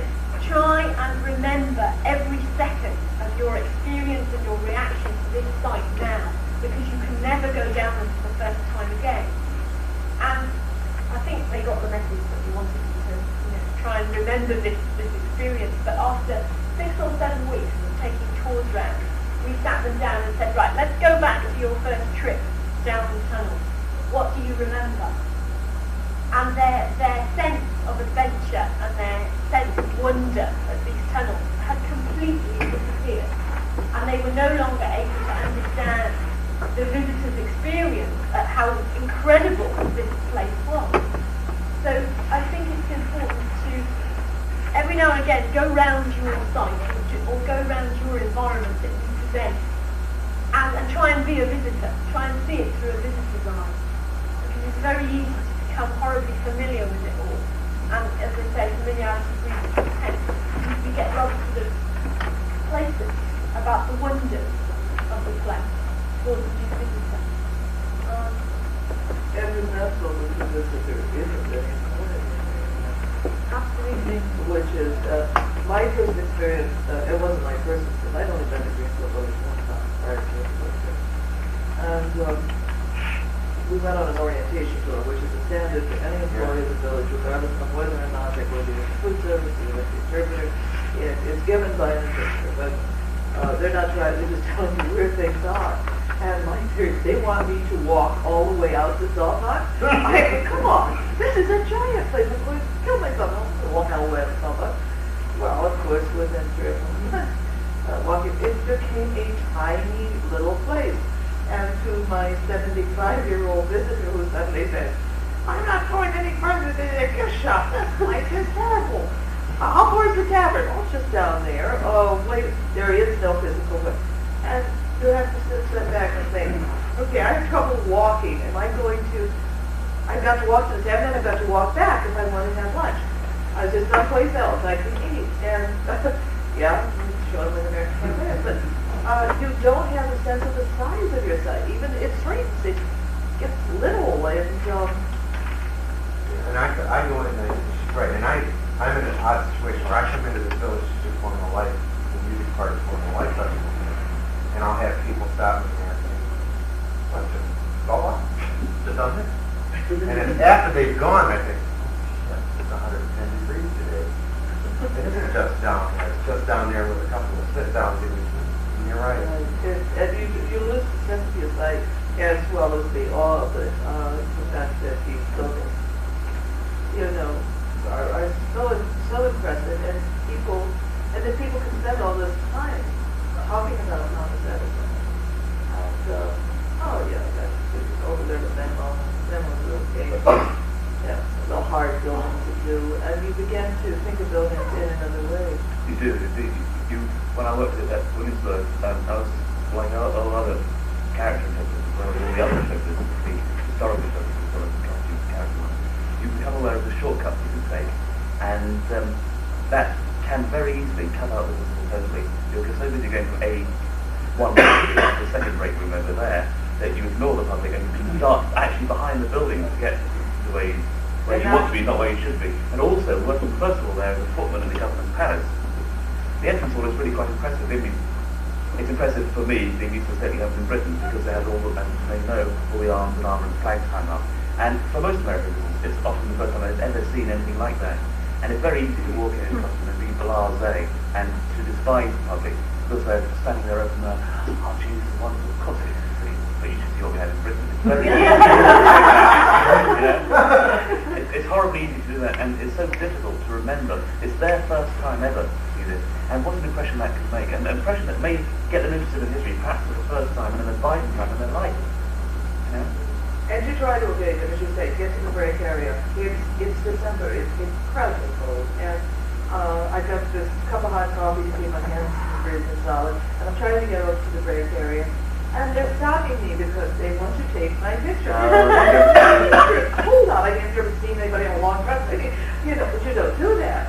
But you would try to if you could figure out a way to get to the break area without seeing another way to stop. And there are three Japanese, so we have to take several different pictures so we can get everybody in the picture. You stand there and it's shaky and but you're very, very picturesque and also very tall. And so you're getting your picture taken, and you have to do this. This is often what managers of historic sites can completely forget, especially if they haven't started from the ground up. Yeah, we firmly believe in the experience of leading from the front to an event that we do, because we know what it's like, as you do, to be frontline shock troops. You are the ones that have to stand there chattering on a winter's day with a lot of stupid Japanese tourists, and all you want to do is go and sit down and have your coffee. But you must always appear, as you know, polite, etc., because that's what they will carry home with them. But the management, with their feet under the desk in a remote office with nice heating on, can completely forget or never know what it's like to be out there in the public gaze, and can then give you a hard time if they catch you going around the back of the farm building to escape the public. An interesting experience with an Indian woman from the Seneca tribe who came down and did a weekend Indian law, and we had to go out kind of on the edge of the glen and stand around a circle. It was very, very cold. And so what she did was give us the trick of the Seneca tribe.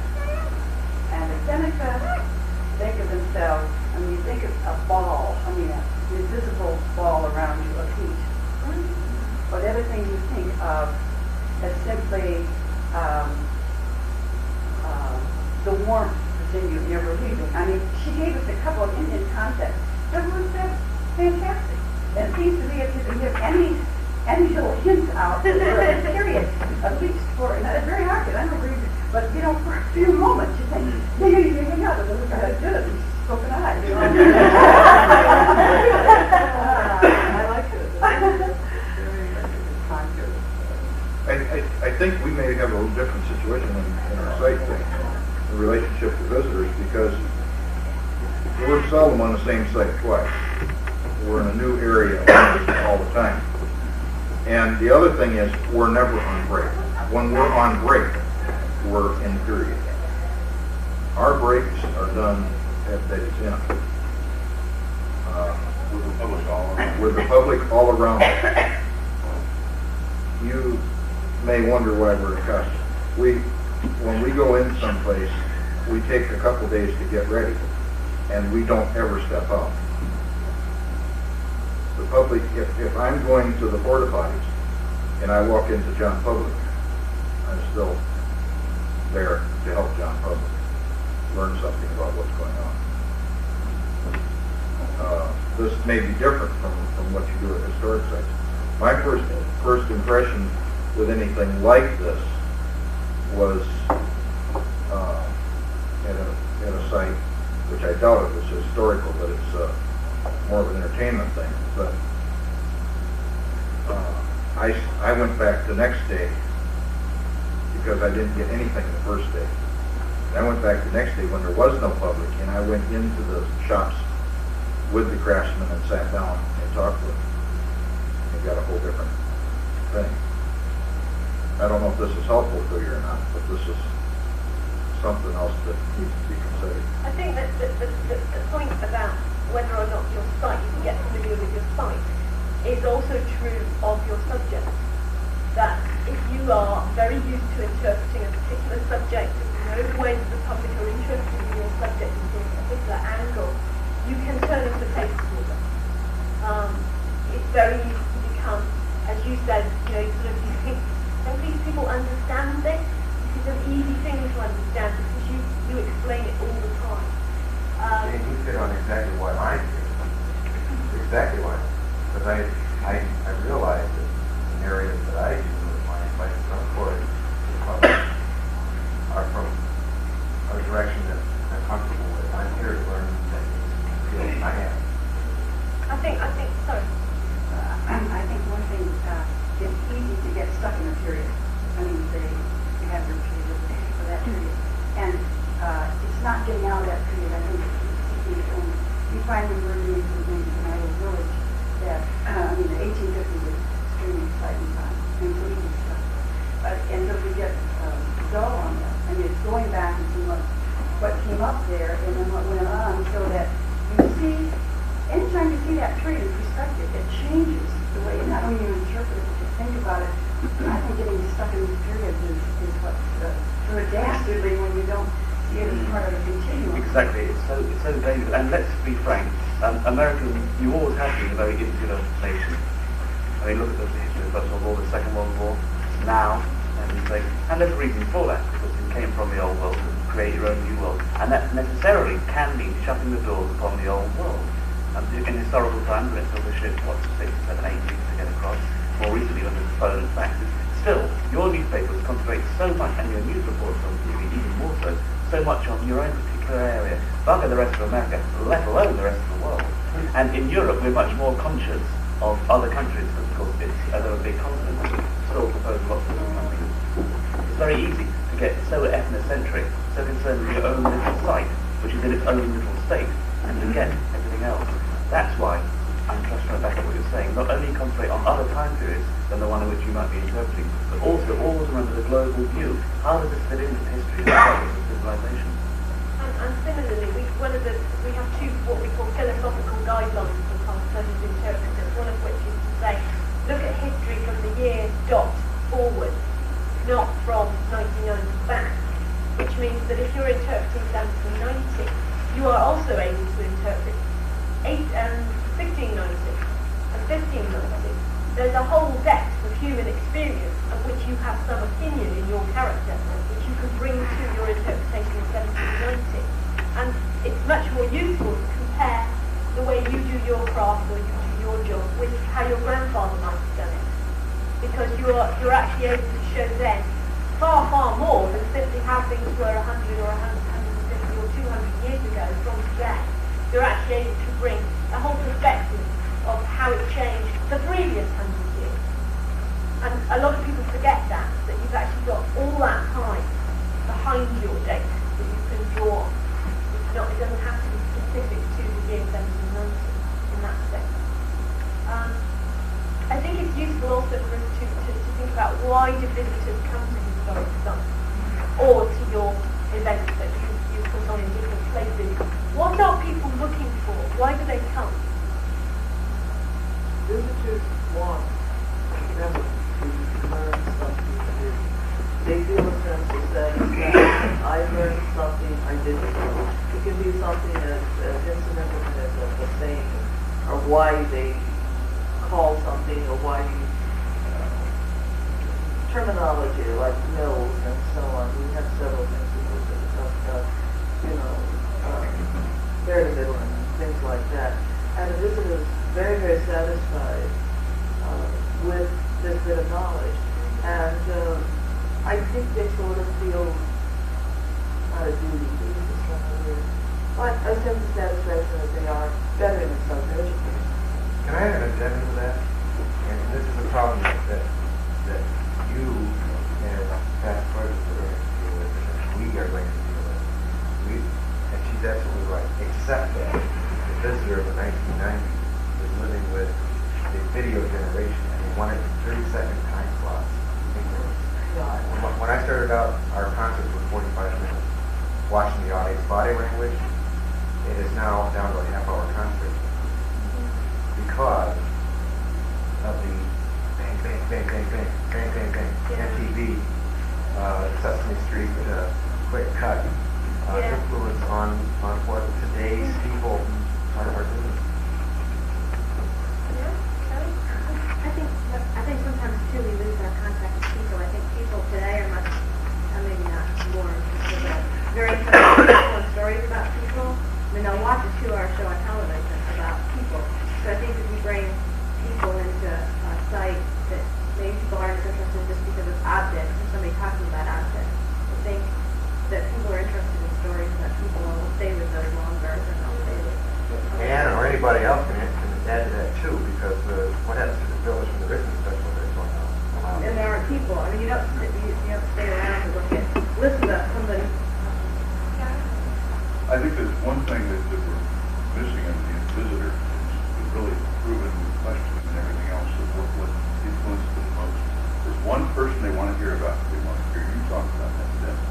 Yeah. We never go to anything to hear about your grandfather. Right. Maybe interest in mine, but never yours. Something I've noticed is the visitors might be there to learn, but a lot of times it's a very mild curiosity instead of a real desire. I've been at Jamestown. Sometimes when they have a lot of people, they'll have someone at the gate who's challenging people, friend or foe, who's the king? And it's amazing how many people can't put together, they don't even know where they are. Yeah. They're Jamestown. They say George. You have to say, where are you? And you have to prompt them for that before they can even get the idea that they've gone back from Williamsburg. So, I'm sure everyone in this room having such a casual interest in the site you're going to is just inconceivable. We're all interested in history, even if it's not the period that we specialize in, we're interested in it as history. Well, I made the kids go to Greenfield Village before they got to go to Stevens Point. That was the reason. If they live through Greenfield Village, they get to go to That's good. Well, I think it's also, I can only use my own experience with working in art museums, and I think there's also a sense that in modern life there's nothing real. You see in advertising real beef, real leather. People want, that's why people still come to art museums. You could see a painting reproduced in a book, but it's not the same as seeing the real thing. Many times the lost, and I think that people come seeking some original, visceral experience that they don't get through a book or some other medium. That's a good point. Is this a real building? Is a constant question. And to an interpreter, well, it's wood and everything. And that is not what they're asking. Is it an original building is what they're asking. But the state always comes with this a real building. That's very important. It is extremely. I did not realize how important an original building as opposed to a reproduction building. Yeah, and poor metal parking. Are you for real or are you just a regular guy dressed up? That's funny. When children see men wearing swords, they always say, "Is that a real sword?" What they mean is that real? Can it kill someone, or is it sharp? As opposed to real sword can try. But this is very interesting because they come up to my fire. Is that a real fire? Yeah. Here you are. You're running 2,800 degrees. You're pulling out iron. It's sparking. Is that a real fire? It's all special effects. Right. I think that links back to what Mark said. It's TV culture where nothing's real. I think a lot of people come looking for an affirmation of something they already know, however meager it may be. And so I anticipate a lot of the same. We all have to hear the same questions over and over again. Are you real? Are you a pirate? This, that, or the other thing. If I talk about something, I try to affirm something I expect they already have. Try to answer one of their stupid questions before they ask it, so that I don't have to make them look stupid. Because you're going to get the stupid questions all the time. The blacksmith perhaps talk about how hot the fire is. That way nobody going to then ask is that a real fire. They've already been told that it's a real fire. Their mental question has been answered. Are you talking that? Yes. I think what the word that you come across so often is the word authentic. Is that authentic? We in the Mechanic Society have basically coined a phrase that we try to be as historically accurate as possible, but not hysterically authentic. I begin with there are no stupid questions. They have a real fire. They may not word it the way it's acceptable to us, but they do want to know the answer to the question. But why do they ask the question because they don't know what else to ask? Right. It's very sincere to fire. Sometimes it's really not a question, it's an expression. When they say, is that hot? They're being that's really hot. I was thinking and picking up what you said, that, psychologically, you think of what that person is bringing to the museum. You don't want to know history or anything, but we all want to feel important. And it seems to me that sometimes you go to a museum, I think everybody knows something, or I'm here all alone, I'm the only one here, and I don't get the sense that it's very difficult if you're talking to 40 people to make people feel they're important. But what you really want out of that museum is to feel important. And there are some rare people who have a charisma, and you go in for that sort of thing, and you come out thinking, hey, I'm kind of part of it. Like you were saying, when she did some things she didn't think was so great, but the kids all did parts of it, and they came to them, so that was great, and it was really the kids doing it back and forth. And those are the ones you remember, where you felt part of it. Yes, exactly. Everybody wants to be acknowledged. Everybody feels they're important for good reason. And to do that, a lot of people, I'm not sure Yeah. how to do it. I think it's I'm hard. sure we've all felt the thrill of if you're in a bar or somewhere, and there's a band playing, and you might know someone in the band, and they look over at you, and you feel touched, you feel important. Everyone around you, he or she knows someone in the band. That makes them better than me, in a sense. But, and when it's positive, that's a very good thing. When a costume interpreter, and this shows the power of costume, speaks, and it looks to someone in the visitors, it makes them feel special and singled out. You see that at Universal Studios in California, when people are asked to be guinea pigs, you're chosen, but if you think it's going to be you, and I actually choose her, you feel a sense of relief, but also a sense that you've been cheated, both at once. You want it to be you because that makes you important, but also you're absolved from responsibility for looking a fool, and it's her instead. Like the magician gets someone up from the audience. Absolutely, the fear, the wanting to be singled out between the and then the fear of being embarrassed in front of all the people. And then I was saying the other day, we've done some single person interpretation at the village with special, sometimes weekends, sometimes shorter period of time. And the audience will not, most of them participate. They will stand there and stare at the poor interpreter who's doing this thing. And will not participate unless you can get someone else to sort of take the brunt. If you set up someone in the audience, another interpreter, who will start the ball back and forth. Okay. Hey, Mark.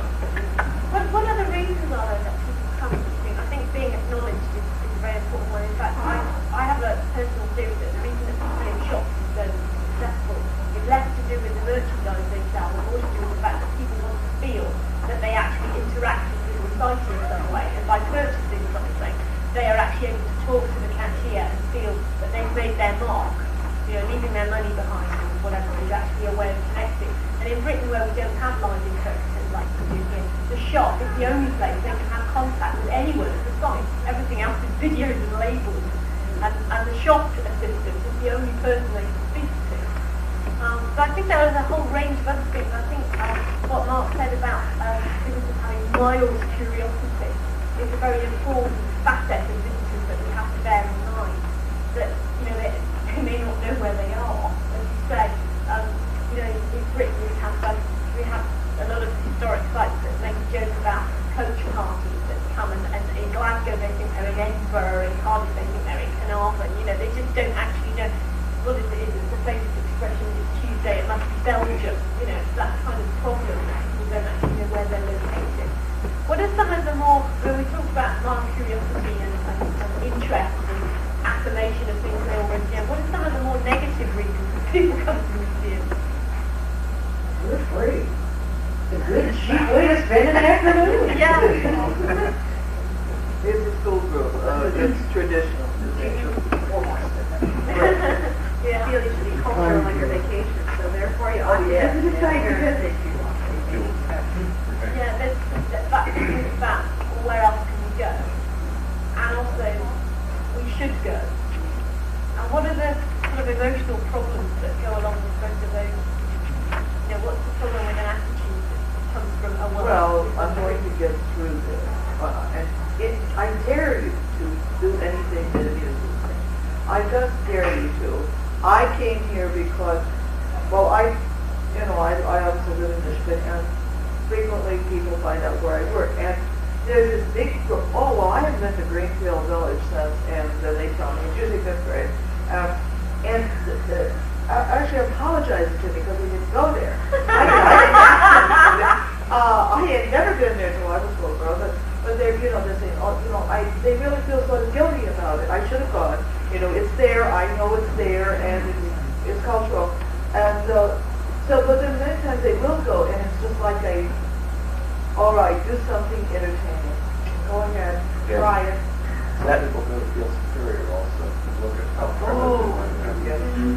I think that would have been that at home, or I've had that thing at home. I could be cooking that way, But what we're hitting on and not, or getting close to, but not hitting exactly, is a very jaded society. That when you look at Born on the 4th of July or Jaws, compared to what we're putting out, for many of them, this is pathetic. Okay? And here we hit some real negative feelings. I've seen better than that. Texas Chainsaw Massacre was better than that. What do you like best? I mean, ask the kids, what do you like best? You know, I mean, so.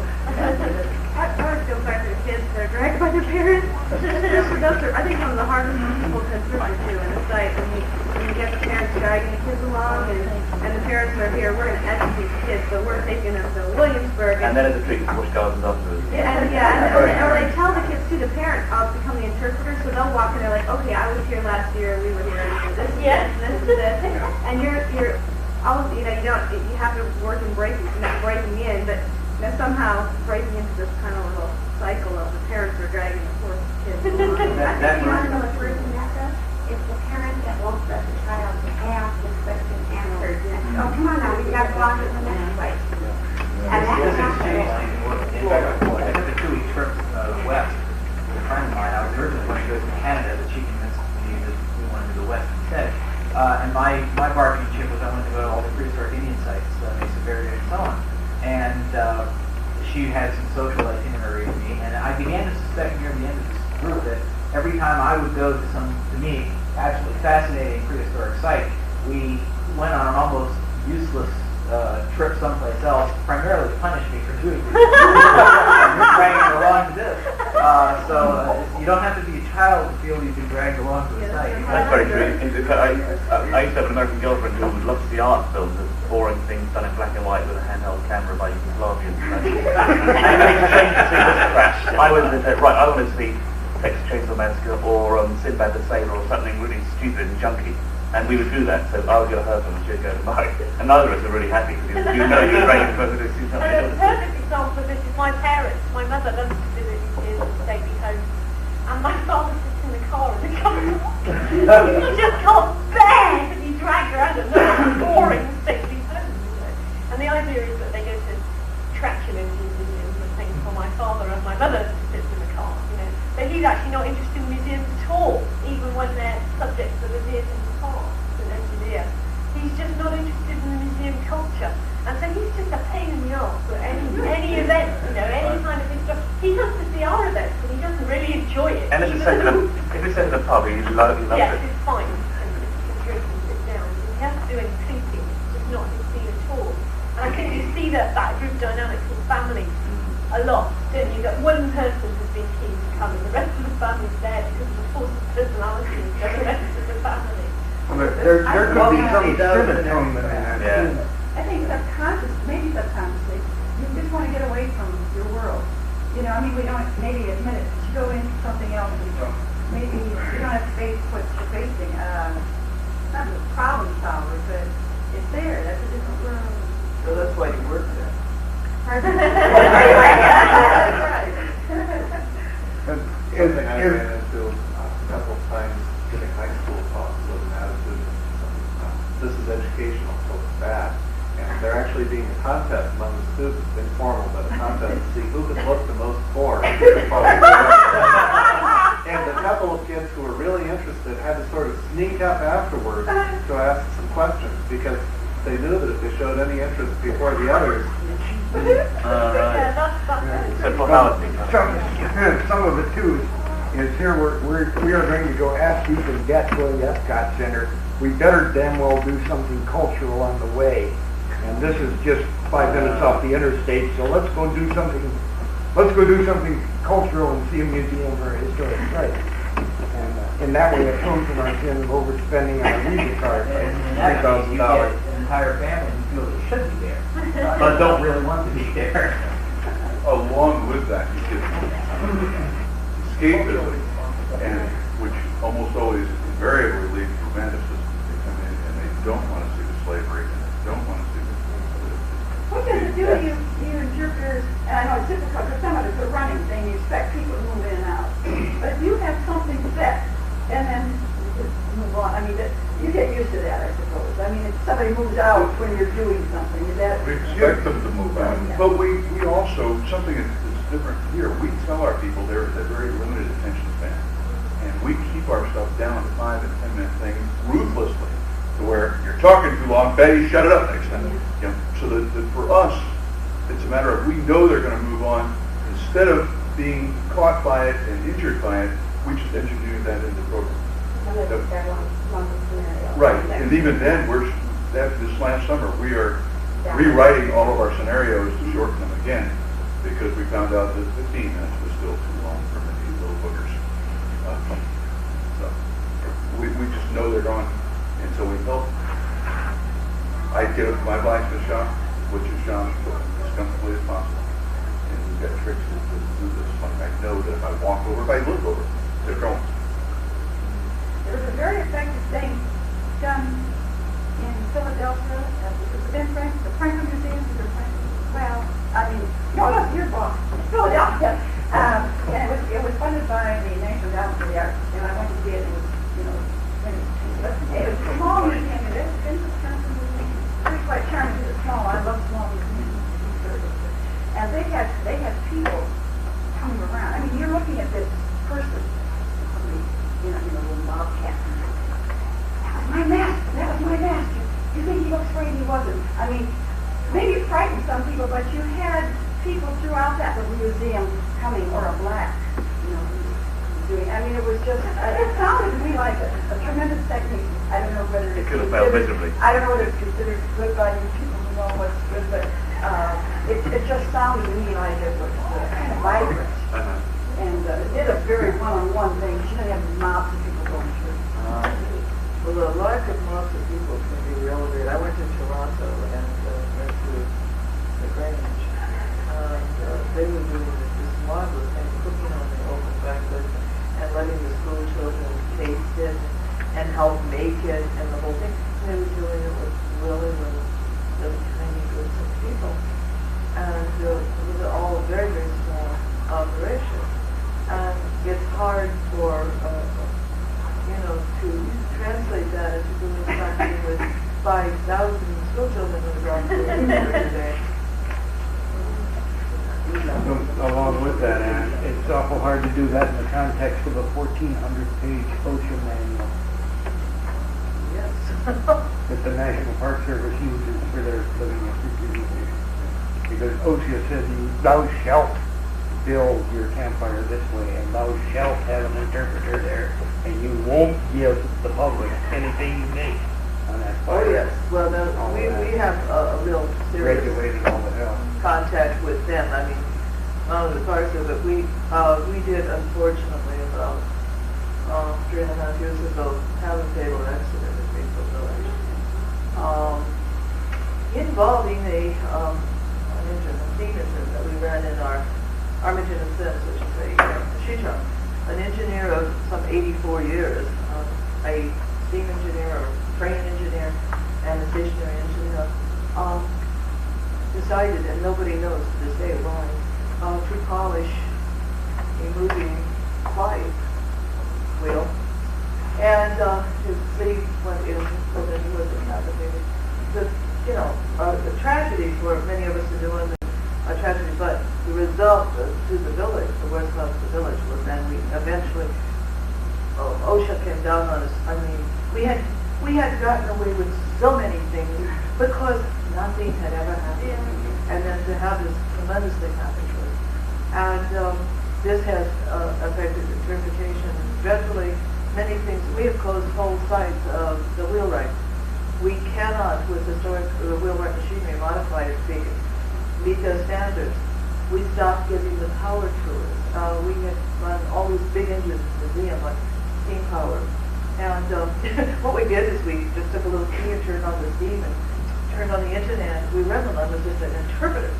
And we had an old docent, elderly people that came around, sort of keep the crowds back from those big flywheels. And when it got on dead center, I got in the flywheel, turned it around. And I ran a lovely little shingle cutting mill, steam engine, oscillating engine, that when OSHA came in and started doing all the surveys after the accident, said, well, if you put your hands right here, it'll take off your fingers. Well, nobody had ever told me that. Fortunately, I had not put my hands on them. But we have not done this to a sense. That's been a real factor. As you say, keeping the children away from things, keeping adults away from things.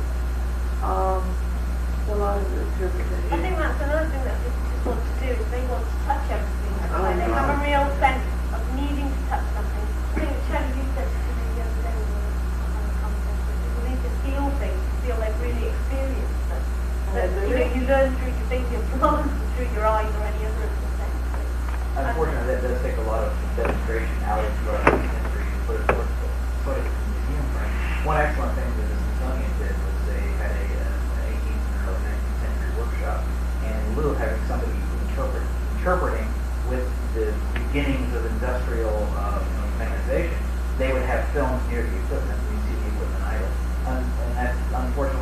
have to get into because this stuff is inherently dangerous and people die left and right operating it. It's amazing that we're as safe as we are, but it's an important loss. Well, yeah, I have a good friend who is with the Civil War Surgeons Association, and his biggest problem is the fact that most of the people who watch them do their demonstration, he's a